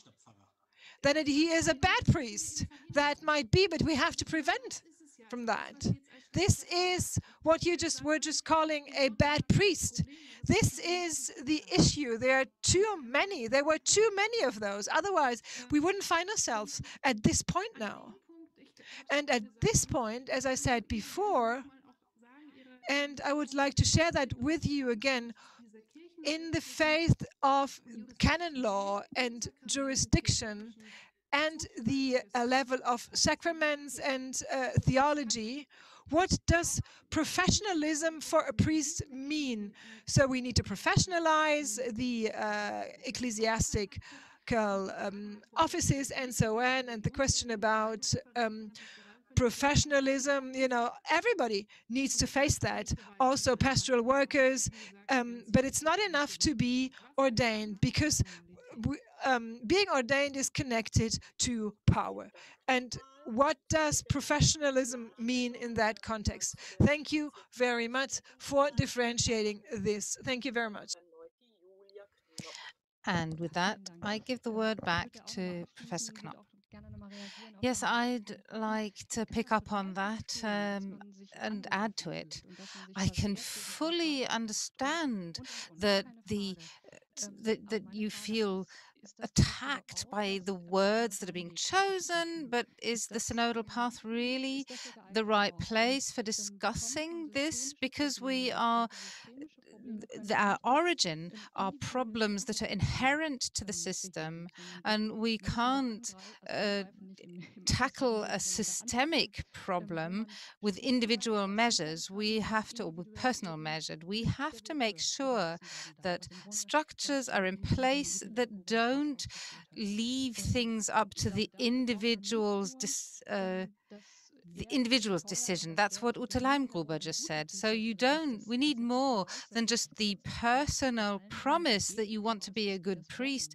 And I'm pretty sure that everyone here wants that and is convinced that that is what they want to do. But what we need is an institutionalized, integrated protection from priests who,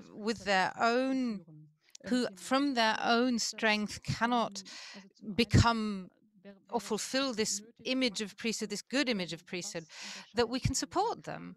So what we need to ask ourselves here is, what is the difference between a sacred and a sacramental image of priesthood? There's dogmatic structures here that are blurred, and also there's the question of, on the one hand, personal suitability and formation, and on the other hand, sacramental authority. And we have to, on the synodal path, this is something that we can discuss, and it's not so much about baptism, but it's about the discrepancy between competency of ordained people and competencies of people who are not ordained, and the conflicts that that bears in everyday life. Well, thank you again for pointing out this differentiation. And now we've got Father Michael Bartmann. The topic of this forum has been a topic in the Council of Priests in Munich for a couple of years now. What I find important is that what I miss in the text is cooperative pastoral care. Now, to me, I would see that as a requirement for anyone who wants to become a priest is cooperative pastoral care together with volunteers, together with lay people. You can only provide that kind of pastoral care in unison with others, and this is something you need to practice. And consequently, this is something that needs to be practiced in the seminaries and in our formation.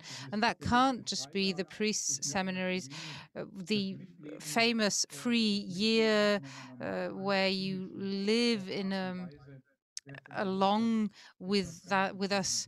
That would be something that I would see as very essential in this. You have to practice outside the seminary. And another thing I would like to reiterate is that we need to pay great attention to who we select as candidates for priesthood. We could fill our seminaries if we just took everyone on board who would be eager to join, because perhaps they want to exercise powers and unchecked powers. So we have to pay close attention to who we admit to the seminary. So the access requirements is something that I think we should look at. Why, for example, are we selecting only unmarried men? Just one follow-up question. So I understand that you would like us in the forum to discuss this. Yes, I would want this to feature in the text as well. Okay, thank you for that feedback. And then we've got the Mr. Wolfgang, whose second name I still can't read. I'm sorry, I forgot. Frau Professor Knob, nochmal Dank auf Ihre Erwiderung, aber Sie können davon ausgehen, dass, wenn ich einen solchen Einwand formuliere, dann nicht, um mich individuell vor irgendwelchen Dingen zu schützen, sondern wenn wir über Missbrauch in der Kirche reden, egal woher er kommt, dann wäre es gut, wenn wir den nicht mit Missbrauch beheben. Und unsere Sprache kann auch missbräuchlich und diskriminierend sein, darauf wollte ich hinweisen. Und es steht auch an der Synode in diesem Thema, glaube ich, gut an, das bei der Art und Weise, wie wir argumentieren, im Blick zu haben. Das andere ist, ich glaube, dass wenn wir allgemein über Priester und Priesterleben sprechen, dürfen wir es auch nicht thematisch nur auf die Frage des Missbrauchs und der dadurch sich ergebenden Dinge verkürzen, so wichtig dieses Thema ausdrücklich gesagt ist, sondern beispielsweise bei der Professionalisierung, von der eben die Rede war, die ich übrigens für einen ganz wichtigen Aspekt halte, braucht es auch den Blick auf die verschiedensten Ansprüche an Professionalisierung. Es gibt die Professionalisierung, die Klerikalisierung und Missbrauch von Macht verhindert. Es gibt aber auch eine notwendige Professionalisierung, die einen guten Gebrauch von Macht fordert und formt und fördert. Also sagen wir mal, Macht oder Leitung, die nicht wahrgenommen werden kann, kann ja durchaus für die pastorale Situation auch sich als Problem entwickeln und darstellen. Das heißt, wir müssen uns schützen davor, dass bestimmte defizitäre Aspekte zum Tragen kommen, aber genauso uns die Frage stellen, wie kann denn Leitung und Jurisdiktion im positiven Sinne so wahrgenommen werden, dass sie auch in einer Gemeinde oder wo auch immer sie zum Ausdruck kommt, zum Zuge kommt. Denn es gibt ja durchaus auch die Situation, die ich vielfältig beispielsweise in Gemeinden schon beobachtet habe, dass durch die Nichtwahrnehmung von Leitung, und zwar einem kooperativen Stil von Leitung, auch entsprechende Dinge sich entwickeln in Gemeinden, die nicht wirklich sich positiv auswirken. Also von daher würde ich mir wünschen, dass es in verschiedene Richtungen die Professionalisierung auch gut ausgedeutet und im Blick genommen wird. Look at it from different angles and perspectives. Okay, thank you. And now we have Auxiliary Bishop Bongartz. Also, ich glaube, ich schließe da ein bisschen mal an. I will expand further on that. There are good priests and bad priests, just like good teachers and bad teachers. Es gibt hoffentlich Priester, die Macht ausüben. Hopefully, there are priests that exert power, but in the most positive sense of doing that. If I need to move something and make something happen. I need the power to do so. But what's important is how I use this power. Am I using it in a cooperative way? Am I using it in a communicative way? Am I allowing it to be checked? These are questions that we need to look at. It's very important. We need that we address them, so that the priest, at the end of the day, knows clearly when, where, and how he has to use the power he has. But I think there is a hierarchy of questions that we need to ask ourselves. The question that Professor Knoop asked is one that I find very important. What is our understanding of representation of Christ today, and how does that affect priesthood? What does sacramental priesthood mean, and what are the responsibilities we derive from that? And another question that's very high up in the question hierarchy is, how should a priest live today? How can a priest in the universal church live a celebratory life and work all day, every day? How can we make that, how can we do that under a humanitarian, a human aspect? What does living in community mean? How do we interpret the gospel in this sense? I think that many systemic questions play a crucial role, and I would like to see them being theologically explored and deeply explored theologically. If we had answers to those questions, we would also have answers to questions as to how to deal with power, how to handle power. What about the identity of a priest? And I think when we do this first step, the answers to those questions will come as a matter of course, basically. Thank you for this input. I'll hand over to Bishop Genn. As the chairman of the forum, I would like to just make a little intercession here. The brainstorming here, I'd like to just sort of summarize that and make sure that we hang on to the thoughts and ideas that have been aired. Now, firstly, on the text, we were aware that if we didn't deliver a finished text, but just obviously a list of words and materials that we need to work on, we were quite aware that there would be misunderstandings and questions, and that is what I see here happening. But a lot of the objections that have been raised here, especially when it comes to the point of the wounds and pain inflicted, actually differs very much from what we discussed in the forums. The other thing is that we weren't far enough in the work to present you with finished text. We were under a lot of pressure compared to other forums, so we tried to deliver something to you that would do justice to what we had been able to do. And the other thing that we are now becoming very aware of is how many touch points there are, how many interfaces to other forums. So this is where we have a touch point with the Power and Power Separation Forum.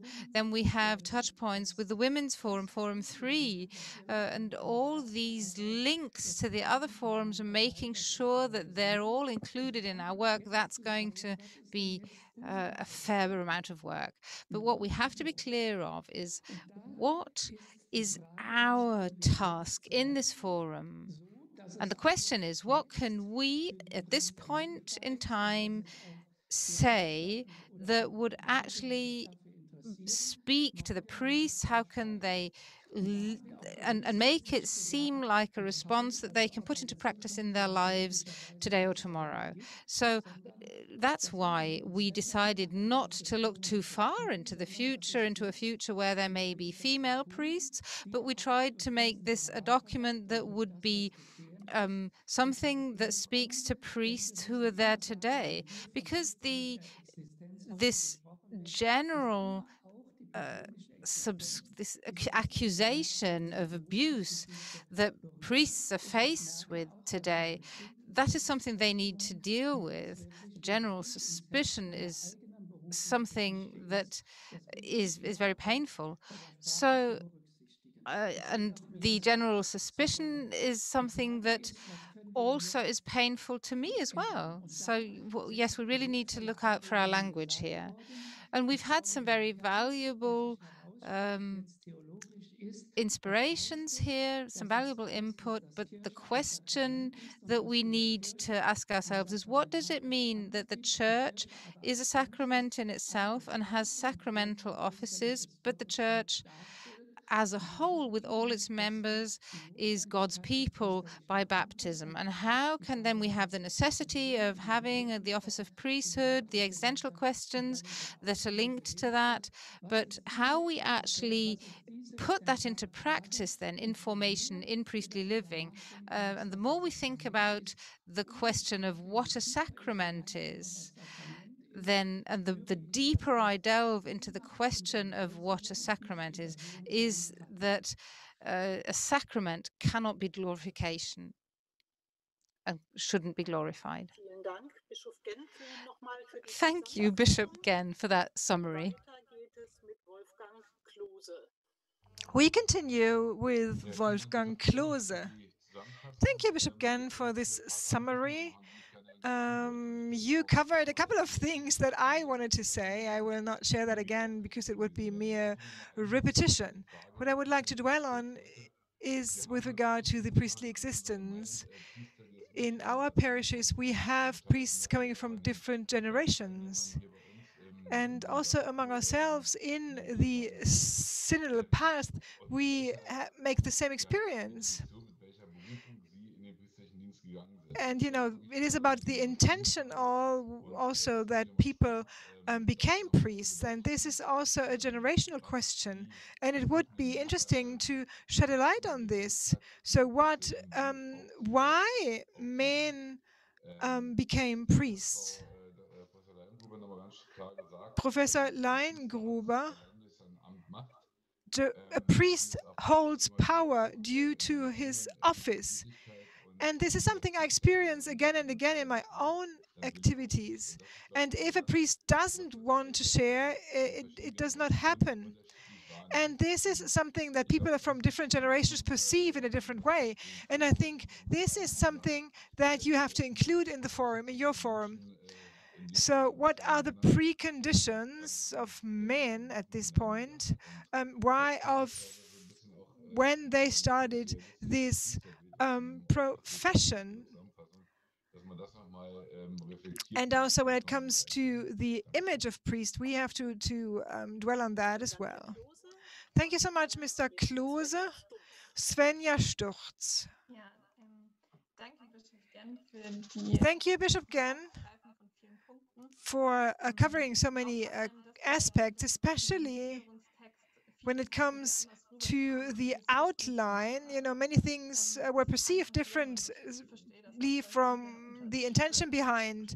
And that can happen, you know, there is a lot of time pressure, and the hearing is a great opportunity to reflect on that and to give you feedback to make sure that language is sensitive and the wording is sensitive when it comes to speaking about priests in general. The second aspect that came up for me, somebody said that in Munich, people are very closely looking at who enters the seminary and who not.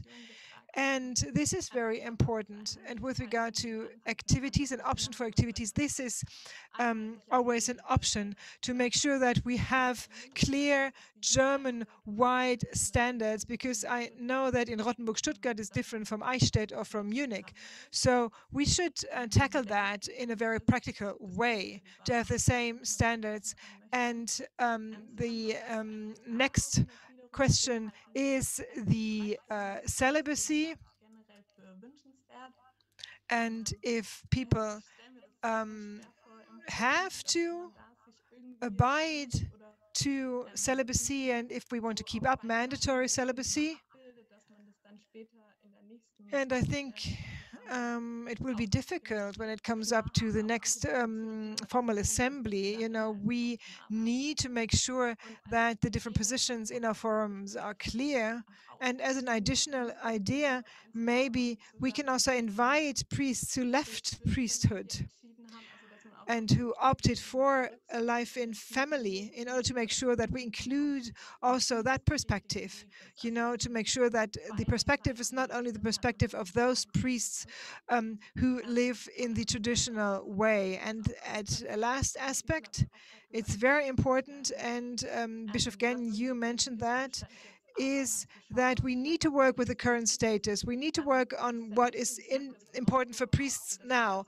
And the Women's Forum does the same. They take a look at the current state, and then they move a step ahead and go beyond current canon law. And this might also be a suggestion for you here in this forum. Take a look at what is currently possible and what priests need now, and then expand the perspective to go beyond the current status, the current state.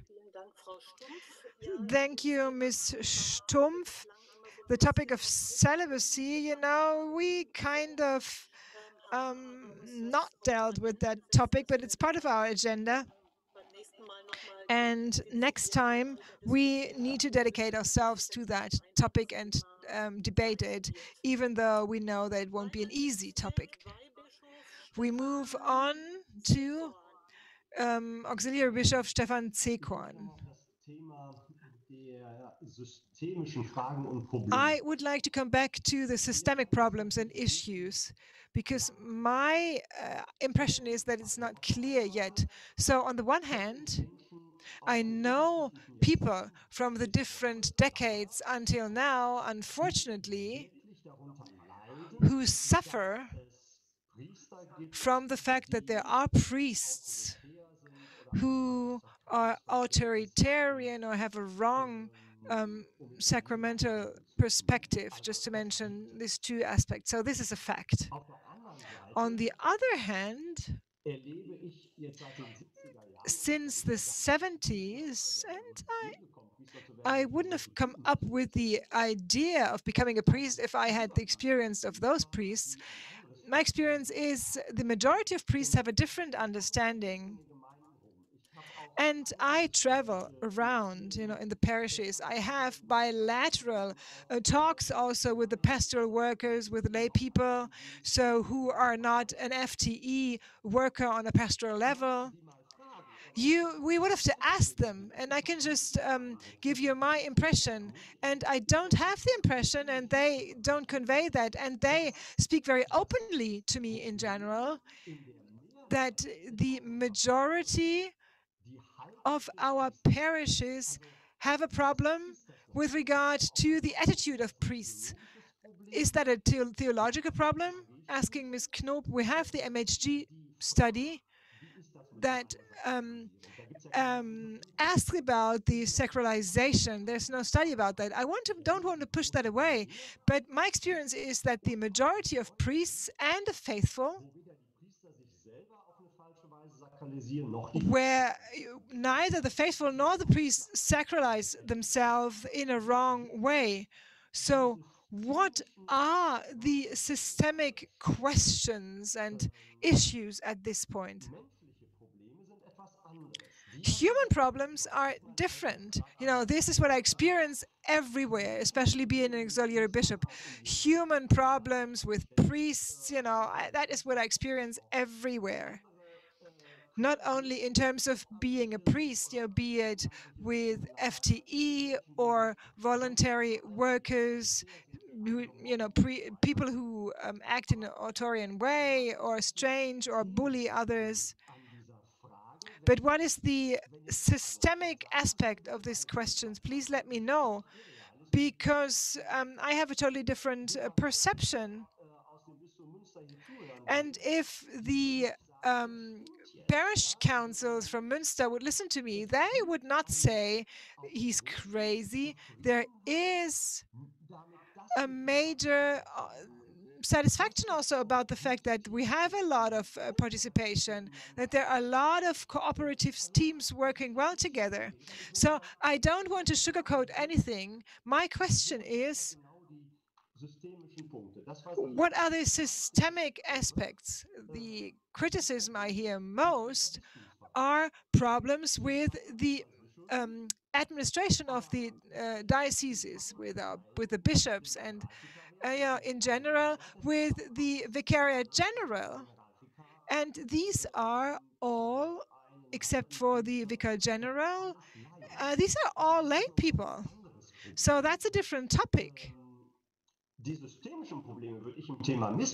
So when it comes to the systemic problems, I would say this is about the bishops, because they acted in a way with regard to priests who committed abuse, and they acted in a way that is unacceptable.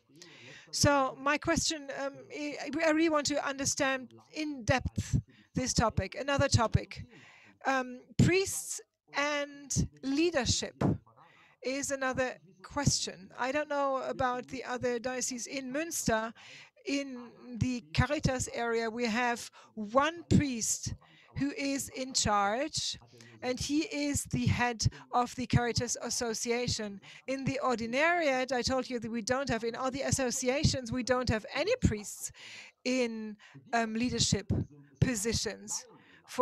From the very beginning of the associations, it's lay people in leadership positions. So we have to understand what we are looking at.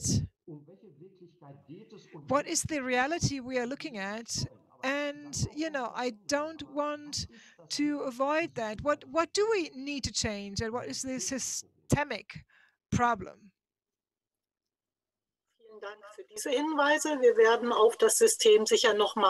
Thank you for these hints. We are going to take a closer look at the system. Auxiliary Bishop Schneider is next. I would like to come back to what Bishop Genn said and provide a practical proposal. Vocation is a term that we mentioned at the very end. I would start with the topic of vocation and provide background and also put it into perspective and context, also with our vocation that we have with regard of being baptized. So it's not about being inferior, but it's about working together in a variety and in diversity. And so we have different vocations that complete each other. If I root the vocation of a priest at the very beginning this way, there won't be any superiority. If I start with that perspective, that would be of support. Thank you very much.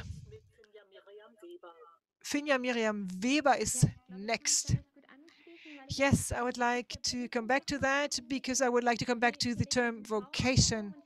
In the Women's Forum, this is our experience, and I think also in the Forum on Sexuality, we speak with people who have a vocation, and we speak about vocation. And I would like to invite you to talk to people who feel called, and to not only talk to people who became priests or who live in the seminariate, but to talk to everybody who feel a vocation or a calling and cannot live their calling for certain reasons. Bishop Zekon, I would like to come back to what you just said. In leadership, we don't have so many priests. I think Münster is a pioneer in this context, especially when it comes to the association. At the beginning, I met the female leaders of the DPSG, and until last year it was only men. It was always men heading, because that was just predicted, that was part of the structures of the association. And this is changing. We have women, we have lay people, but we need to foster that. We need to encourage to change this. And we need to tackle these aspects now. And there is a lot of expertise also. We can ask Münster, how do you do that? Just as an example. And we have to include that. Thank you. So that was, again, an appeal to take a broader perspective, to look at everyone who feels called, not just those whose calling has been fulfilled. Regina Nagel, I would like to add that I have a number of colleagues who are priests and who wouldn't have felt offended by what I said earlier on. I realize what I was saying was provocative, but what really explained what I was trying to say were the speakers who came after me, Julia Knob, for example. Again, I have a question that might come across as provocative, but the question that came to me is, could we in the Priestly Life Forum, what should we talk about? What resolutions could we make to make women feel that priesthood would be an attractive option for them? That surely is an interesting question. I hope, Mr. Metzlaff, you've written that down clearly in the minutes. So thank you for that. Christian Klenk. I would like to go back to the issue of vocations. I would really also see that as positive if this moved higher up and forward, and maybe maybe take a look at the regulations, because they contain some input on who actually is suitable for this, and there are some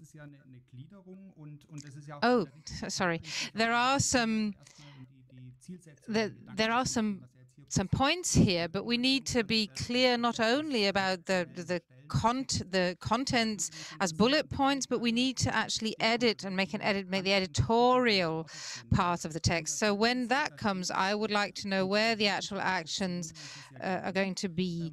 So in some parts, the text does mention who will be responsible, but here, for example, lots of the points mentioned are questions or are just things that we need to bear in mind. But the question here is, so what about the specific aspects for action?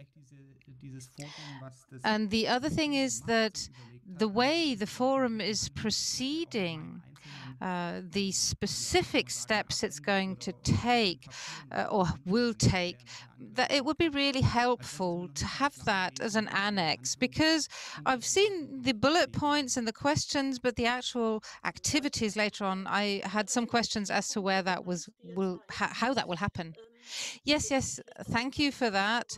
You're right, these are just key points at the moment, and one reason for that is that we weren't quite clear about how that was going to be put into practice. We haven't decided yet exactly the form of the text, the style of the text, the recipients. So one of the questions was, what type of text do we need to produce? Which target group are we producing the text for? And now that we've had that clarification, that of course is a good foundation for us, for our work in the forum. So yes, we will clarify that question, and we have had important input from here to make that better for us. Ute Leimgruber, you have the floor once again.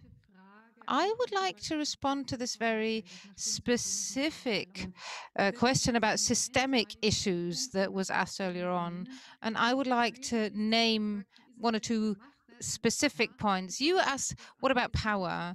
And I said, one thing that we'll have to look at is, where is power visible and transparent? And where are there instances of power that are hidden? Where is the power verbalized and where not? Obviously, you've got the canon law that verbally transfers power or conveys power to somebody, but there are some hidden instances of power that aren't rooted in canon law or visible through canon law. There are relationships of power and dependence in specific pastoral settings. So the regulation against abuse in Article 13 that says abuse can occur in situations of pastoral care where dependence and power occurs. And this is often invisible and intransparent, but it is part of the system. So the question about systemic relationships of power, of course, means that we have to address these dependencies that automatically come into being, and how we handle the power that we derive from them, how we handle that is something that we need to address. We need to make it transparent if it isn't already. Yes, thank you for that additional input. And then we're back to Mr. Picken. Now I remember your name finally. Perfect, thank you. Nagel wartet ja wahrscheinlich förmlich auch auf eine Antwort. Die will ich hier ganz kurz als eine Sache sagen. Ich glaube, dass eine kontroverse Diskussion wichtig ist. It's important to have a controversial discussion, and I think we all agree that that's what's needed, and it also needs provocation. But what we don't need is discrimination. Be provocative, but please, in the wording, make sure that it's a constructively provocative question, not a discriminating statement, because discrimination is abuse of power. Now, but apart from that, I would like to go back to what Auxiliary Bishop Zirkon just said. He asked, where are the systemic problems? Now, I am a policy and social Das gegenwärtige Bild über die MHG-Studie gibt uns ja nun ein sehr breites Spektrum über verschiedene Jahrzehnte. Was ist die Statusbeschreibung 2021? Wie bewerten das die Gläubigen gegenwärtig? Wie bewerten sie Machthandhabung von Priestern? Wie bewerten sie kommunikativen oder kooperativen Leitungsstil? Damit wir nicht von einem Bild ausgehen, das möglicherweise zu weiten Teilen gar nicht mehr Teil des Systems oder nur viel weniger Teil des Systems ist, als wir es gegenwärtig denken. Deshalb wäre für meine Begriffe auch die Frage wichtig, ob einem solchen Text nicht auch eine empirische Untersuchung zugrunde gelegt werden müsste über das, was wir systemische Ausgangspunkte für ein solches Papier nennen. Ich glaube, dass entsprechende Datensätze auch fehlen und wir viel mehr von Vermutungen ausgehen. Der Weibel hat das ja gerade sehr eindringlich geschildert aus seinem Bereich, dass er glaubt, dass das in einer viel größeren Ausgewogenheit besteht, als wir gegenwärtig hier in unserem Gespräch ausgehen. Ich würde das mal mit Blick auf die Verantwortung aus einem kleineren Bereich wie Bonn auch sagen, dass ich sehr kooperative Leitungsstile, sehr gute Einbindungen von Laien sehe. Es gibt Teams, die sich in Unterteams unterteilt haben und diese Unterteams in großen Bereichen sind von Frauen geleitet, von Pastoralreferentinnen und Kapläne und Schabikare sind unter dieser Frau. In diesen kleineren Teams, also viele Modelle, die gegenwärtig schon gut auch mit dieser Leitung umgehen, die einerseits Anregungen sein könnten, aber andererseits auch eine realistische Einschätzung von der Problemlage geben. Die sehe ich gegenwärtig soziologisch nicht. Assessment of the current situation, and that is what I don't currently see. Okay, on that, I think we will be sensitive to the way we use language. We've already taken your feedback on the wording with the wounds, on the list that follows there. And yes, I can promise that we will, when we actually go into editing the text, we will be much more sensitive to our wording. And I can hope that you have that faith in us. We have only 8 minutes left. So I would now like to ask what are the urgent and pressing questions, because I will have to close the speaker list now. But before I do, Bishop Genn, you have the floor. First of all, I would like to respond to you, Professor Leimgruber. What you said in the end is something I fully subscribe to. I can't see you at the moment, but you mentioned something about the systemic questions of the abuse of power.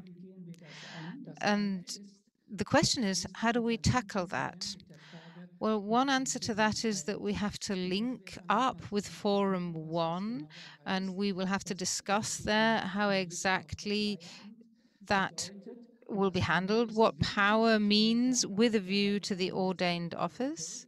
The other thing is a question of attitude and spirituality, and that, of course, is something that we can only create by an awareness among God's people. I don't think that there wasn't a clericalization in God's people. There are high expectations, glorifications within God's people, but the specific question can be addressed in the vocation ministry, in the criteria for formation. How do we select candidates? What do we need to consider in future? And also to make sure that priesthood remains attractive in future. Now, one thing that's very important to me, I wanted to mention now towards the end of the round. Many of you referred back to the wording with the wounds inflicted on victims, and of course the way it's listed now, it does. I think Frau Stumpf, you made this comment, but I'm not quite sure who did. The important thing for us was we wanted to look back at what has happened, how many people were wounded and wounded by those, or we wanted, and that they trusted, and we wanted to talk to the people who received these wounds. But the wounds that these people have experienced are wounds for the church as a whole. It's not just the individuals, it's the whole system, the community that's been hurt, that's been irritated. Suddenly the priests are under general suspicion. And of course, the most important thing is to be aware of the wounds and pain of those, of the victims. And I think it's terrible that these wounds were inflicted upon them by priests. That's terrible. That is something that we in this working group are really looking at. Yes, thank you. We've got 4 raised hands. Please, if you want these all in 4 minutes, maybe keep yourselves to very, very brief statements. Johannes Norpoort. Yes, I can be very brief now because I had a bit more time yesterday allocated, and I explicitly share, Bishop Genn, your opinion. We should not try to balance things off against each other. We should not try to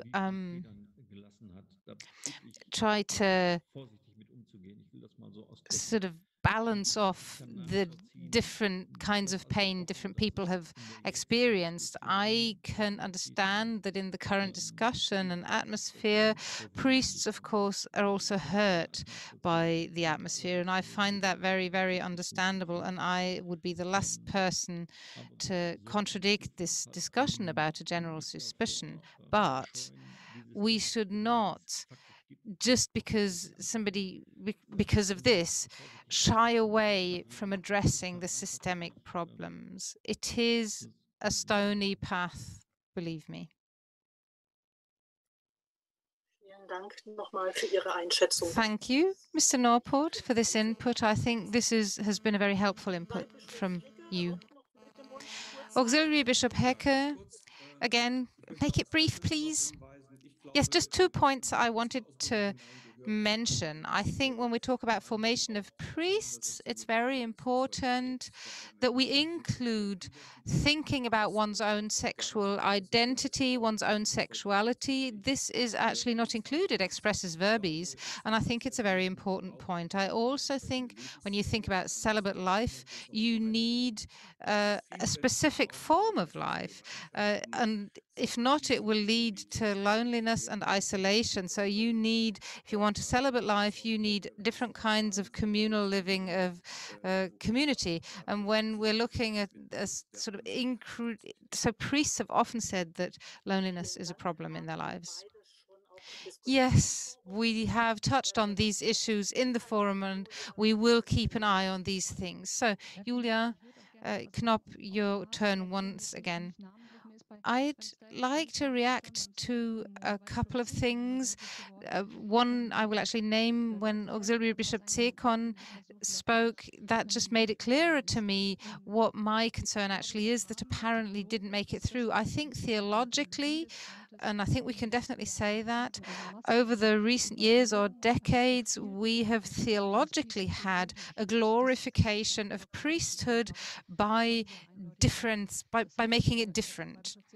So, Auxiliary Bishop Zekon, if you say this is not the feedback that I'm getting, in practice it looks different, that would mean that somehow the priests are now having to find solutions by themselves for this structural glorification. And actually, I'm trying to protect the priests to have to defend themselves against this glorification, to have to rid themselves of it, which costs them extra energy. So structurally, they've been given this extremely big power, and by keeping that power in check with more control, more monitoring, with structure, etc., that would unburden the priests. So this is one thing, and it will also differentiate between the person and their office. And in terms of a spiritual glorification, then the way to unburden the priests from this heavy burden is professionalization by proving competence. So I think we're actually unburdening the priests. Yes, thank you very much. One last time, ja, Frau Knopp, ich glaube zwei Dinge. Das eine ist, das, was Weihbischof Zekon nochmal deutlich gemacht hat. Ich glaube, auch aus meiner Erfahrung sagen zu können, es ist nicht unbedingt die Frage der Überhöhung, die uns gegenwärtig ein Problem macht. Ich glaube auch nicht, dass viele von uns da ihr Hauptaugenmerk drauf lenken und damit alleine gelassen sind, sondern es ist die Addition von Aufgaben und Funktionen, die uns das Leben schwer macht. Also, und wenn ich sage, was ist im System gegenwärtig etwas, was schwierig ist. Letztes ganz kurz. Mir hat jemand mal gesagt, man kann eigentlich nur Priester werden, wenn man eine Verwundungsbiografie hat. Aber ich war mal extrem schockiert, als mir das jemand sagte, und will einfach bei dem Papier auch nochmal empfehlen, einen Blick darauf zu werfen, was sind die Knackpunkte für priesterliche Biografie, die Bruchpunkte. Und da spielt, glaube ich, auch ein sensibler Blick darauf eine Rolle. Es gibt viele, die durch ihre Gemeinden irgendwie enttäuscht und verletzt sind, die also nicht wissen, wie sie mit Konflikten umgehen sollen. Also Konfliktbeherrschung ist, glaube ich, ein wichtiges Thema. Und viele sind es auch von ihren Bischöfen, weil Erwartungen, Hoffnungen und dergleichen auch von Wahrnehmung nicht entsprechend beantwortet worden sind. Und deshalb, glaube ich, ist das Thema, wie gehen Priester mit Verletzungen, Brüchen in ihrem Leben um, ganz wichtig, um dann eben auch in einer heilsamen Form selbst zu wirken. That priests have had through their biographies may be healed as well. Yes, thank you for this last comment. I think this has been successful insofar that we've had lots and lots of comments and ideas and thoughts that we can discuss next week. I think we've got a host of input here that we will be able to process. And thank you, Mr. Metzlaff, for chronicling all this. I've seen that Bishop Bode has joined us, who then, of course, will make that connection to the Women's Forum, and I hope that we will manage to establish good connections there. And with that, I would like to say goodbye to everyone in this round. We will now be returning to this part of the room to become a plenary session again, and we've got a couple of minutes breaks ahead of that. So thank you very much for this lively discussion, which I think is going to be very, very helpful for us.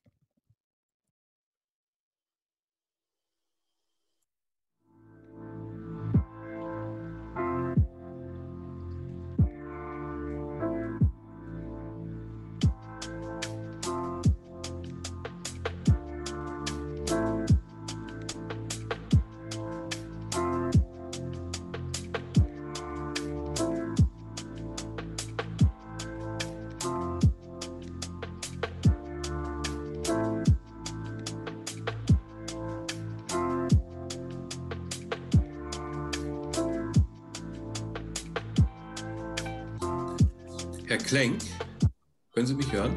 Ja. Ja, ich kenne Sie gar nicht jetzt. Ich habe Sie in der Liste gesucht. Sie stehen da nicht drin. Hier bin ich, ja. Ja, aber ich habe Sie in der Liste hier gesucht. Ach so. Ja. Das lässt sich erklären. Ich bin erst jetzt dabei beim synodalen Weg, weil ich als Nachrücker im letzten Herbst vom ZDK als Nachrücker gewählt wurde. Ah, okay. Und was machen Sie sonst? Ich bin hier als Vorstandsmitglied der Gesellschaft katholischer Publizisten und ich bin an der Katholischen Universität in Eichstätt tätig. In Eichstätt, als Professor oder im Mittelbau? Nein, als Leiter Hochschulkommunikation. Leiter Hochschulkommunikation. Wunderbar, alles Gute. Danke. Müssen wir jetzt rausgehen hier oder wie? Nein, das ist der Plenumsraum. Wir können einfach sitzen bleiben auf unseren Stühlen. Ah, wow, super. Bis dann. Du bist richtig, Christoph. Schön, dich zu sehen. Ja, Katharina, bist du es? Ich bin es. Fürchtet euch nicht. Ah, ich fürchte mich nicht, Katharina. Wir haben uns ja vor Tagen noch gesehen. Guck gerade mal, wo du bist. Da bist du ja, genau. Jetzt sehe ich dich auch.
approached.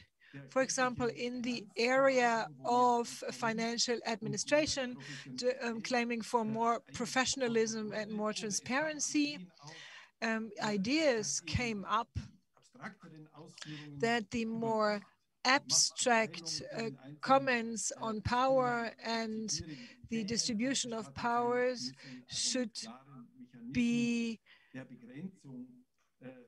equipped with clear tools in order to limit the power of bishops, for example.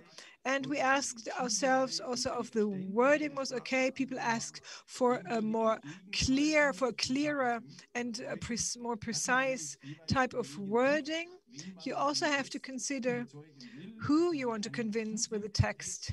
If it's too simple, you will not convince those who have a theological or political background and reservations. Allow me to speak from my personal perspective and add to this. First, I do believe that for this type of debate and also for yesterday's debate, it was crucial that we involved affected persons, that we all learned, again, in case I say that for myself, that the trigger for the scandal, abuse and covering up, is even more disastrous than I would have thought at the beginning of the synodal path. So not only the abuse of adults and children, but also covering up the abuse, not only by the institution church, but also by a Catholic environment. And I would personally add to that, maybe the question of abuse is the most obvious symptom of a pathological situation. And there are also other symptoms. Let me mention a few. For example, anxiety phenomena that are present in Catholic Church, be it the fear about new talents in theology, the need to make sure or take care about one's own career through publications, and this must not be in the church. And the theological part of this paper is very positive, as I said. And of course, one of the major questions that we cannot avoid in the future is how you can speak about church in a non-theological way to make sure that other people listen up. And these questions cannot be avoided. What is church? Why don't other religions have a church? Why do many people do without the church? I would like to add on that this is not possible. Let me just add just 3 things I would warn you about. If I listen to the discussion that I'm just reporting on, there are tendencies to dissolve all boundaries with regard to power. And it's a danger to define the discussion itself as a phenomenon of power, because then you don't have a space for people to deal with each other. It's always and everywhere a fight on power. So we should not fall victim to this danger. Second, it is also a problem to dissolve the boundaries of the term democracy. Also in a democracy, not all the institutions that are responsible for the democratic culture are in itself democratic in a way. Just think of, public broadcasters, think of universities. So the orientation of Catholic Church along the lines of values of democracy does not mean that we have to democratize these structures. And last but not least, it is very interesting This is a comment, you know, we don't hear you anymore. We did not close your microphone, even though you spoke more than 2 minutes. I hope you were almost about to close. So, open slides. We opened the list of speakers, Julia Knoop and Finja Miriam Weber. 2 minutes each. Julia Knoop, the floor is yours.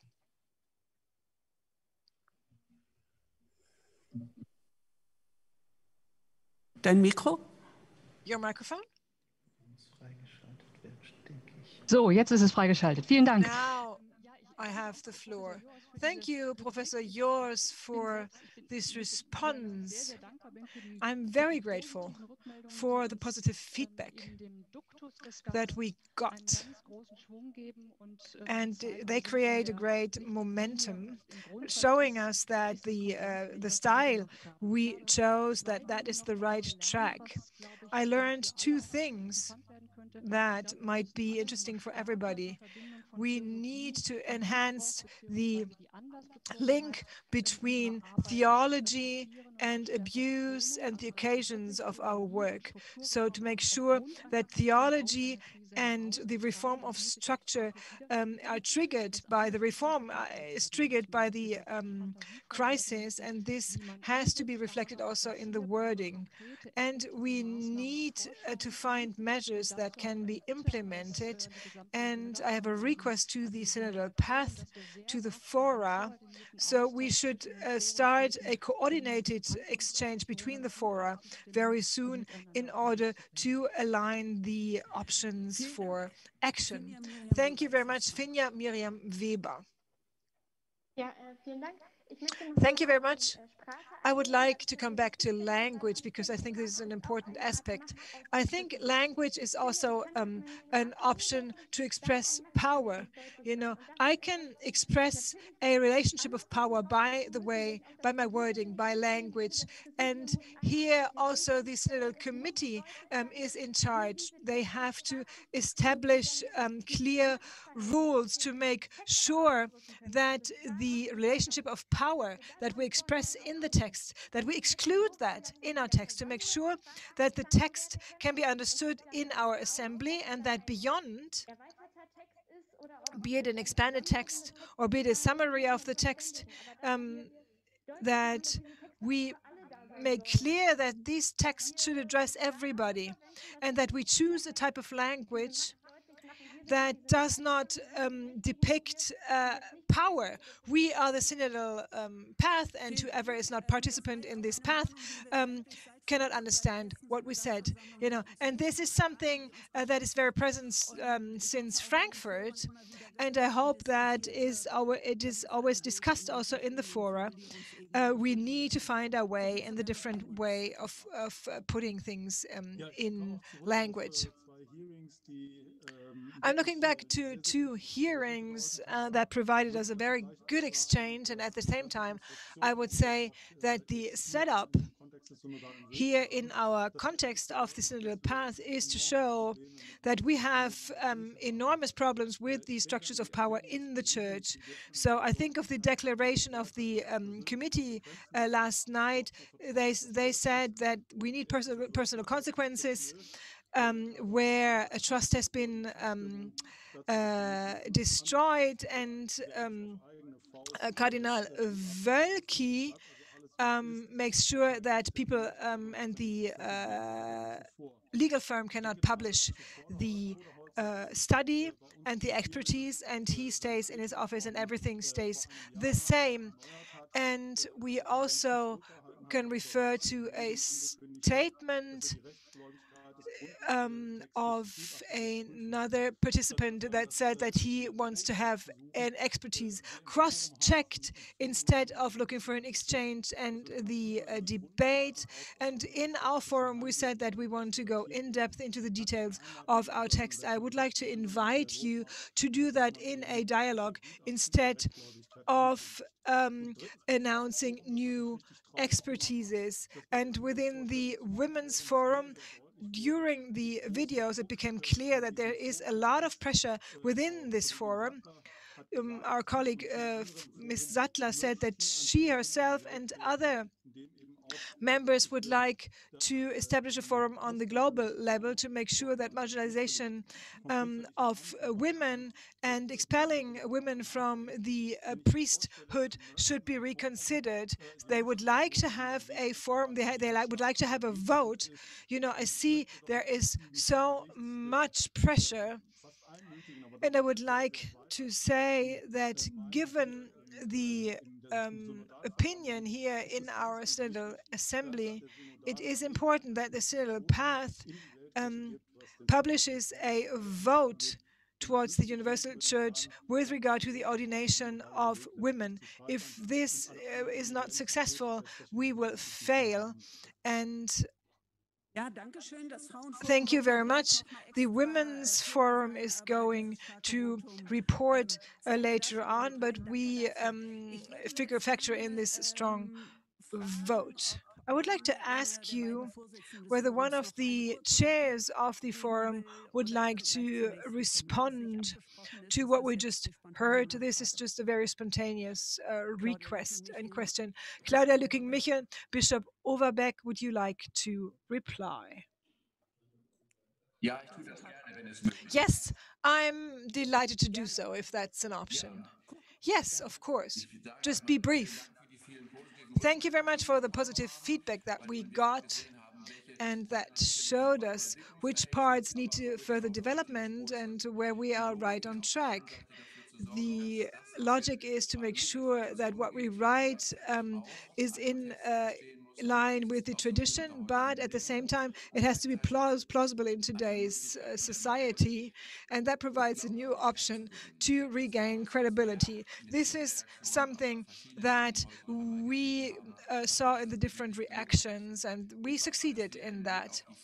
I know that with regard to the office of bishop, the sources, the insides of revelation and sources of revelation, we are going to have difficult discussions, but we should not forget that we also ask ourselves, how can we read the signs of the time, and how can we merge things with the perspectives of the faithful together with the tradition? The second aspect, with regard to what Professor Joa said, we clearly saw democracy is an attitude that is a given for many people. Transparency and trust are aspects behind, and the synodality is the approach that can show in the church these aspects. And to read that in the paper of Pope Francis and to use that as an approach, and also to mention the options and the dangers. So on an ecumenical level, we published a paper with the Protestant Church in order to enhance the trust in democracy with regard to a public question, and we should enhance also the trust by means of the synodal path. Thank you very much. Thank you for this little insight into the debate that took place in the Power and Separation of Powers Forum. We'll look now at the Priestly Existence Today Forum. Dr. Peter Andreas Otto will give us some insights into the discussion that took place there. And again, we would open the speaker list and have 2 or 3 little contributions, and finally conclude with some words by the chairpeople of the forum. Sie haben das Wort, Frau Otto. Father Otto, you have the floor. You just have to open your mic. Ah, there we go, I've got it.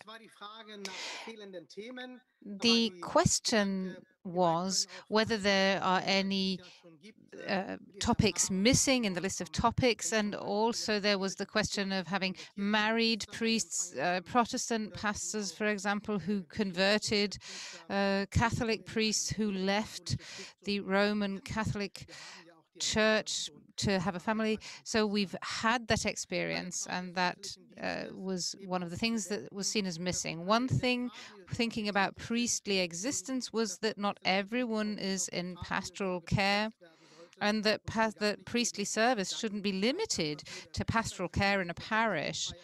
that priests, there are some things that only a priest can do, such as hold Mass and give the Eucharist. So these are the things that need to be addressed. There was the question of glorification of priesthood, that we need to be sensitive. And one issue that featured in our debate was the question of how language exerts power.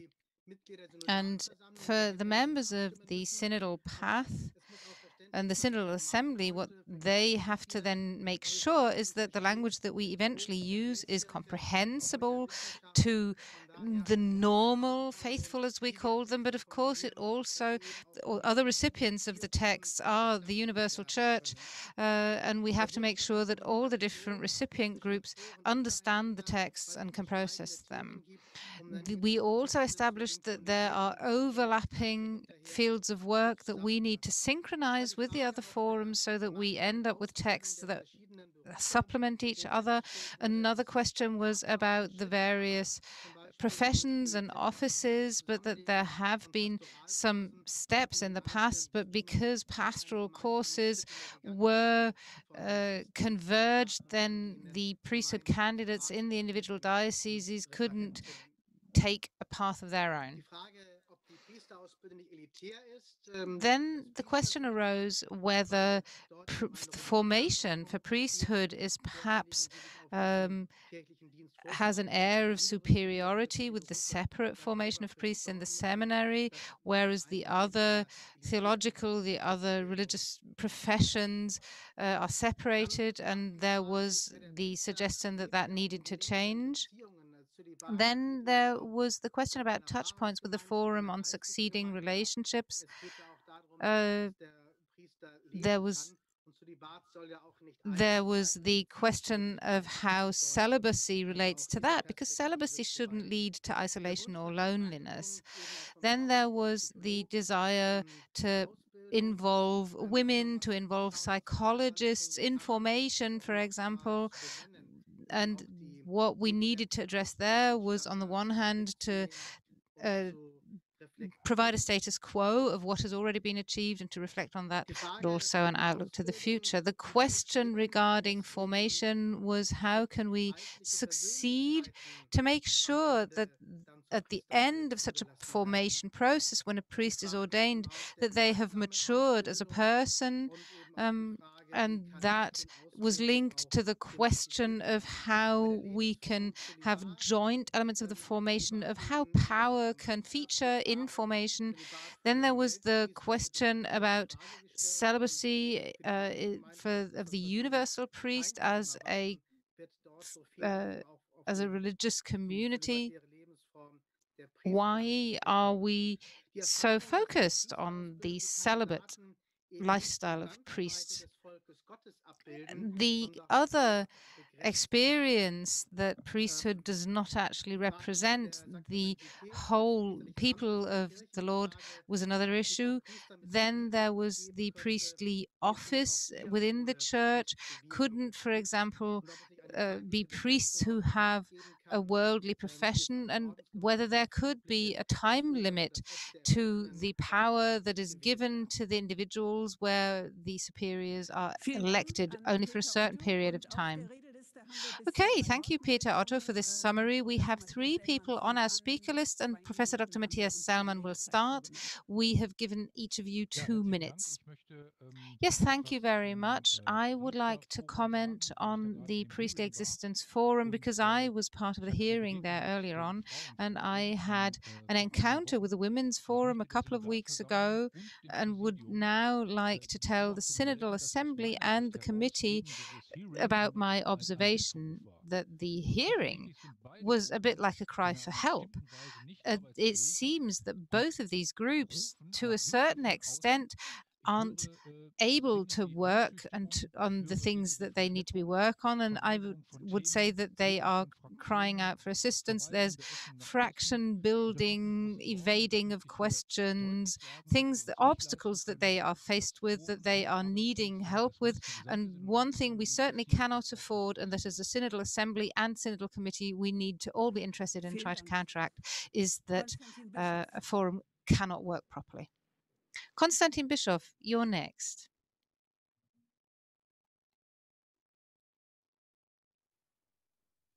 Sie werden freigeschaltet. Kleinen Moment. Hang on, the host will open your mic. Ah, thank you.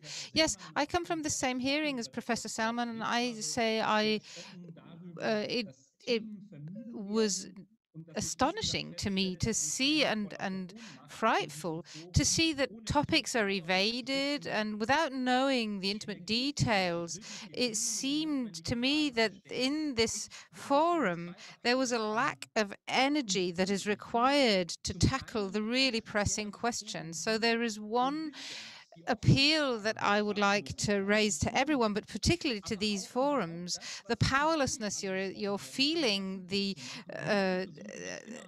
obstacles you're up against, to not just keep that internal to your forum, but really to air those concerns, because I think the synodal path, the synodal assembly as a whole, is very much on your side. And when we think about how we feel that we are powerless when we're looking at priestly existence, then we need to air that to everyone and make that known.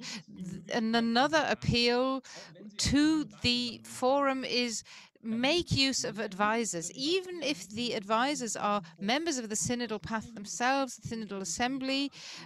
Please make use of that. Don't, out of respect for those who've chosen to live a celibate life, keep still about these issues. Address them, tackle them, for the sake of our church, for the sake of getting us out of this situation that we're in.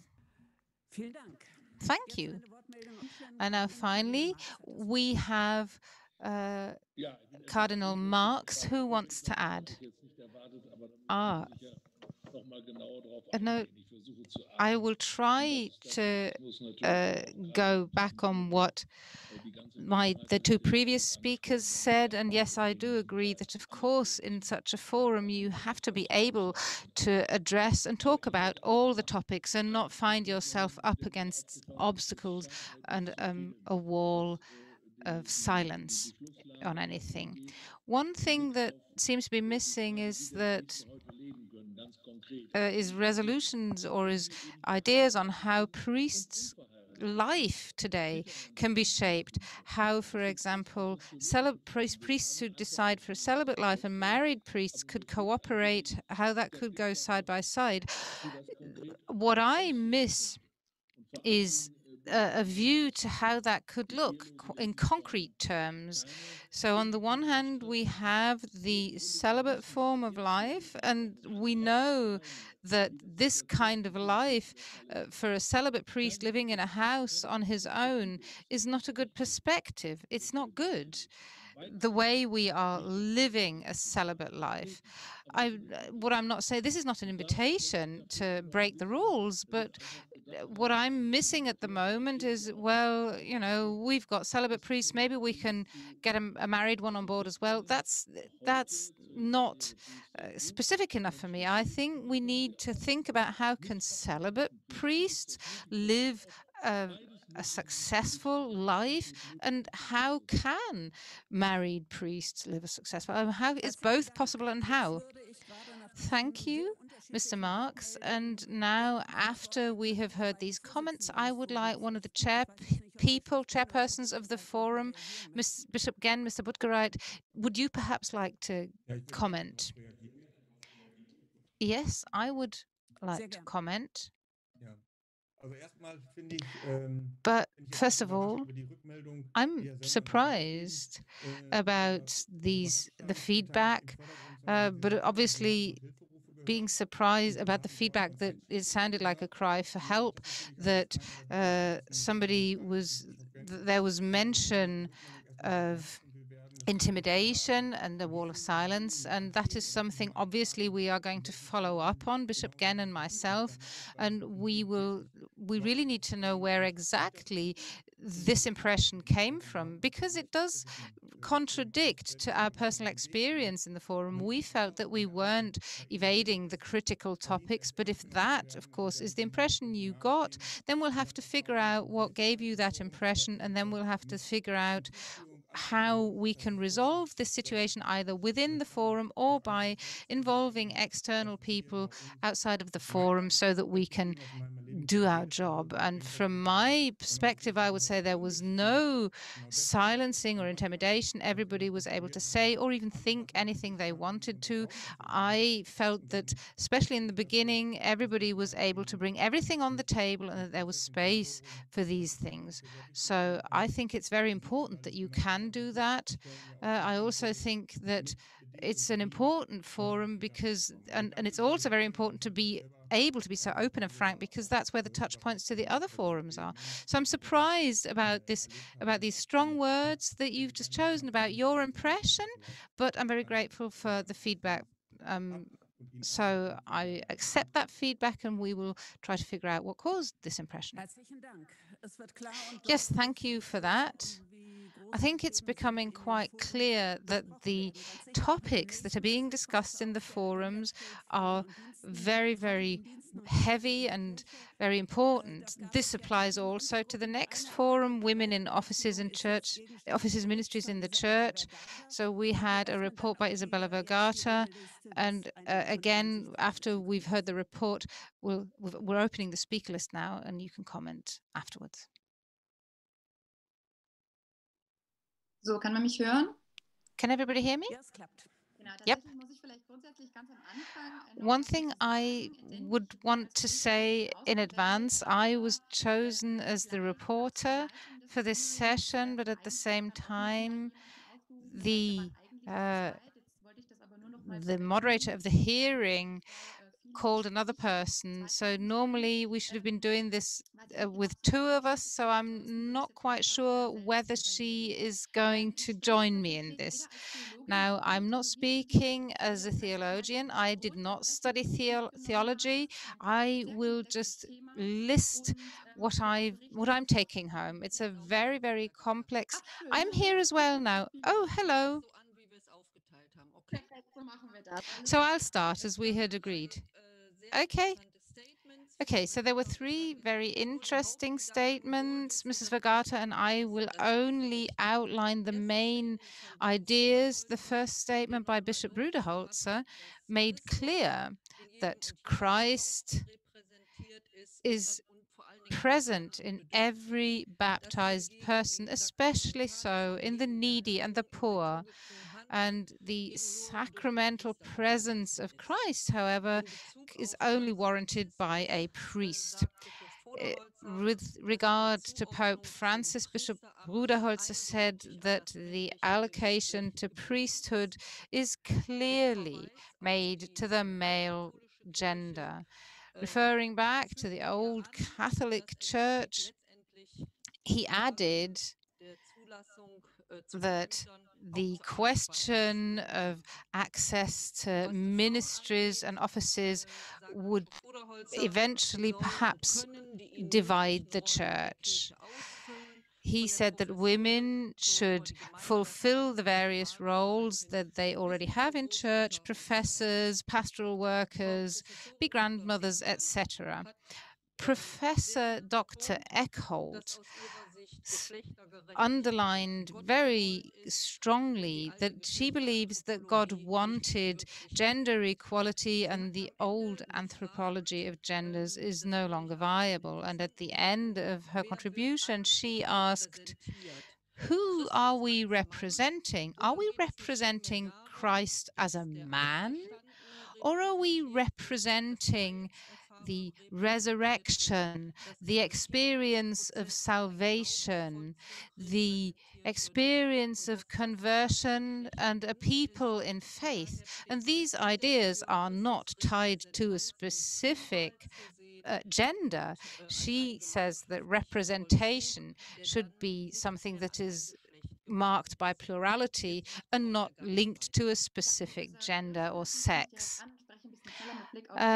I will speed up my speech because time's running short. So representing Christ means accompanying people, supporting people and understanding them. It means to bring peace into a polarized world and a polarized church. This is something that I'm taking home. And the other question was, did Christ really want to exclude women from his representation? That's how he concluded his statement.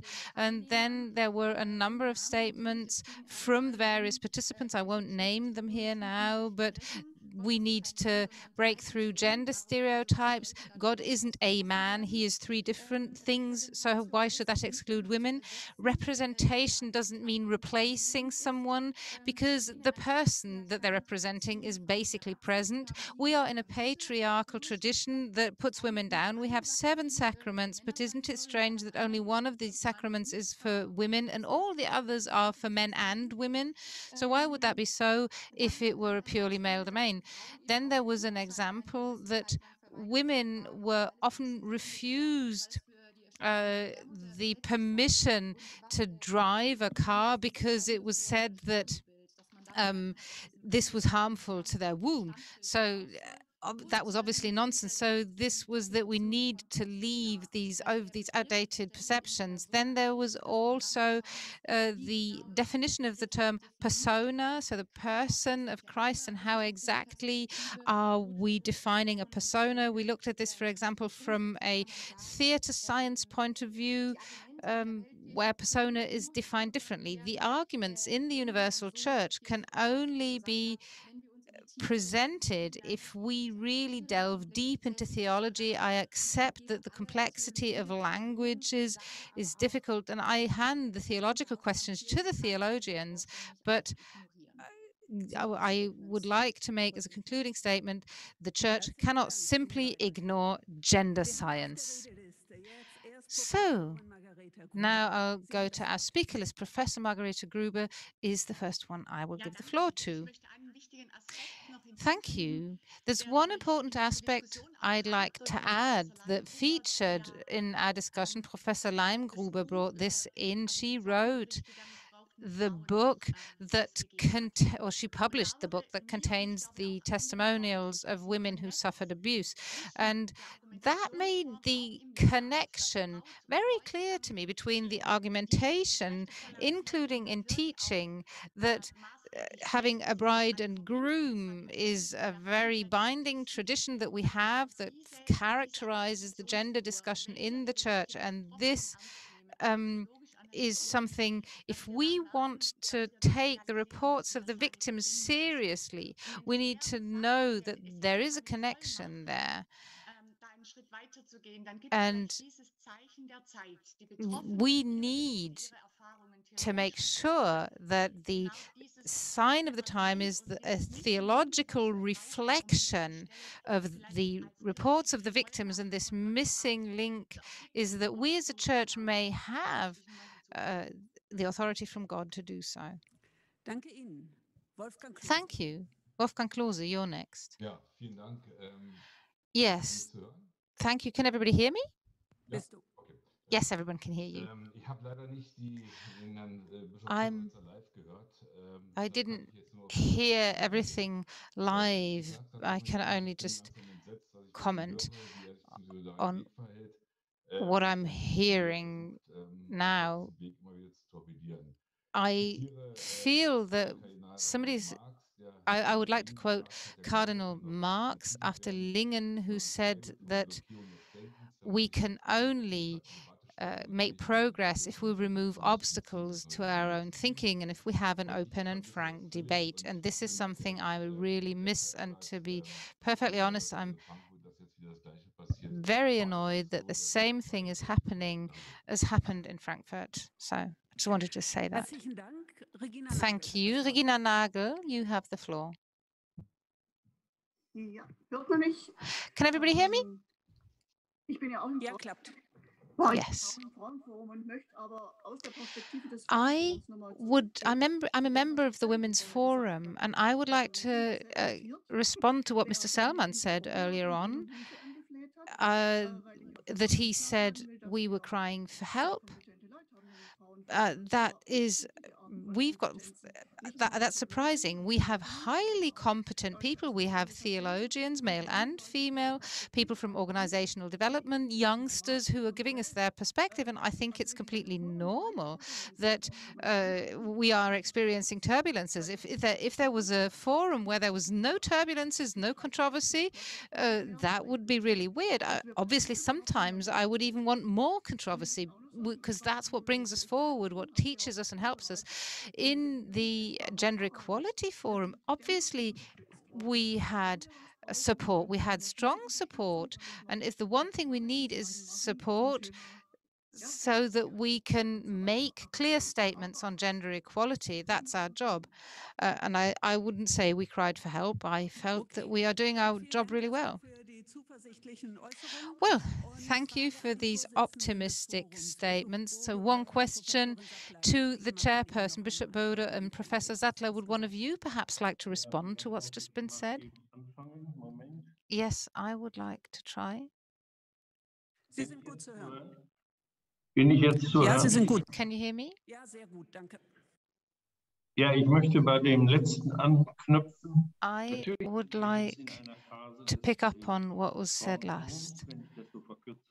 When looking at the Women's Forum, we are in a phase where we're touching on the painful, critical topics now, theological topics that are difficult to resolve.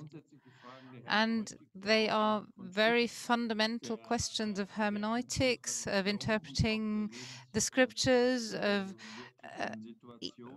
assessing our own traditions and interpreting the gospel. And these questions are not easily answered. And you can see how hard and how difficult they are to answer from what's been said here.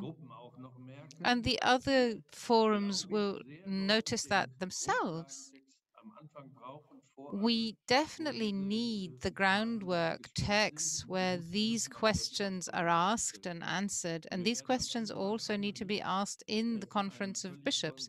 We will not end up with a text that is marked by utter consensus. We will have various controversial standpoints, and we will have to formulate options for action that we cannot resolve ourselves. Now, the impression that I got today,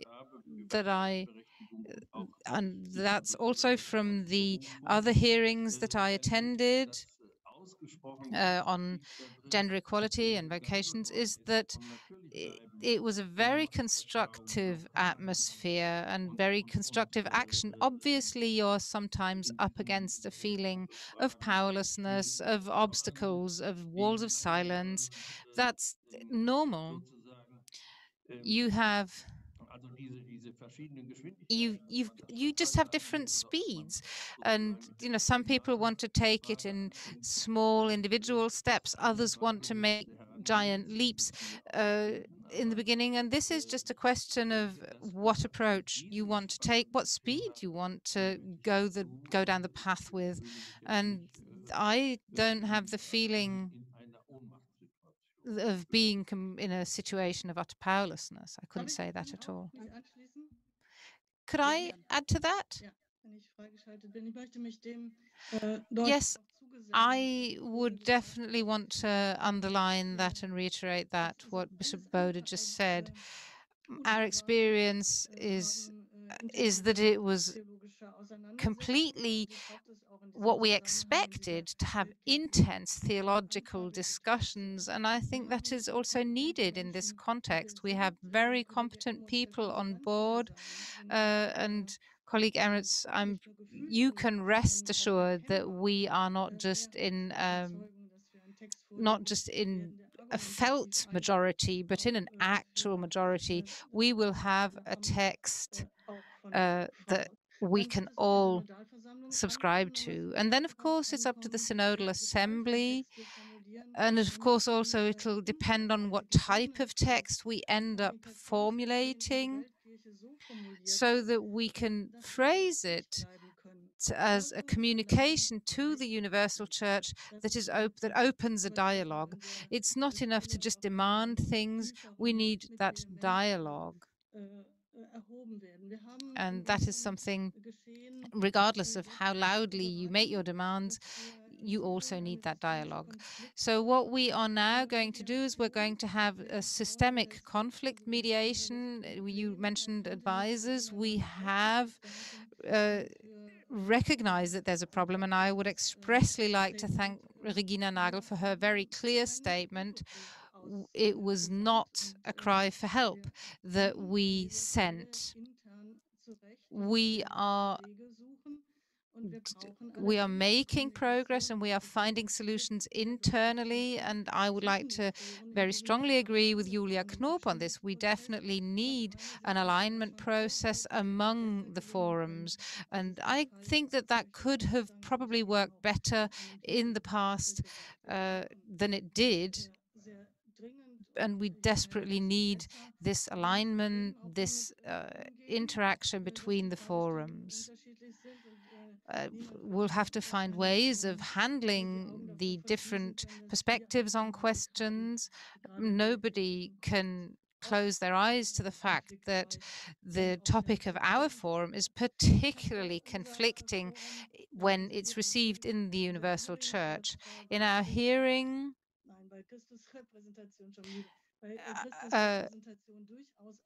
when we talked about representation of Christ, I felt that we found some very good approaches. When priests say, I am not Christ in the Eucharist, I am creating a liturgy where I integrate the liturgy into the prayer, etc., etc. Those are very important words that as a priest, I'm not just representing Christ, I'm representing what he stands for, and that we then have to think about what role does gender play when we think about representing a divine being and rather than a man. So these are very important approaches, very important trains of thought that we need to follow up on, and I believe that we are perfectly capable of doing so, and that we are quite capable of preparing additional texts in good time. Oh, thank you very much for this lively presentation on the hearings for this forum. This brings us to the fourth forum, Living in Succeeding Relationships. And again, we will first hear from the hearing and then open the speaker list. So, Gabriele Klingberg, I report from this hearing, and as we've had before, there were some things people agreed upon, others they disagreed upon.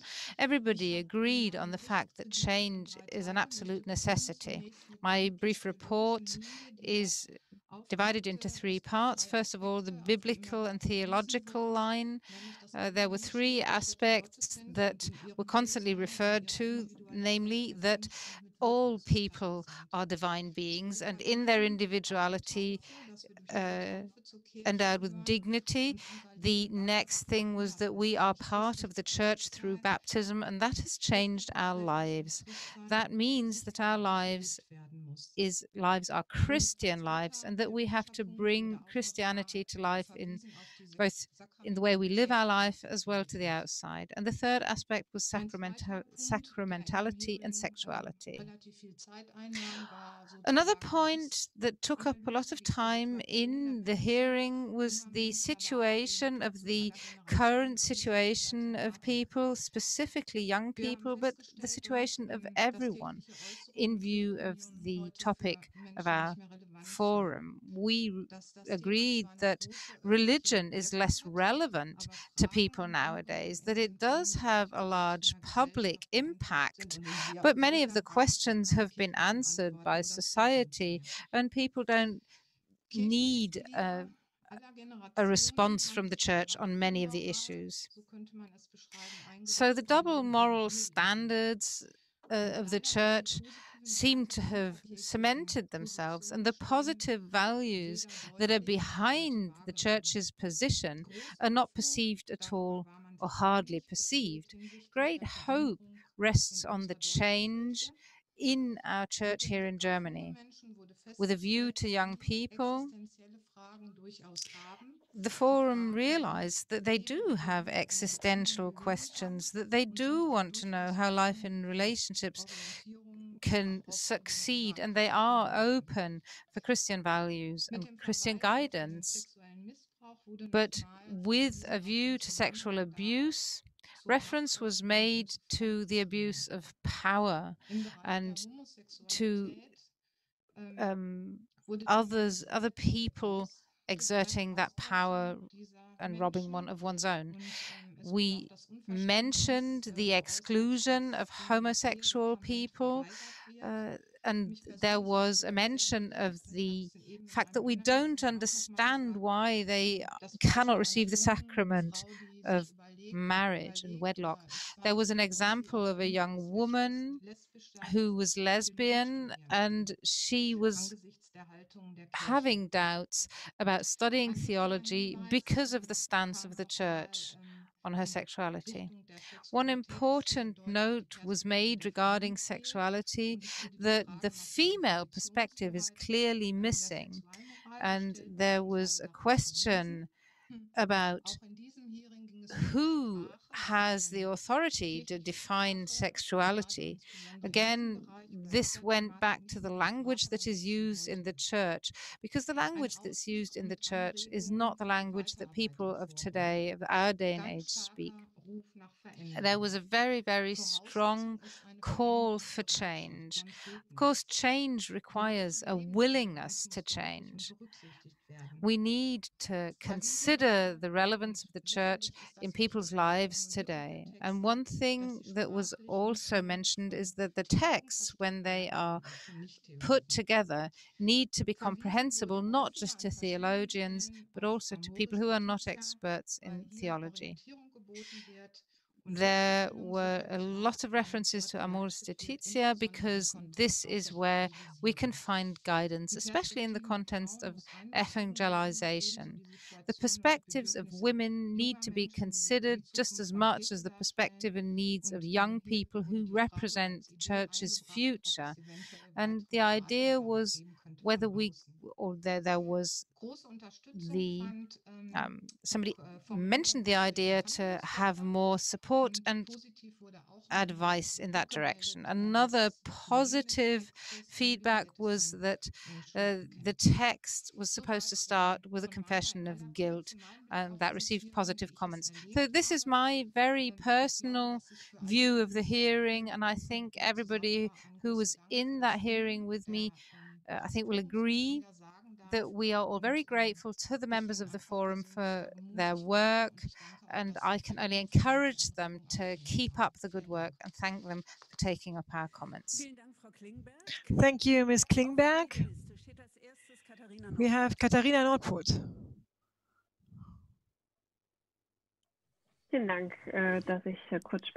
Thank you for allowing me to speak at this point. I would quote our basic law, speaking about the dignity of human being, and this is the benchmark also for this forum. The dignity of all people, no matter their identity, their gender, their sex. That would be a great support. And in the hearings, this was underlined also, but we cannot repeat it often enough. Also, because this is also about feeling safe and comfortable, and especially when it comes to young people, they need safety and security and a safe anchor, so to speak, in their lives. And I would wish for us as a synodal assembly to work on exactly these topics and not to work with things that should be prohibited.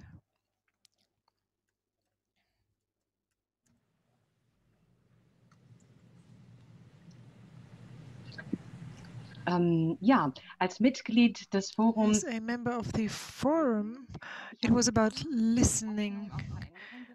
I heard a lot of hope with regard to change, sometimes cautious or intimidated hope.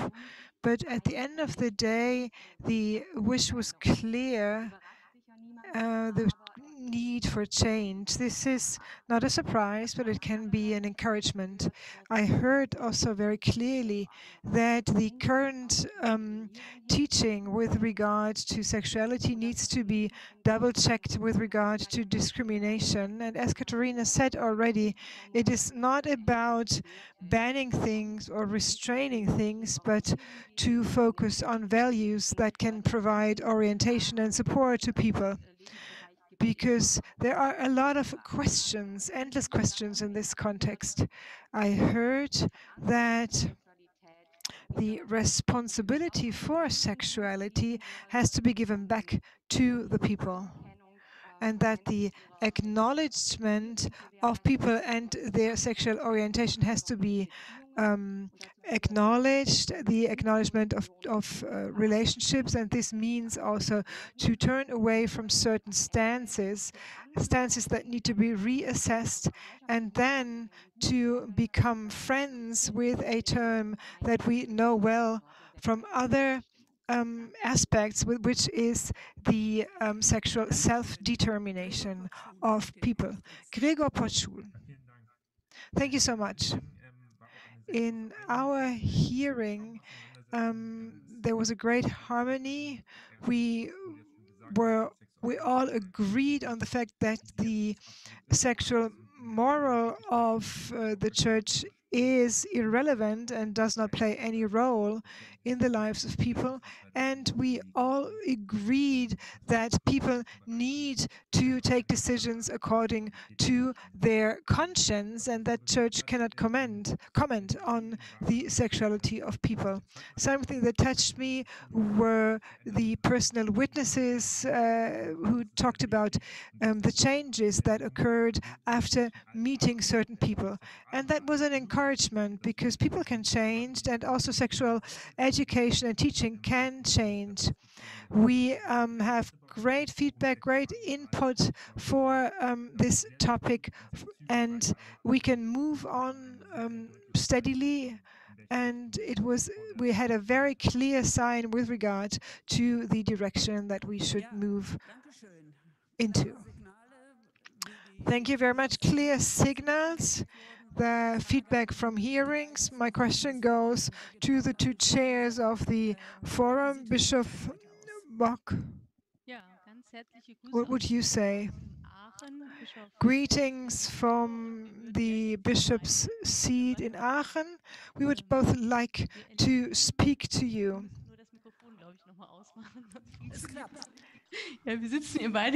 Because we are both in the same room, at a distance, but we are both in the same room.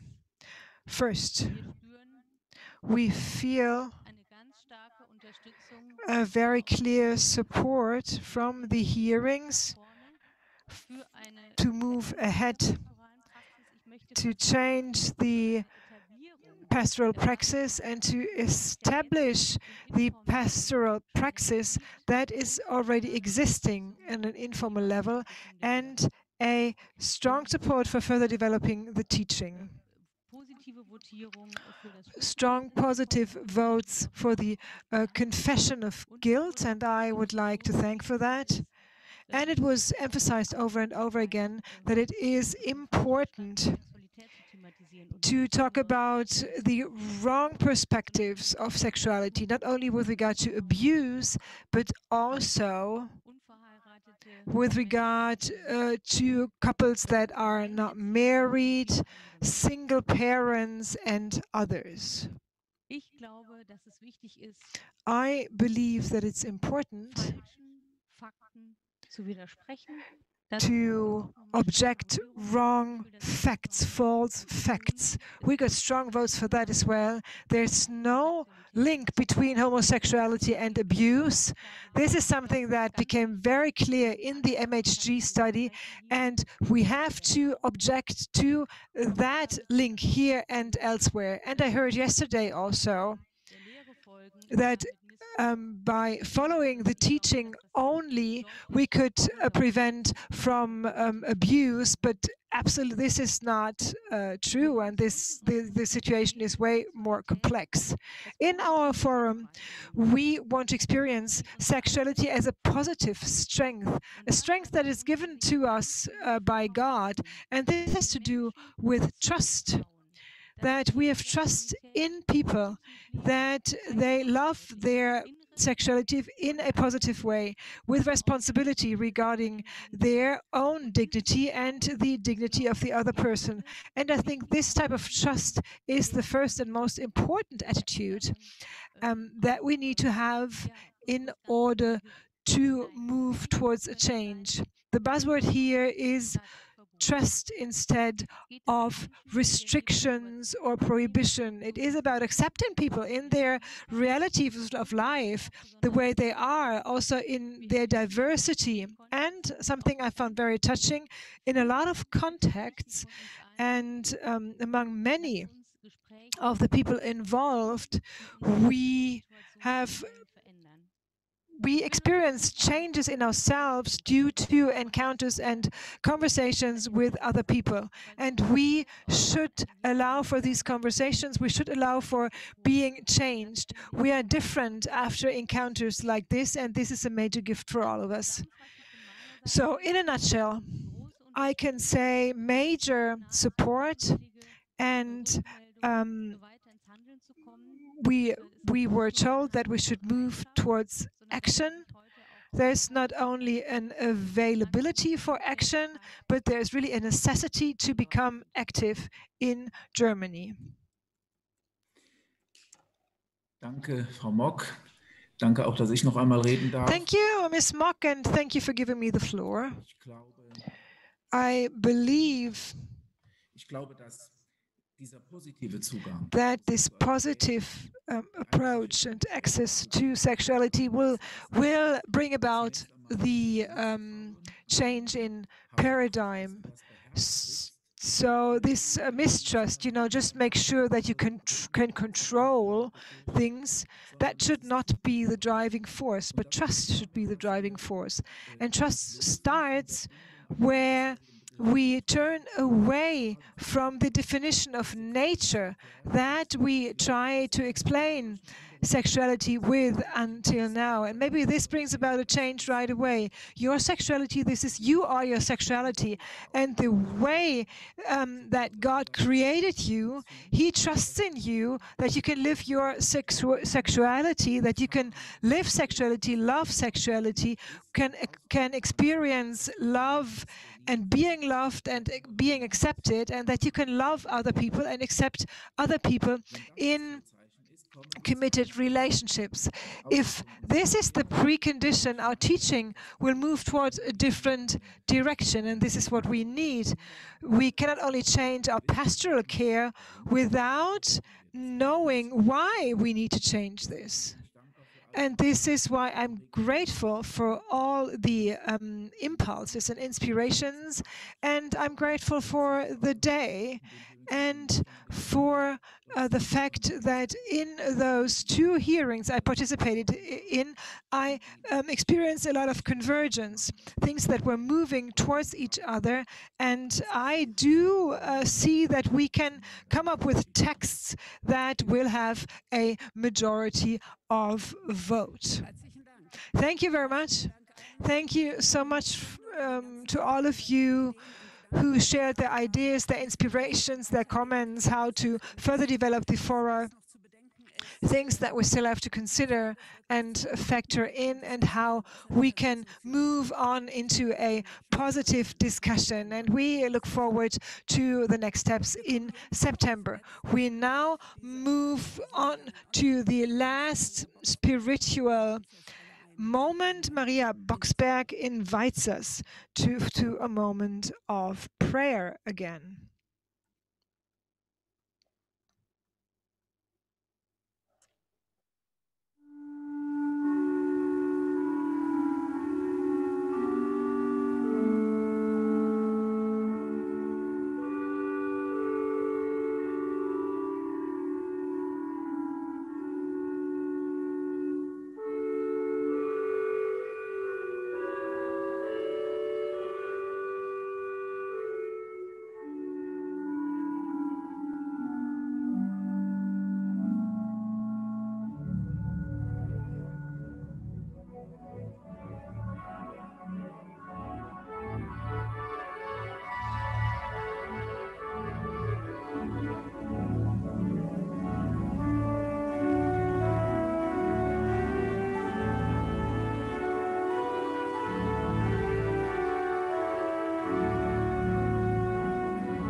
Gerade mal gut 25 Stunden ist es her. It's only just 25 hours ago that we started our work here.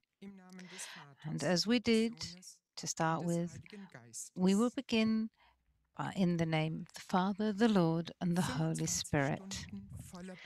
25 hours full of encounter. And I would like to let them go past your inner eye like a film. And if you do so, maybe you suddenly see a specific image from the time that we've now spent together. We started with a very short service, with a report by the committee, and then the important input of on the status of investigating and coming to terms with abuse in and through the church. We had the declaration of the committee, the report by Bishop Ackermann, and the statements from the 3 members of the Victims Advisory Board, Johannes Norput, Kai Christian Moritz, and Johanna Beck, followed by feedback, discussion, and exchange. We had elements of reassurance and of shock. We then had a moment of reflection, and in the evening workshops for the members of the Synodal Assembly, and the day concluded with a prayer. We started the day today talking about the scriptures in small groups, then heard the reports from the 4 forums, followed by hearings, followed by feedback from the Universal Church, or at least from the European Church, from Mrs. Kapruns, Bishop Kozon, and Archpriest Miron. And just now, we had the reports from the hearings. As you in your mind went through the last 2 days,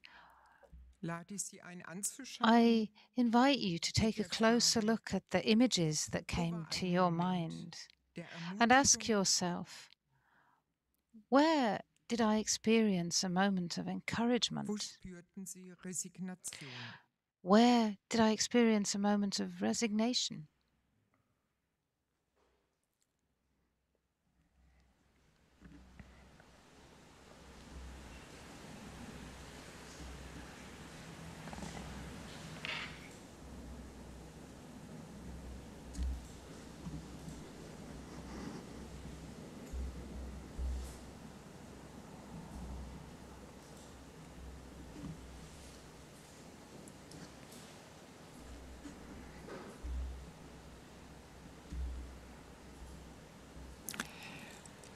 Gerade in den letzten Minuten fiel der Satz, Begegnungen Over the verändern. last minutes, we heard someone say, encounters can bring about change. Where do you feel that you have changed? Be that something really large, powerful, something small and fragile.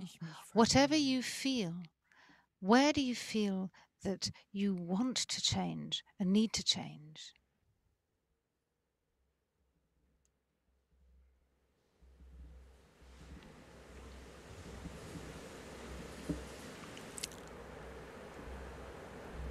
Nehmen wir das hinein in das weitere Beten, in So das let's take these emotions and images before our inner eye with us as we enter the Psalms and the prayer, printed in your Synodal manual on page 34. Sister Katharina Klutmann will pray for us, and then you're invited to pray, taking turns.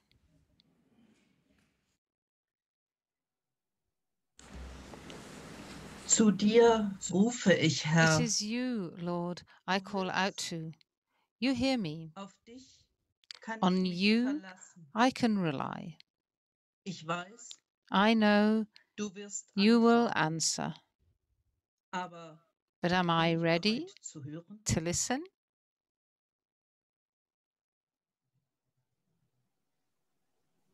Ohne fehlen. dich Alles in mir verlangt nach dir. Everything in me yearns for you.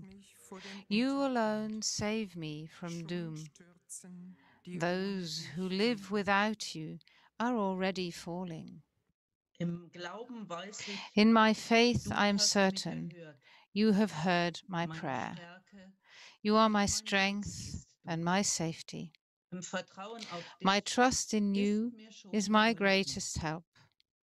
Die Freude The an joy dir of you macht mich makes singen. me sing.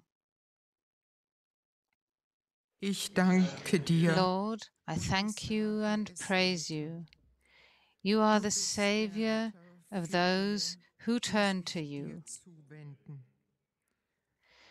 You, Christ, are the Good Shepherd. You guide and carry those who allow themselves to be blessed. Bless us, O Lord, and guide us in your mercy. Mit und füreinander. Die Kirche, die ganze Together and for one another, for the Church and the whole world, we will pray as Jesus encouraged us. Father, Dein Reich komme, dein Wille geschehe, wie im Himmel, so auf Erden. Unser tägliches Brot gib uns heute und vergib uns unsere Schuld, wie auch wir vergeben unseren Schuldigern. Und führe lead uns us not into temptation, but deliver us from evil. For the kingdom and the power and the glory are yours, now and forever. Amen. So möchte ich dann beten. With this, I would like to pray with a blessing. Go out into the world, into the night and into the day. God, creator of light, may bless you and all people, and every living being. May God bless you as the course of the sun turns around the world. God, be the morning star watching over Australia, the morning sun rising above Asia, the sun of justice that brings new blessings to Africa, the dusk of dawn that gently touches Europe, the light of day that is gifted to the Americas. The Lord bless you and protect you, care for you and keep you, and fill your life with love. Amen.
Liebe Synodale, wir kommen. Dear members of the Synodal Path, we're close to the end of our conference.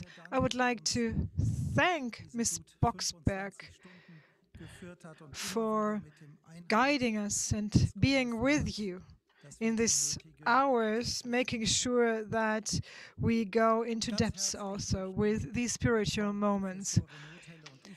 Professor Ruth Notelle and myself, we would like to thank you for having us as your hosts and moderator.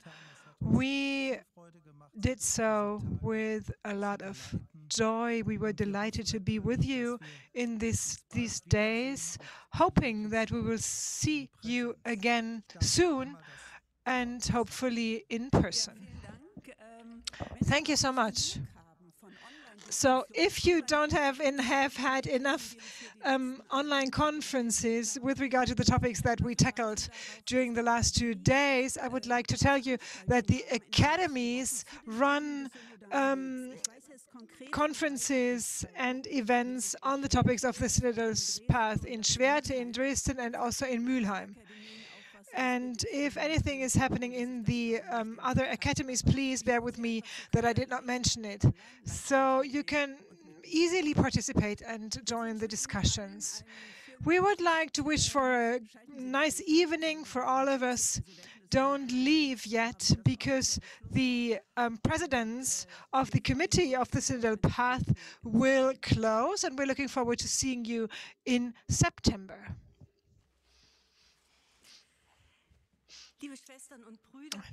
Brothers and sisters, here in Bonn we had an advantage.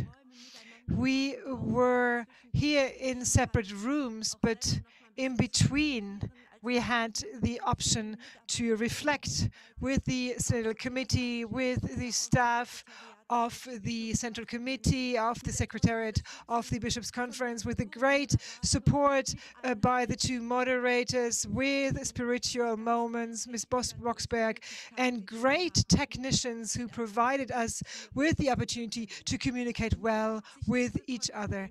And now we come to a close of this conference, of this Synodal path. And I think I speak on behalf of everybody saying that it was 2 very intensive days, a lot of topics, a lot of food for thoughts, important contributions, great exchange.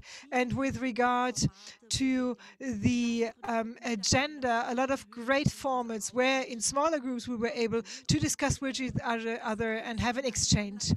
And all this in an overall digital format that is not an obvious tool for some of the people who joined us.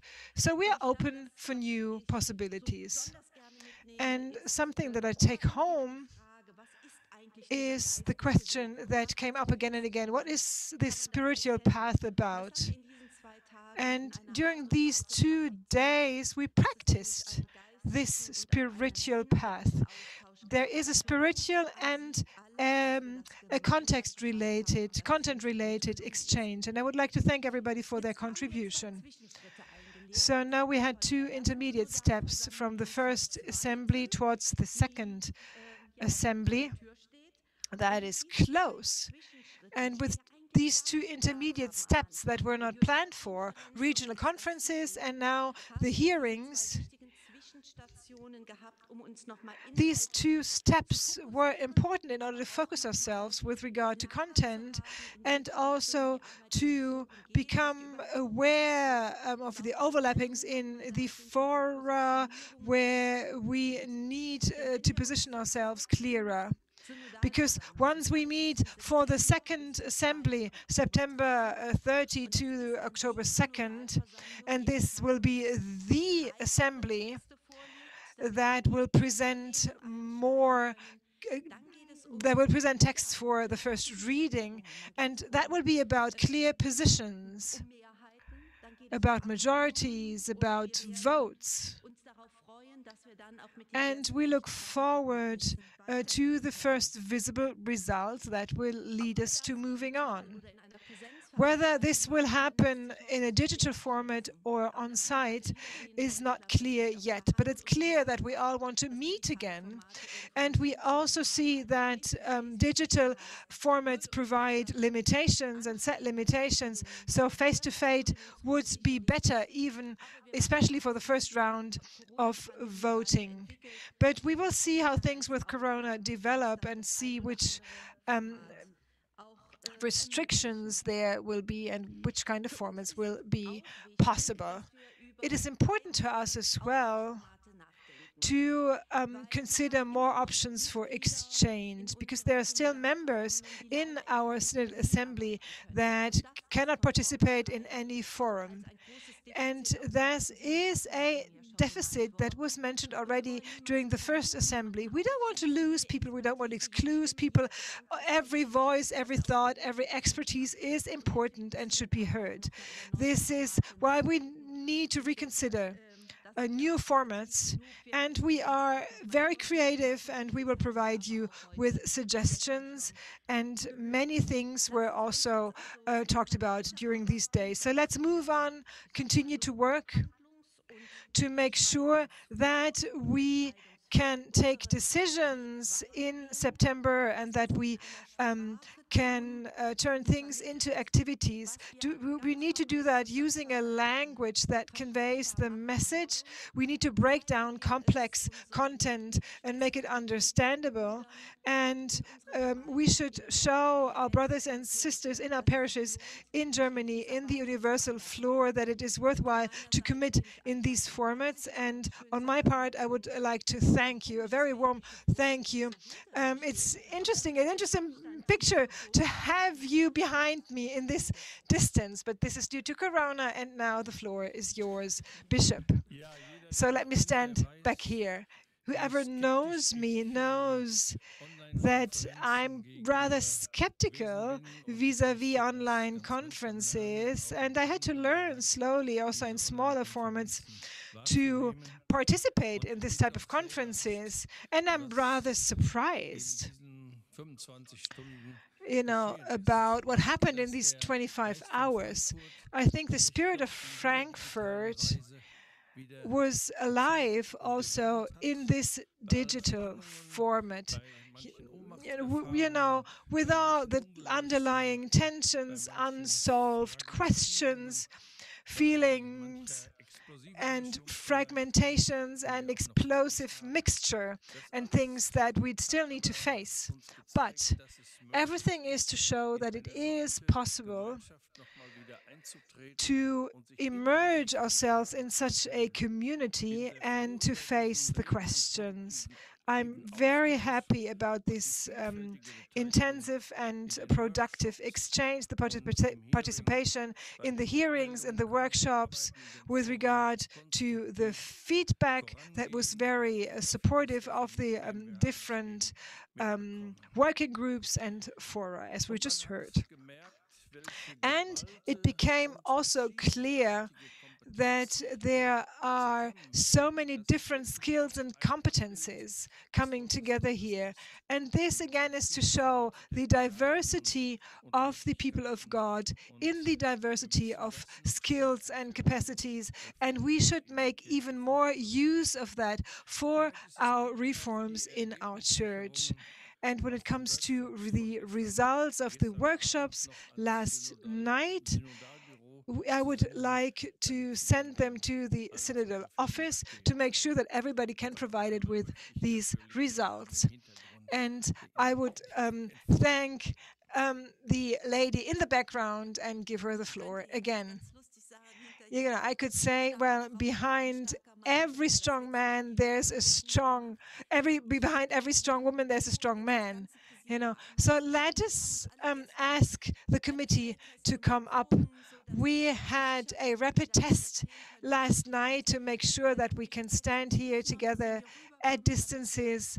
Please move over just to make sure that you can see all of us. We are so grateful at this point for this conference being a huge step ahead. I would also like to thank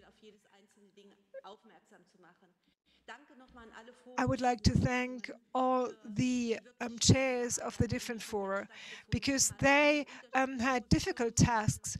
They had to bundle the different opinions. They had to join things into a format that everybody can work with. Thank you for the great contributions from our brothers and sisters from abroad.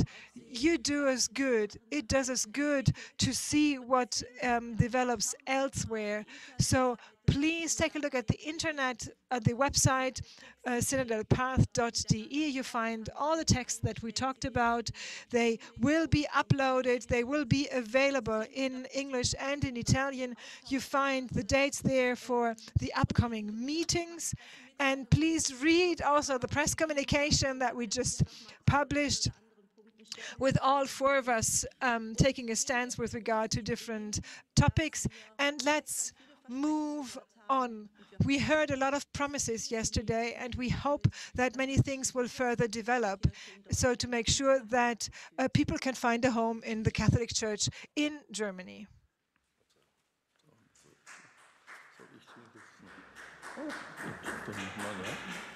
Ich war eigentlich noch mal ja, sie hat so getan, als wäre das. You know, this was not yet the end, because I was supposed to thank everybody. This is what we wanted to do. My thanks go to those who prepared this conference and accompanied it, our two moderators, first of all,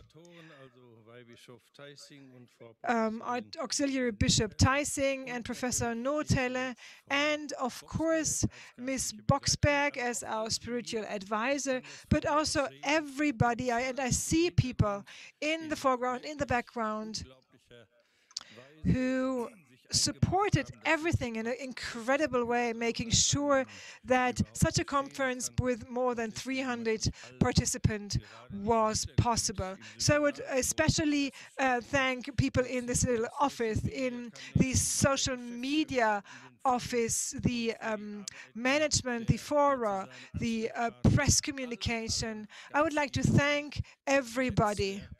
Would like to thank this network of people And I do believe that in a time that is characterized by the pandemic and by the challenge to come to terms with the abuse, this is a sign of hope, a sign of hope, the hope that I did not expect, and also a sign of the surprising way the Spirit acts. So it's the improvision of the Spirit, as we heard. And I do believe that from what we experience in times of pandemic, we made it possible, we enabled for a great opportunity here, also in order to move on to the next session. I would like to wish those of you who need to go home safe travels, and everybody else have a great and blessed weekend. And please relax, restore from these 25 hours of meeting, and move towards the future with courage and hope. Thank you very much.